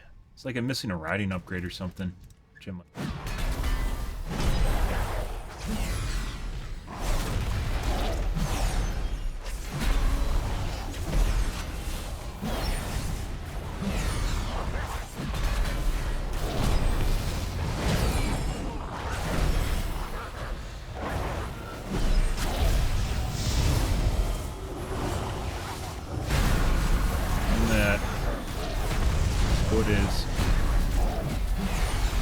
Great when I go to pull another group and I get to play a shitload of attacks.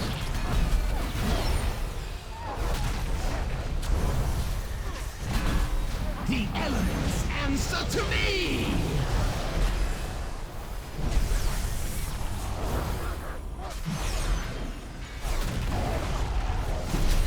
They do an attack, but it doesn't like show up in the damage. Like you can't. It's not a cast like the heavy attack or whatever it is. The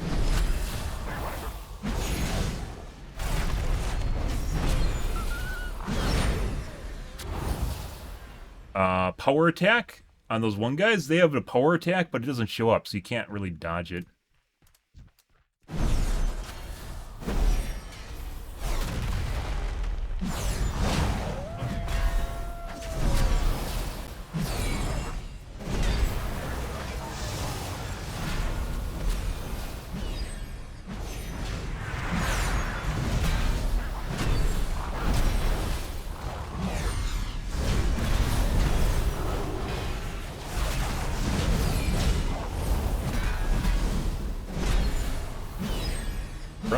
my god, he knows. He's a knower. Look at him go.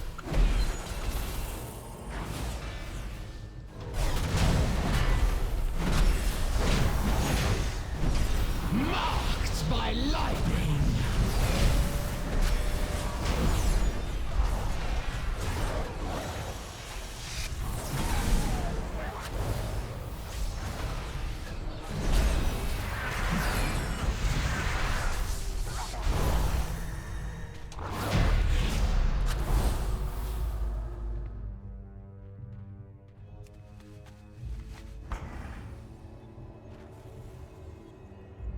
Running faster?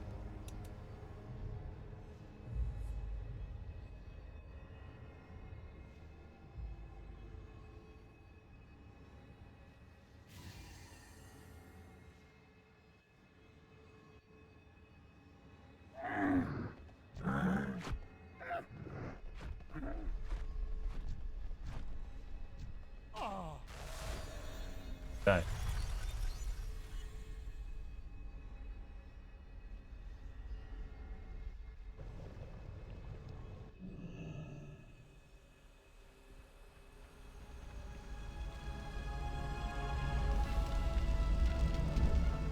Upward in.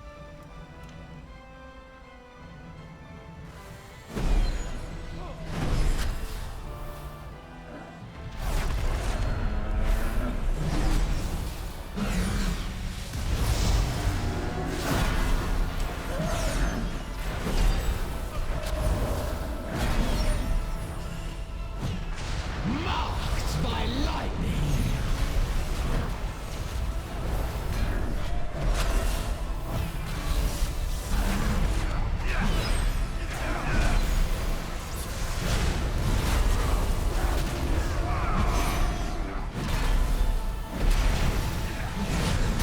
Battle res. It's fine.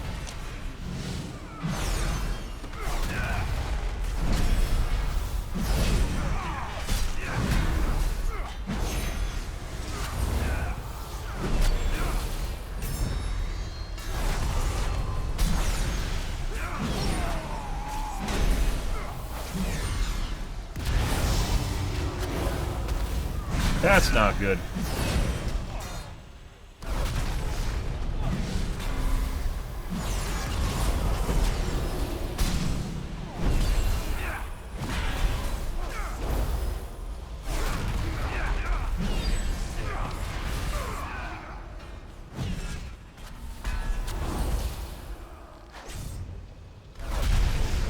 The elements answer to me.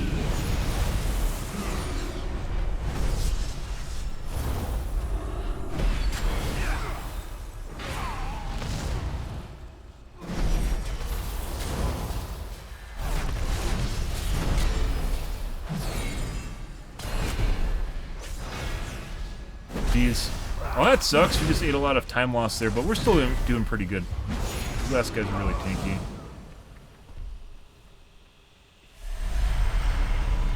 I don't know what was killing them. Maybe the power attack from them? Yeah? Well, thanks, KSA. It doesn't remove it from chat, though.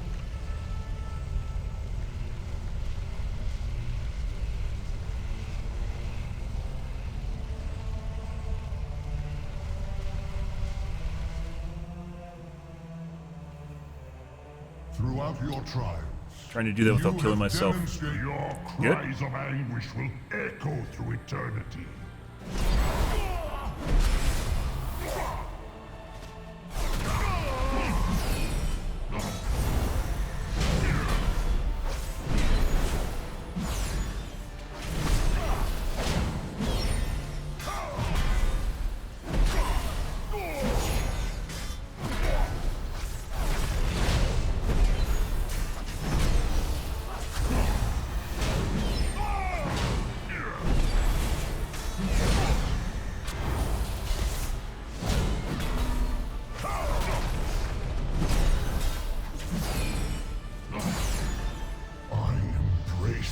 I will take joy in crushing you.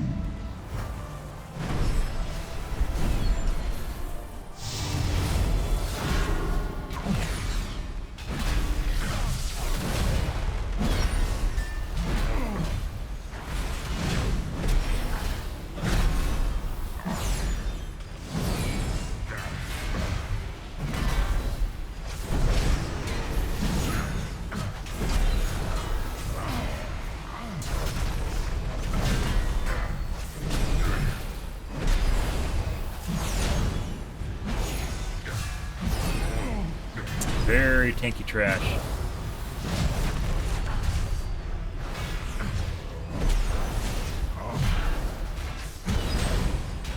My strength failed where they failed. We will succeed.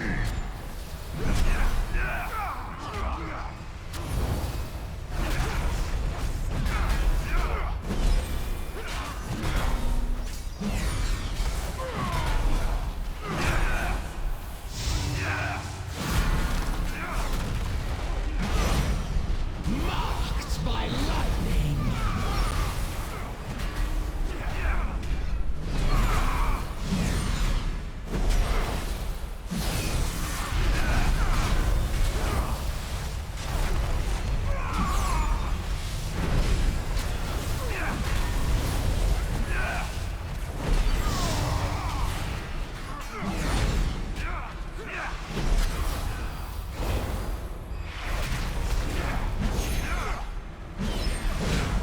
Very tanky.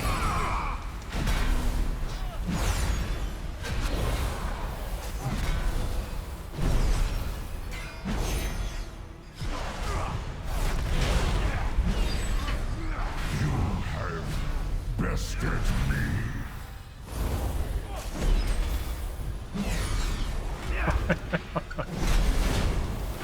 Holy shit.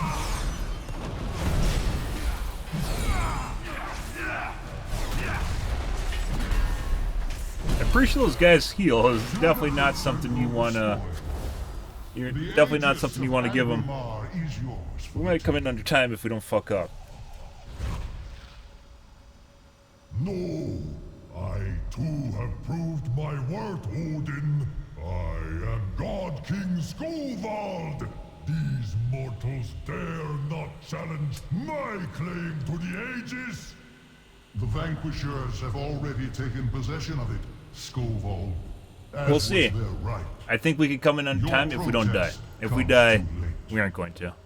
We'll look like our bare minimum is 30k. Champions will not yield the aegis by choice. Then they will surrender it in death. Give up the aegis. Give up the aegis.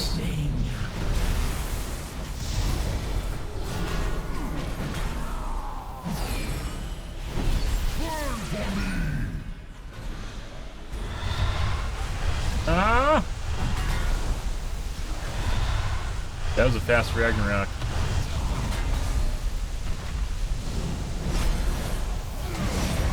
Grab it again? No. It's on the ground briefly, but you can't pick it up. This is where it belongs.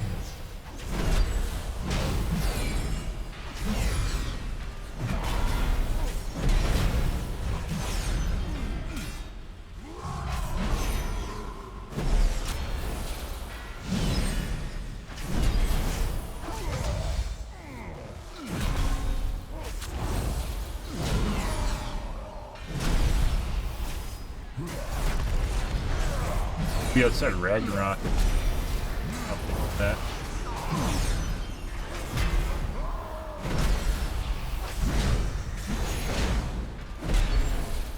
The elements answer. Your suffering will be eternal.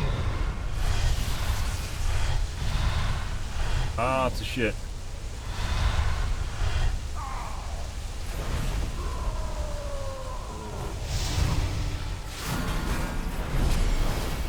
Overloads. Oh my god. Is where it belongs.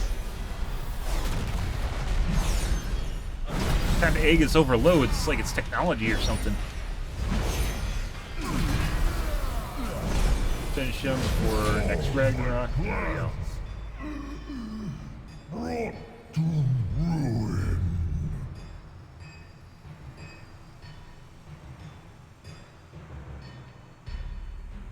I don't think we'll be able to come in under time. This is with like almost a perfect run too. Like we lost some time there at the beginning with the people dying in the center. Very tanky instance. The timer, like the amount of trash you need, or the timer's too high, one of the two. And it's been that way for like 3 weeks at this point. So. Me. Should you triumph, I will carve your names in these sacred halls myself and grant you a reward worthy of your valor.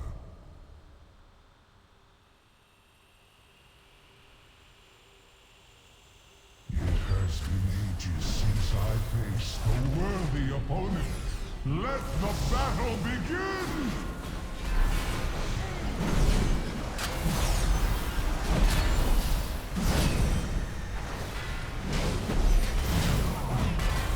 To me, Valajar, prove your worth!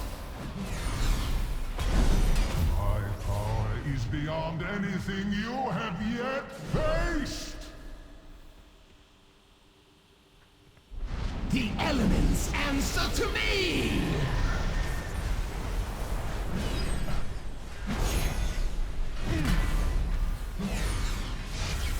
Every opponent has a weakness. I will find yours! Fuck is the yellow brand? Oh.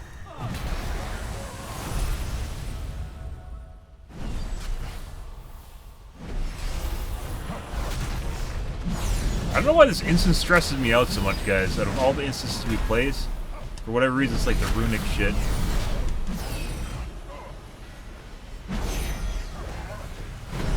To me, Valajar, prove your worth! Be warned, champions. I will hold nothing back!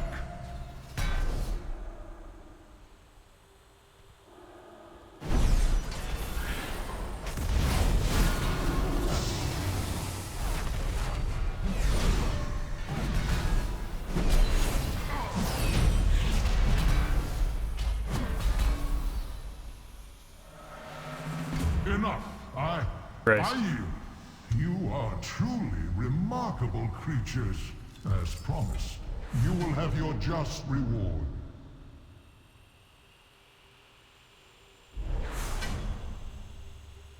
Ability and mastery. Have you brought valor to these halls? Yeah, I don't want that.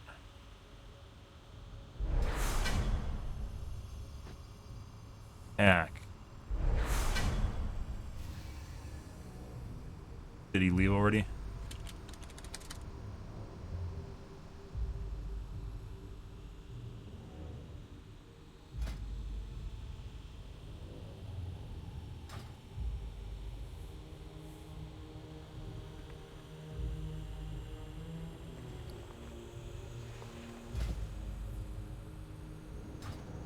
There you go.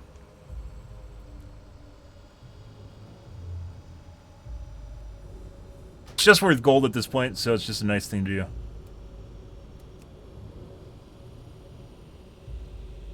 And you give me a trinket. So, I'm not really a trinket I'm looking for, but it's a to-do. It's something better than what I have for sure, so I'll take that. We're still missing wrists, so yeah. Still fucking missing wrists, guys.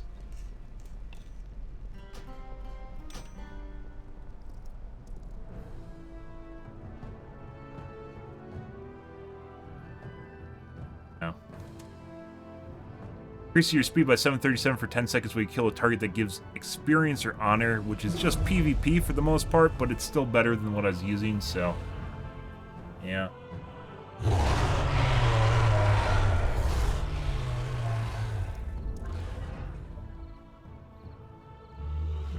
We got a camp of my level. That was almost a perfect run, guys, and we still did not come in under timer. And these guys weren't bad DPS either. Like, we still did not come in under timer, and then we had the healer off DPSing here too. So, yeah.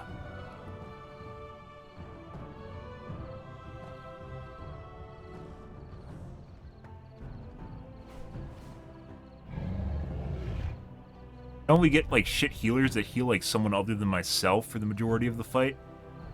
Yeah, it's, like, almost always the tank. Some shit's going wrong. Like, look at this.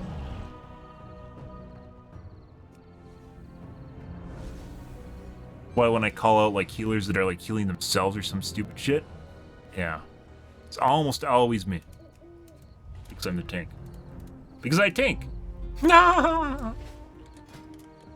So, I mean, we got a PvP trinket. I guess that's something. 30%. Is it like 2%? 2% crit strike. How much parry does it give? % parry? Nah. Strength also increases parry chance, so.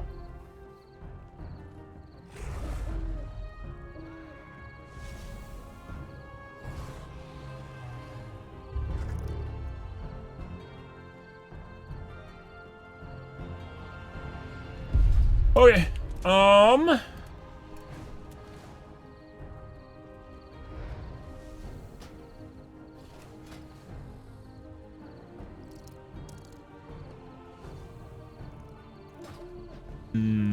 I don't think I want to do another one. They could actually, I don't know. Like, some of these dungeons don't take that long, and some of them do. Halls of Valor definitely took fuckloads of time. Like, Nokud might be able to do. Let's take a look. There's one running.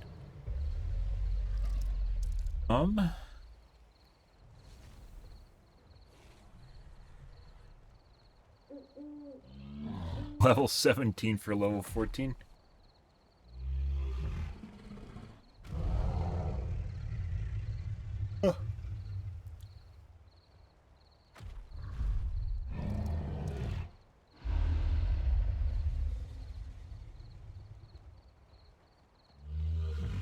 Oh, don't we have you can find groups pretty fast right now. You'll struggle in a couple months to find one. Maybe not. I'm actually what you'd probably consider ahead of the curve right now in terms of mythics. There's obviously people further ahead of me in terms of keys, but in terms of like your normal casual player, we're definitely ahead of your normal casuals. Like the normal casuals are like the guys that joined in with like a fucking 13 key, and they're in like blues still, like just almost all blues or just partially blues. Like that guy earlier, the DK that is like doing 18,000 damage. And the rogue earlier than that was also doing like 18,000 damage, so yeah. The city's finest goods.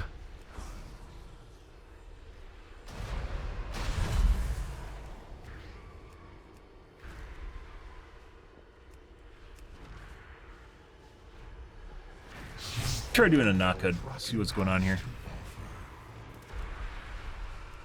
What happens?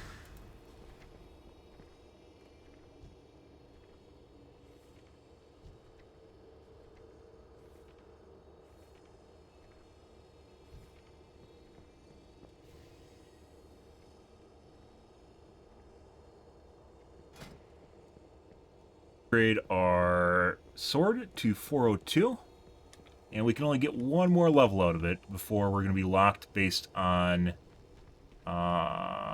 rating.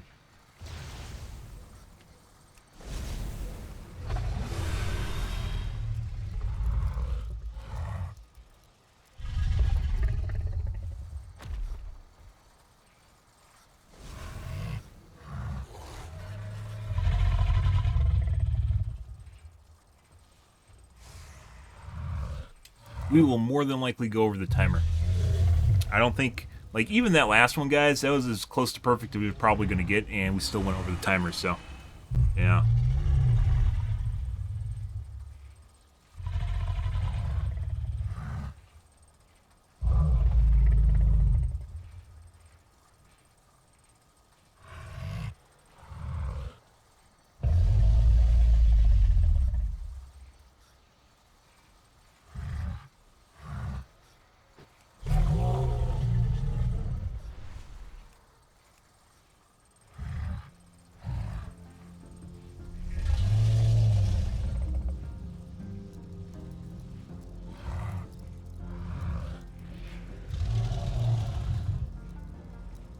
Oh, I would love to replace those bracers as the icing on the cake here, guys.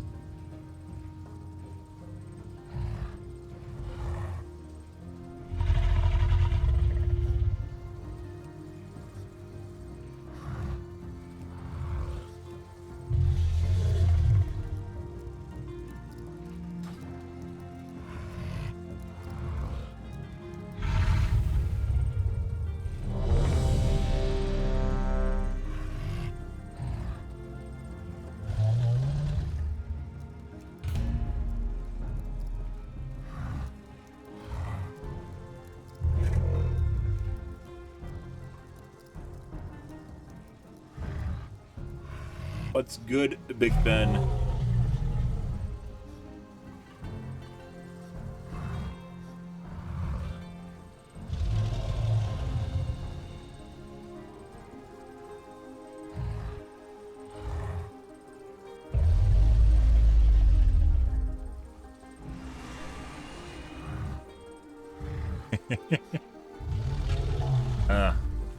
Lots of fortification.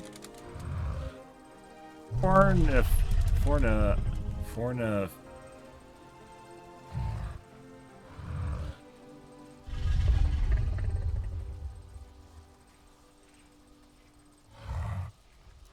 Lots of people.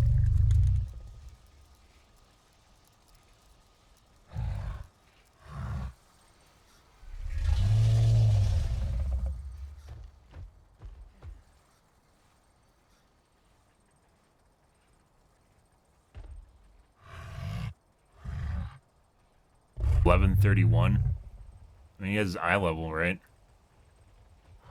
Okay. A +3 squad. What does that mean? I guess they're getting their group together?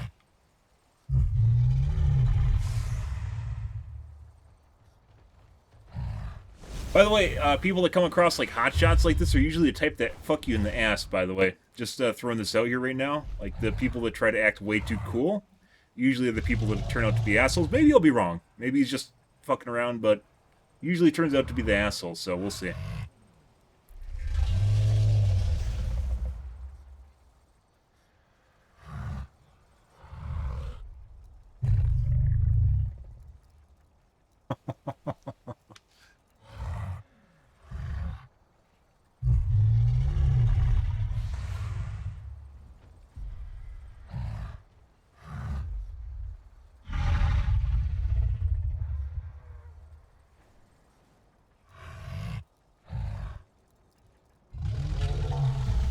What are you guys doing?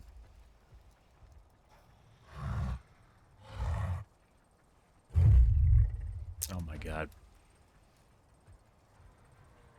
Oh my god, the list is still growing.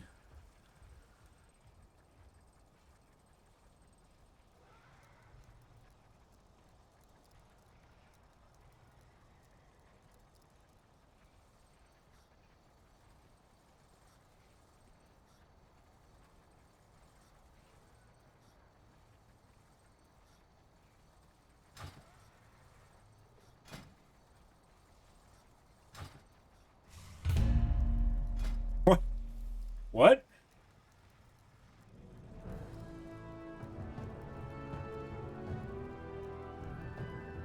Stream snipers, maybe? What the fuck's going on here?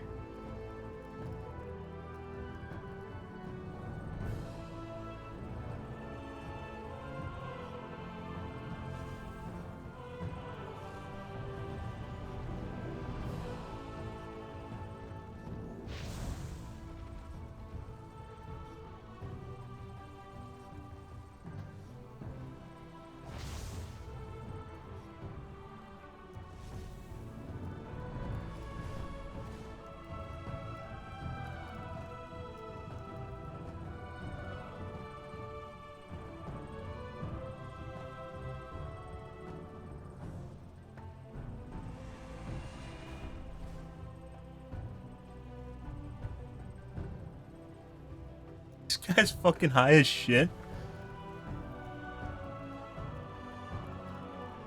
They're waiting for someone with a 1907 rating.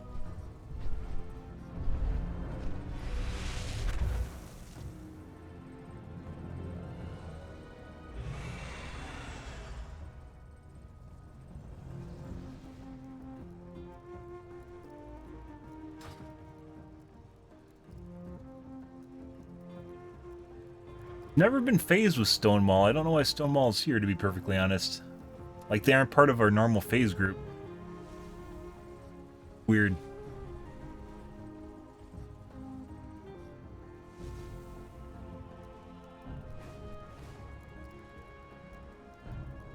We are totally, more than likely not coming in under time, unless there's some ridiculous DPS numbers going on here. We are most definitely not coming in under time. The fortified buff mixed with high-level keys is super tanky as fuck. And that's even without them getting heals off.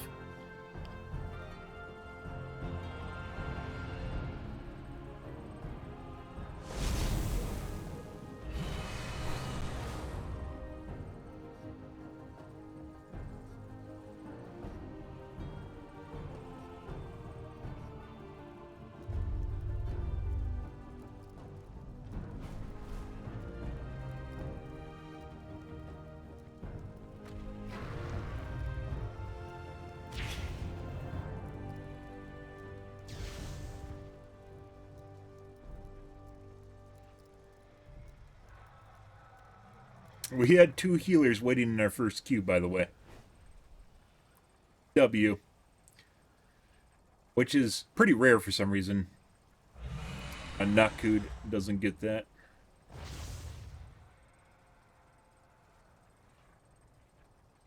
Good. Good, good, good. Good, good, good.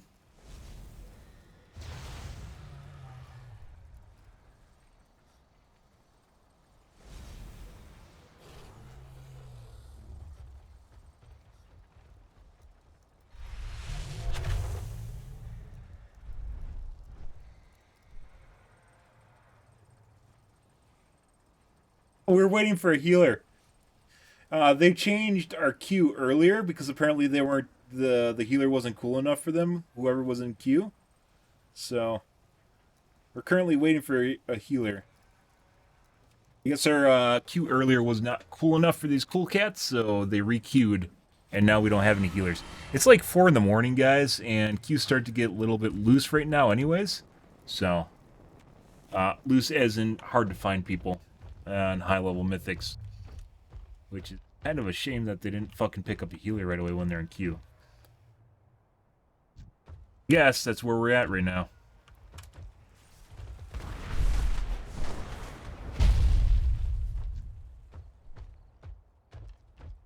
Engine. Yeah, we totally do not get, I changed up the name. Totally do not normally get phased with these guys. Senjin, but Tichondrus we do. Like rare. No, I take that back. Blood Scalp. These are all realms we don't normally see. I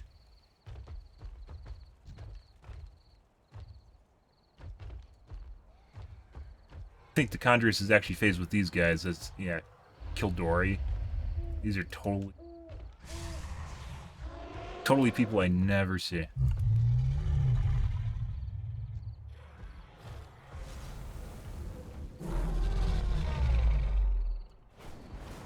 Buddy.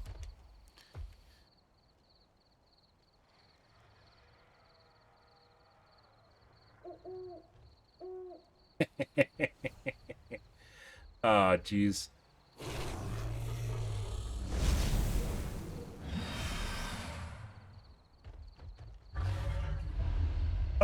We'll give it a couple more minutes here, guys. I was willing to do another instance if it was going right away, but we've already been waiting around for 10 minutes, so. Like, we aren't getting any healers to queue in, which is normally what happens about this time of day. That's why it's weird when we have, like, fucking 2 healers and we have, like, 10 DPS queuing. Now we don't have that anymore.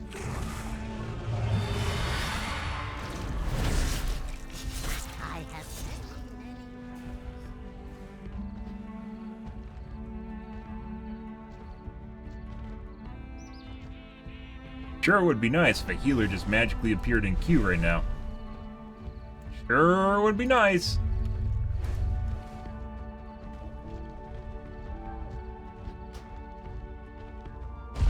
We don't have a healer. Why are you summoning me?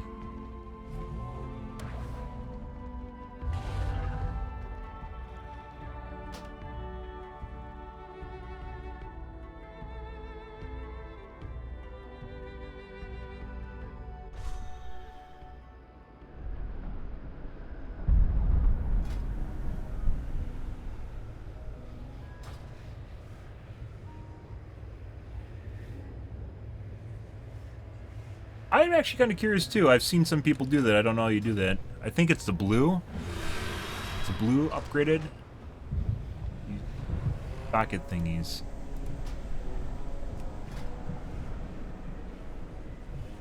Already.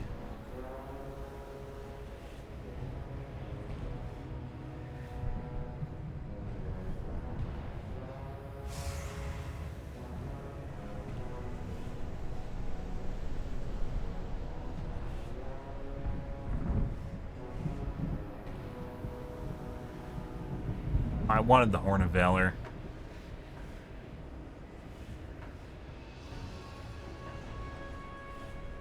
And better rituals shite. I use this for the longest time. This is like a max level version of the trinket that was uprolled. They got really lucky. Problem with doing the quests when you're leveling is that you get the item associated at the level that you pick it up.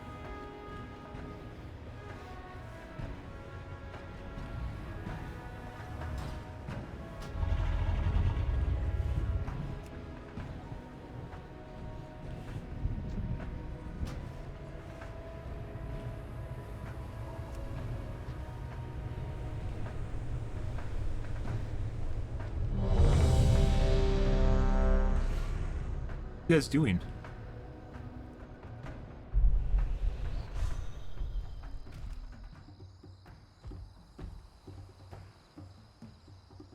Timed run?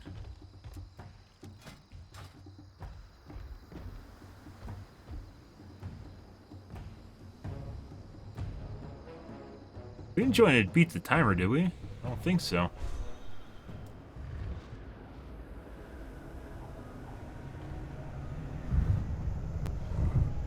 Apparently they want me to be a diamond. Okay.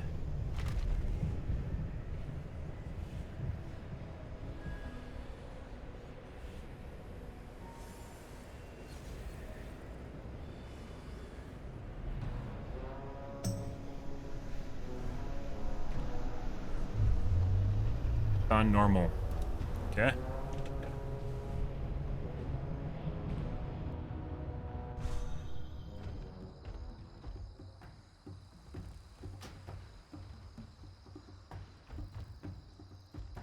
Fuck it. Where did...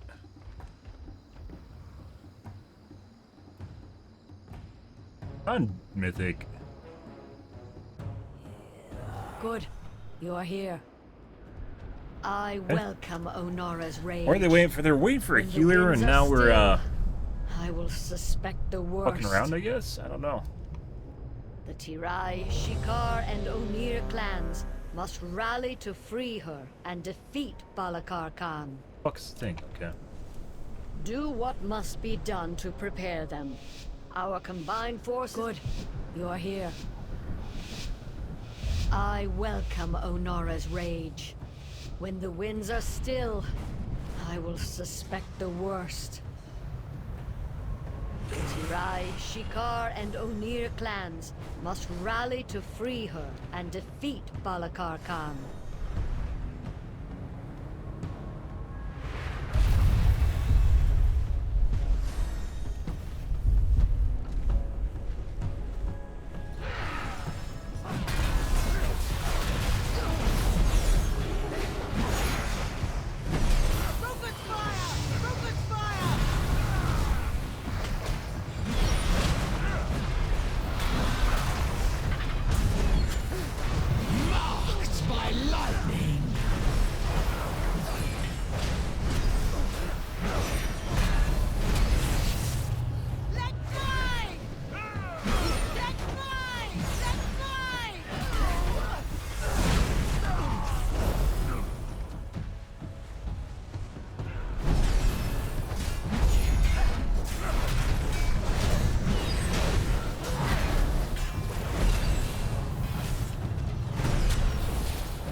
The fuck just killed everyone.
Oh, that is not why I wanted. This is why I didn't want to go over here, guys. There's no way. This is like a big group and then a small group at the same time.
Die.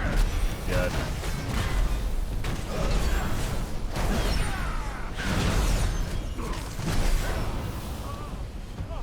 Fuck my face. Is there a battle res? I had my low up too. I had a lot of options there. I thought I was going to get healed at the last second.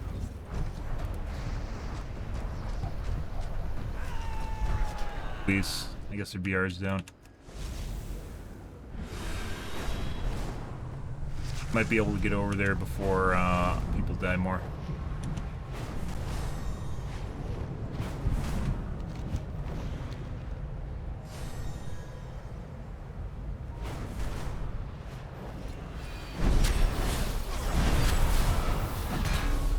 The elements answer to me! Let fly!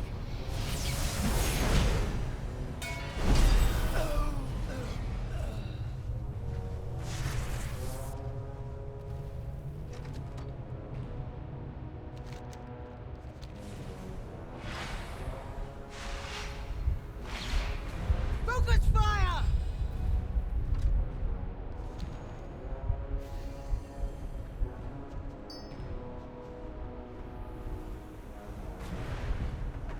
Fuck's the priest? They just leave?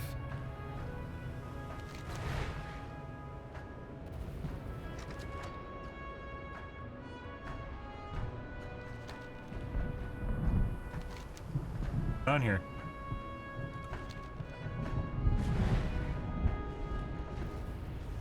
Ha! Jesus Christ, the fuck is that? Have they been gone for all the polls? They're here for the first poll, kind of for the second and third, and then they left.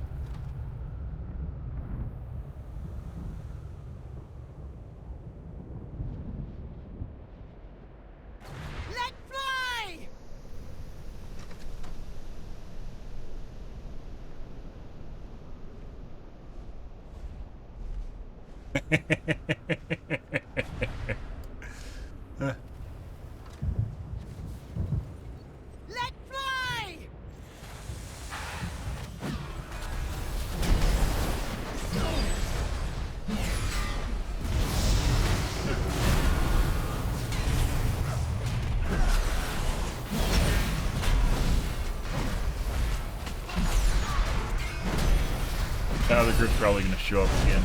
That'll happen.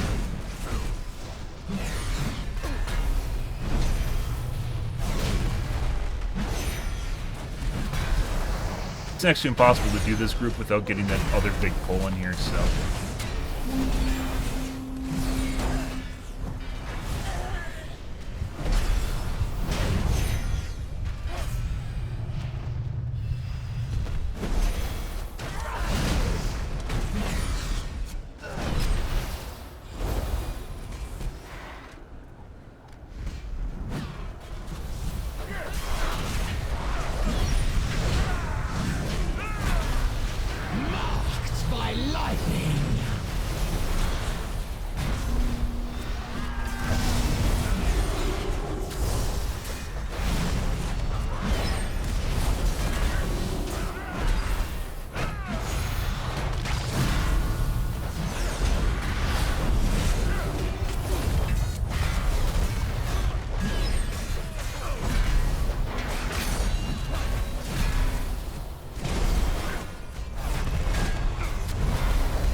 Probably would have been faster just to wipe, take the health penalty or the time penalty, than it is actually just trying to fucking kill this trash because it's so fucking tanky.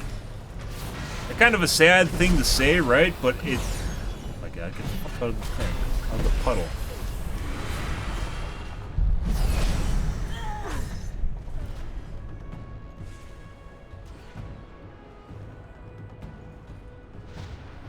Okay.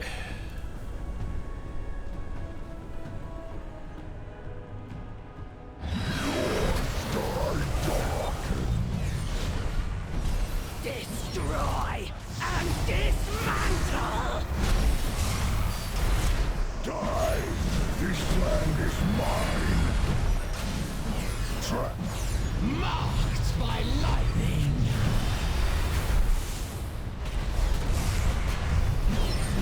Die! Ready to fire!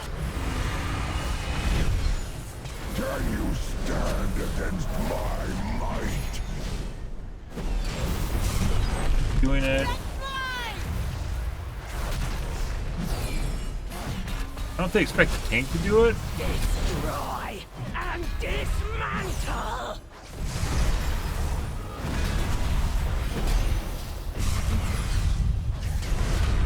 Die! This land is mine! Tremble before primal power! Ready to fire! Die! This land is mine! What is that? Can you stand against... Let's fly! Good. Destroy and dismantle! Incarnates!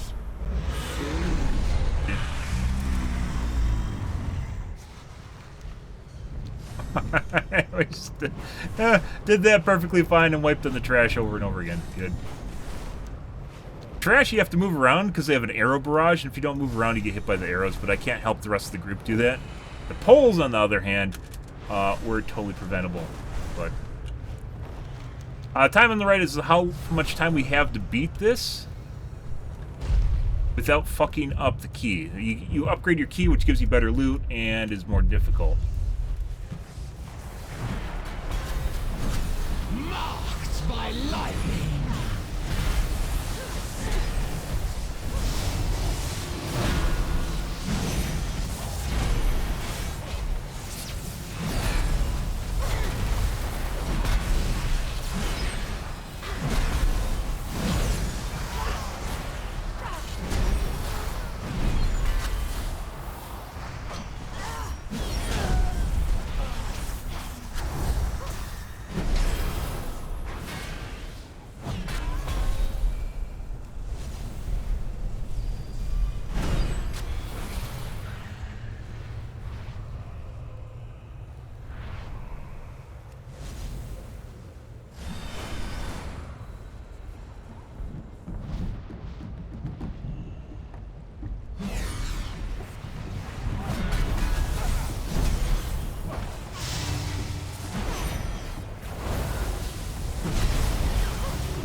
Stun him?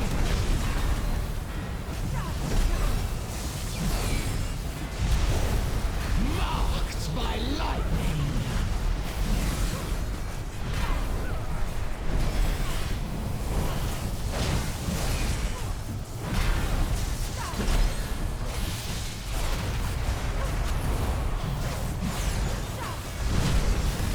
I can't fucking see the shit. I think there's a heal on the ground here and I can't fucking see it. What the fuck is going on here? Is this the fucking totem killing people still? I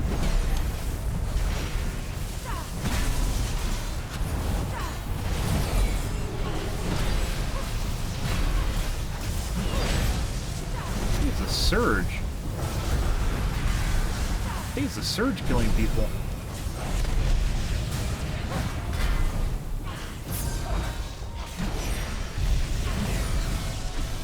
Oh!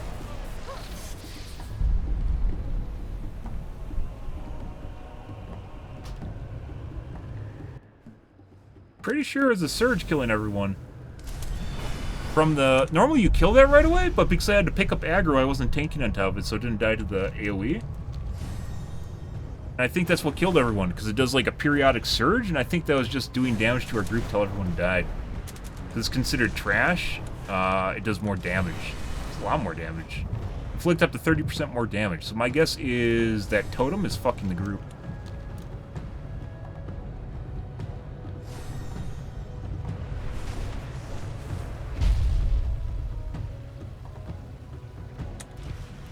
Yeah.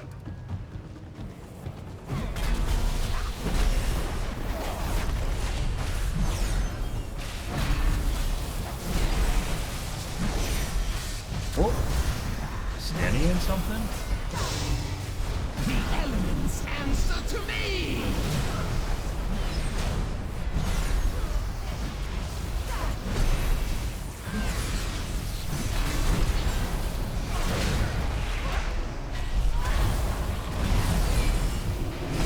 That I can see.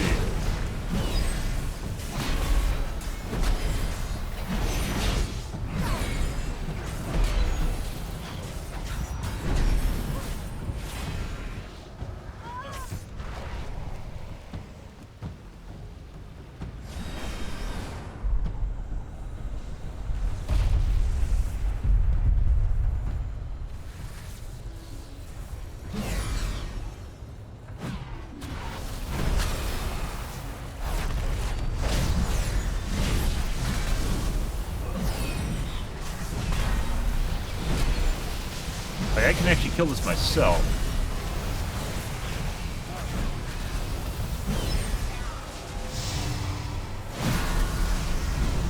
I'm very certain that's what was killing everyone. Because those surges were doing an AoE to our group. Which normally isn't a problem, but when they do 30% more damage, it turns out to be a pretty big problem.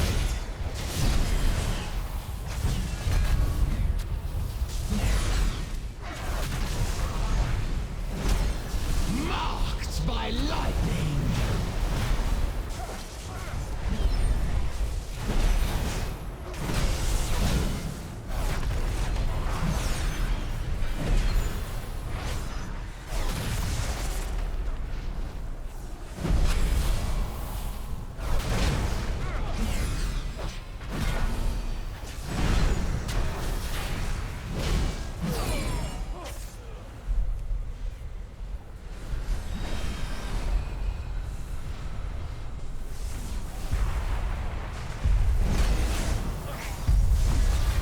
No, no, no, no, no, no, no, no, no, no, no, no, no, no.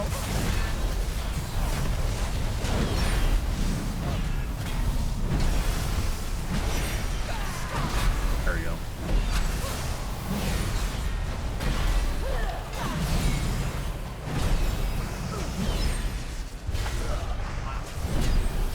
Did not, like, is this like the earthquake thing on the ground like a bad thing?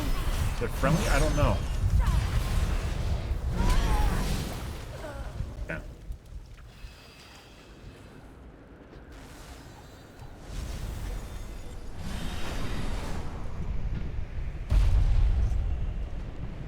You guys not want to do this?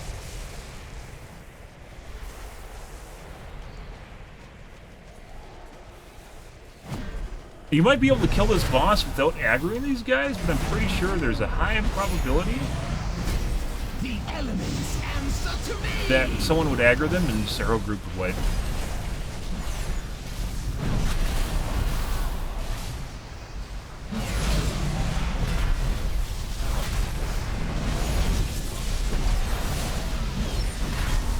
Doesn't seem like I'm not doing damage.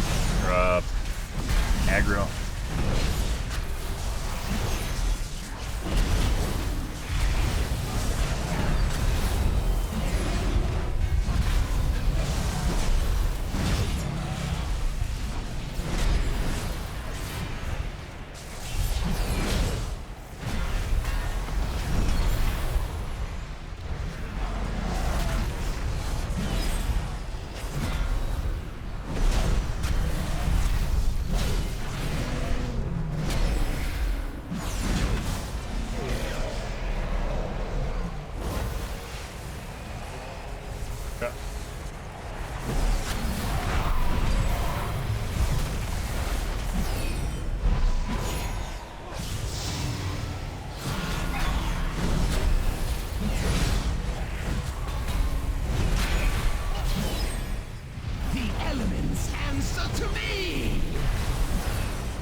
Can't like run away from it. Yeah.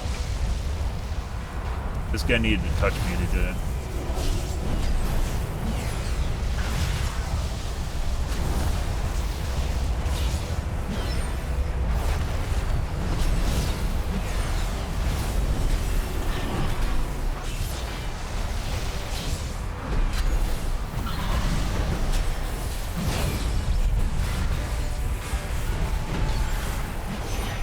The boss where I'm basically tethered to him and I can't run away easily.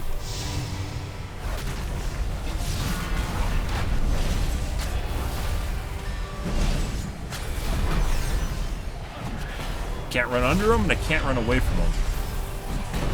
And I can't pull him, so. Marked by lightning.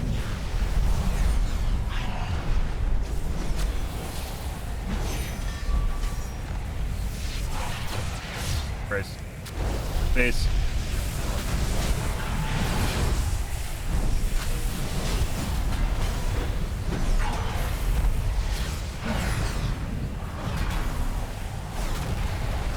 Pulls through.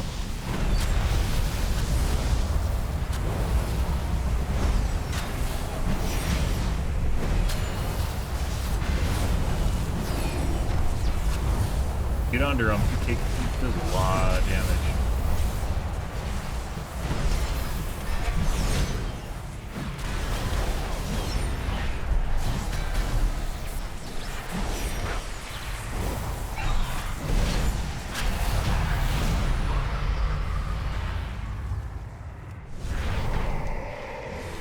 Good. Good. Easy.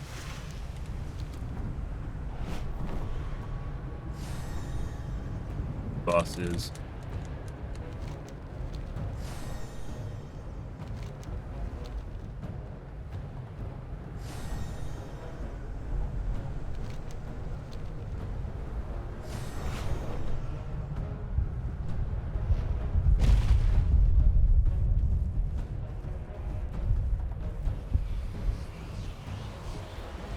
I am the messenger of death.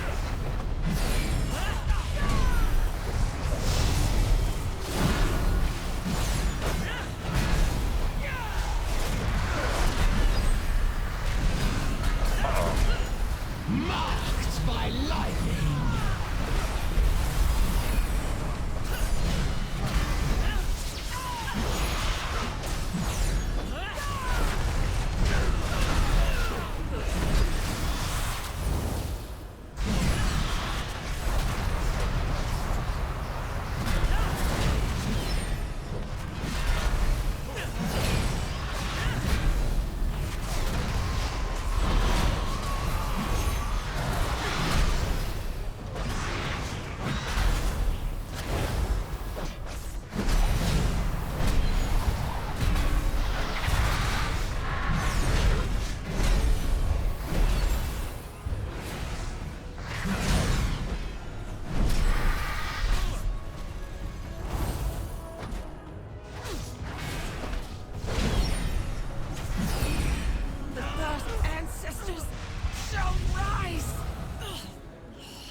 will feast on your flesh.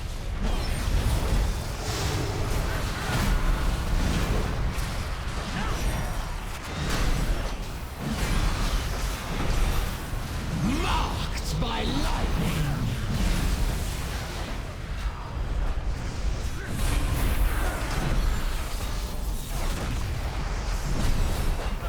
I think the crackles on the ground are actually friendly.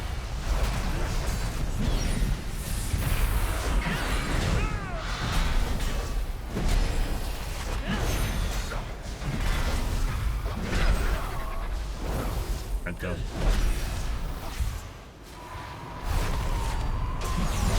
And by the way, no, it's not just getting rid of the debuff. You can't do the debuff because of the Treants.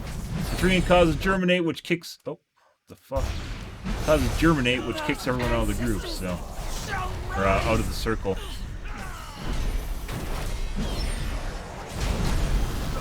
See, I was standing in the poop pile.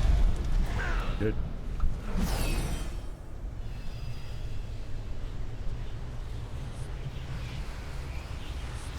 I am the messenger of death.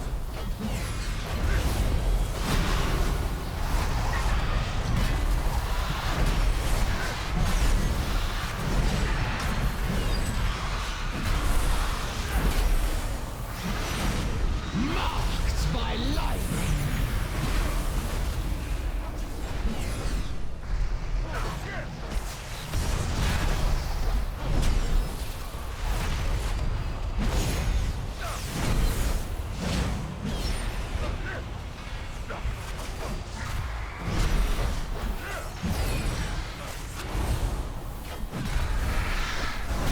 They're standing in a poop pile.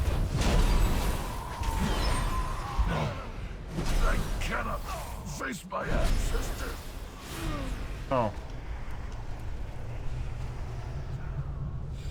They're fine. What are they worrying about?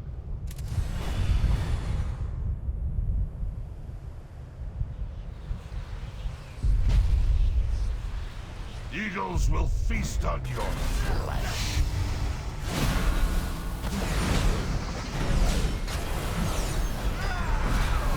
Why am I an X? It has to be friendly. I don't know if that's from maybe the earthquake.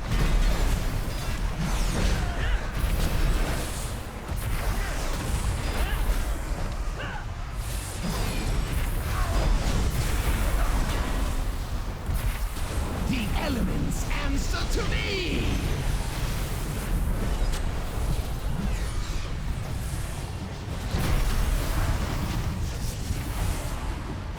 Uh-oh. Someone went down here and got aggro.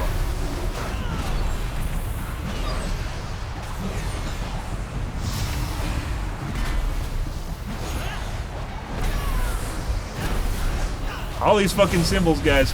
I think there must be an add-on that spams this. I swear to God, like, I don't think anyone even knows what's going on. They just keep rotating symbols on them. Maybe there's an add-on for this or something? I don't know.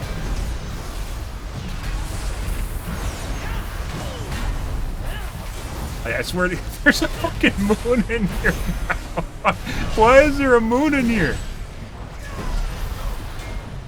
Oh my god, and then they just fucking aggroed more. How the fuck are we still alive? Got a battle res?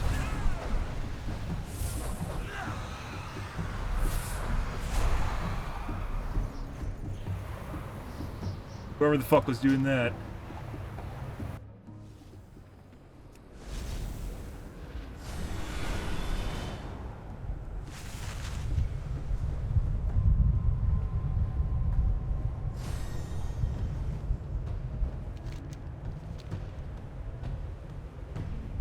Keep going, okay? Yeah, those dogs were literally on the other side of the burial mound, by the way. Those were the guys sitting on the front of the burial mound. Someone somehow aggroed them.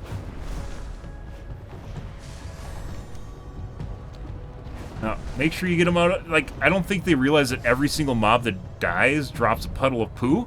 And if they're seeing, like, 1 out of, like, 30 or something where I forget or I can't see it, that's not, like... That's a pretty small number, so...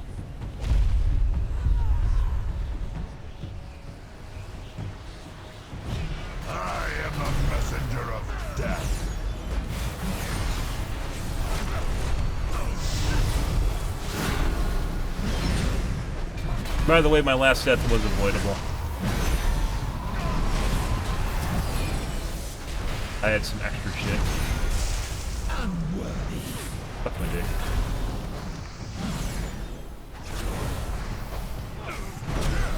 Pretty close to the boss, too. Not that it'll trigger the boss, but it causes the fucking pulsing thing to hurt you.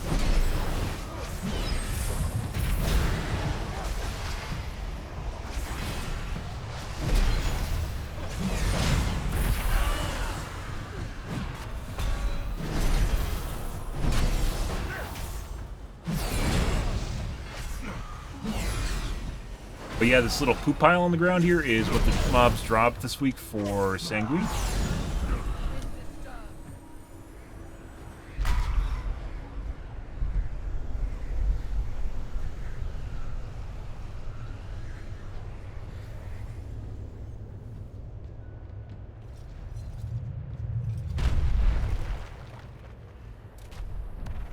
Necromancers? On our sacred grounds? This is what is... You shall pay for this blasphemy with your lives. Flee before me!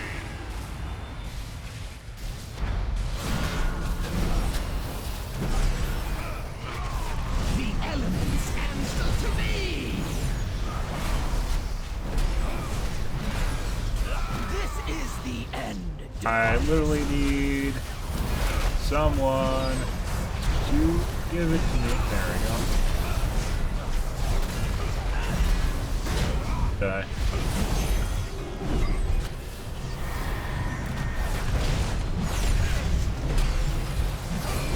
Brutalize is very brutal to get hit by it.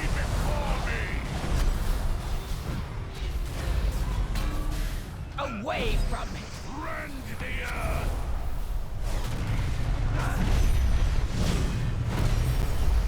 Hurts.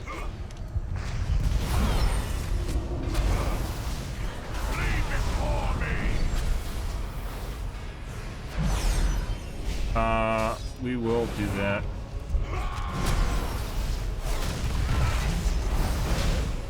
I don't know if we need the healer, but we've had call tonight where we thought I didn't need the healer and we were fine. And we aren't going to be under timer anyways, so.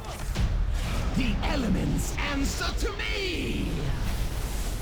Protect my children.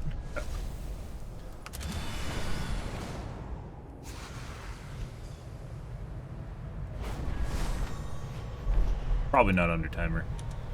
I don't think there's anywhere we can clear this with 5 minutes left. Maybe.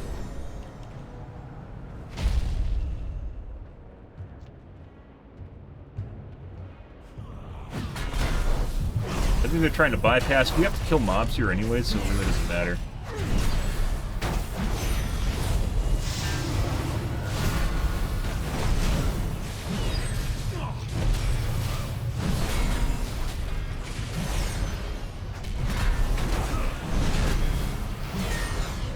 Good. Okay.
I literally need...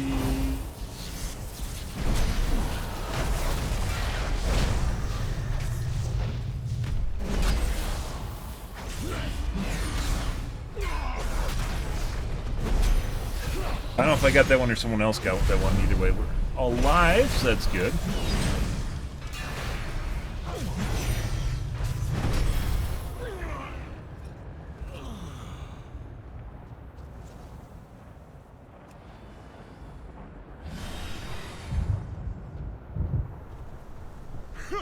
I will use Onora's power for more than breezes and blessings.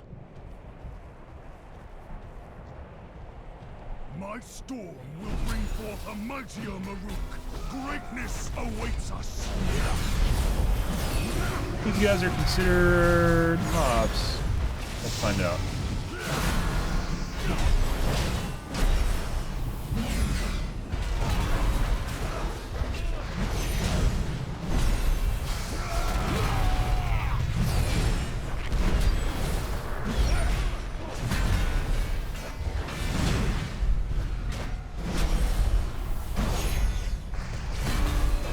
Ding ba-dong, ba-dong, ba-dong. By lightning.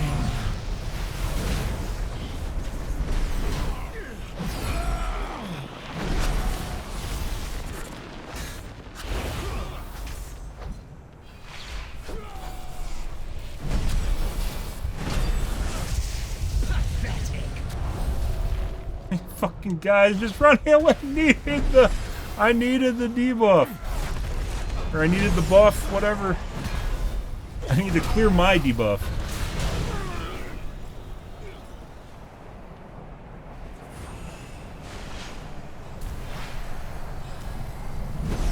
Your storms will shatter beneath my hooves.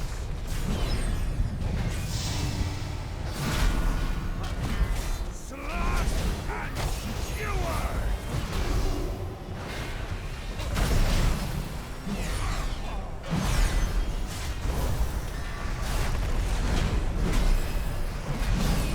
Must die. You will be trampled into dust. So even if we cleared this boss relatively fast, it's still going to come down to trash clearing and trash pain in the ass. We might have been able to make this if we didn't have 29 deaths. But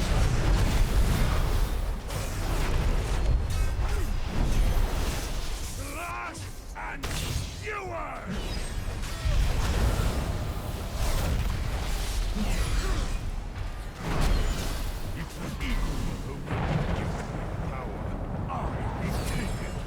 This land is our birthright!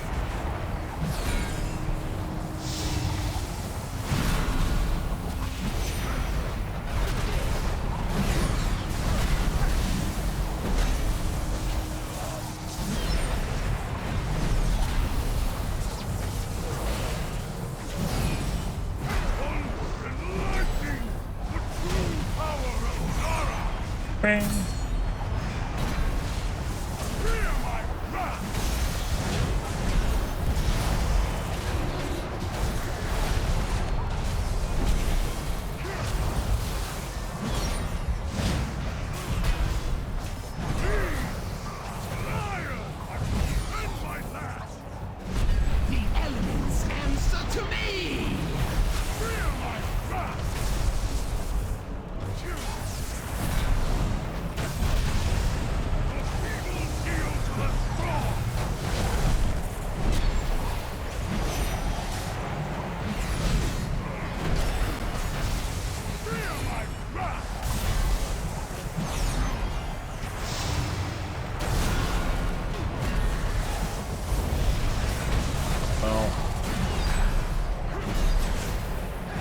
So let's pressure off the healer, so maybe we can play catch up.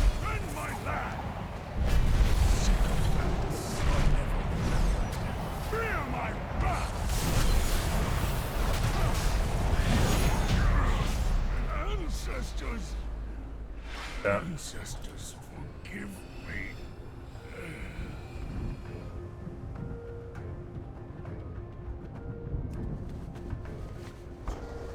Valakar's weapon will be broken. He will not take a place of honor with the Ancestor Khans. My thanks, outsider. Onara now flies free, and without Valakar's influence, Clan Noku may heed. Marked by lightning.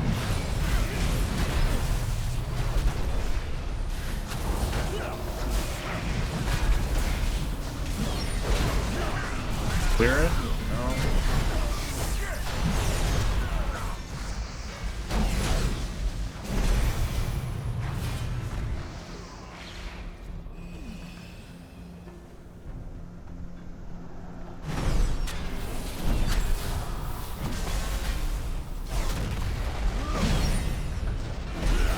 Yeah.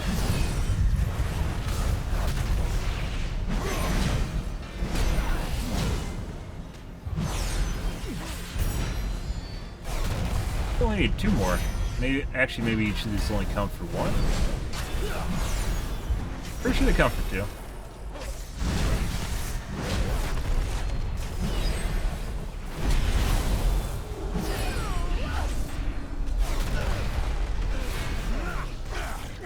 No, they count for 1.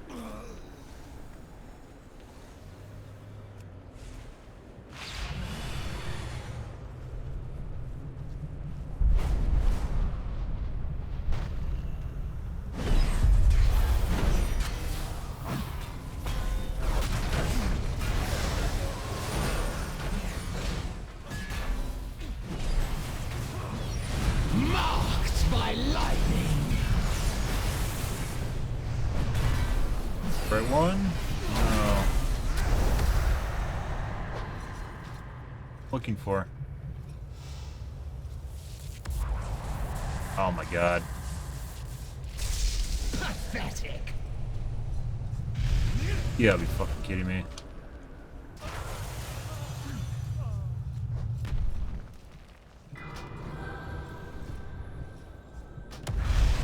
Oh my god.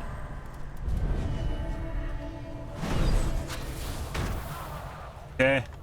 I guess he didn't fucking like that. I got hit by... yeah. Jesus Christ. I got hit by 2 demoralizing shouts, which I think were 8 seconds apiece, so like it's like 20 seconds. And then we got hit by the lightning bolt at the end there. On top of it. One more before 3rd boss. I mean, we don't need to do that. We're fine. Have to interrupt the fucking demoralizing shout.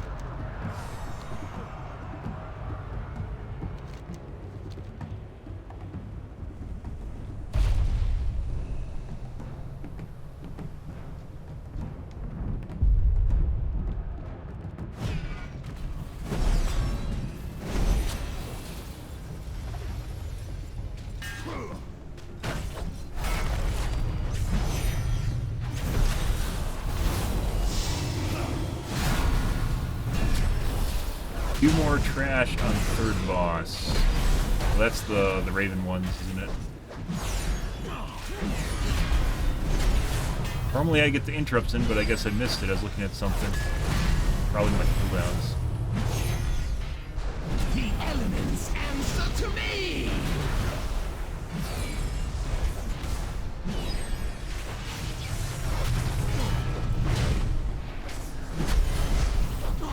Fucking god, no one fucking got the shout.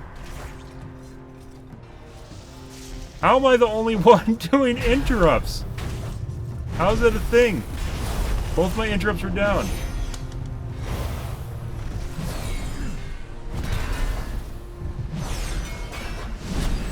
You were still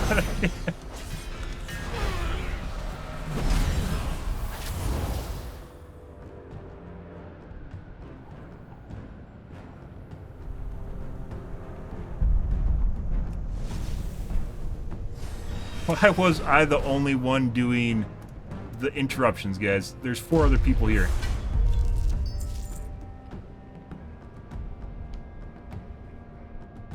Burial grounds, yeah.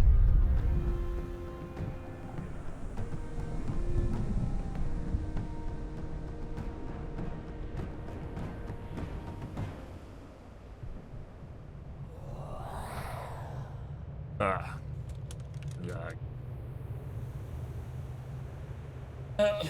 No. for putting in the time.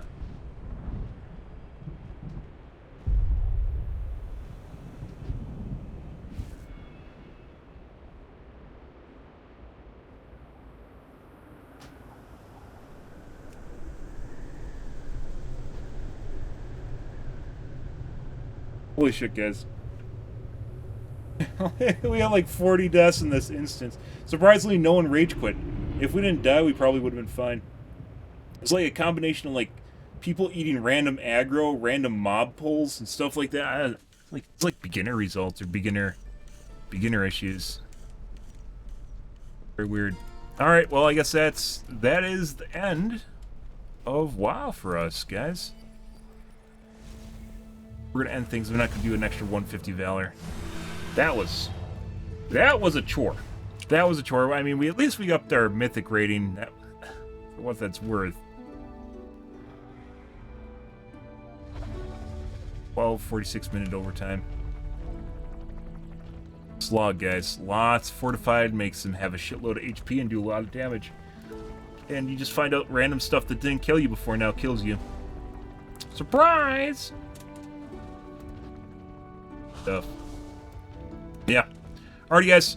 I'm definitely done tonight.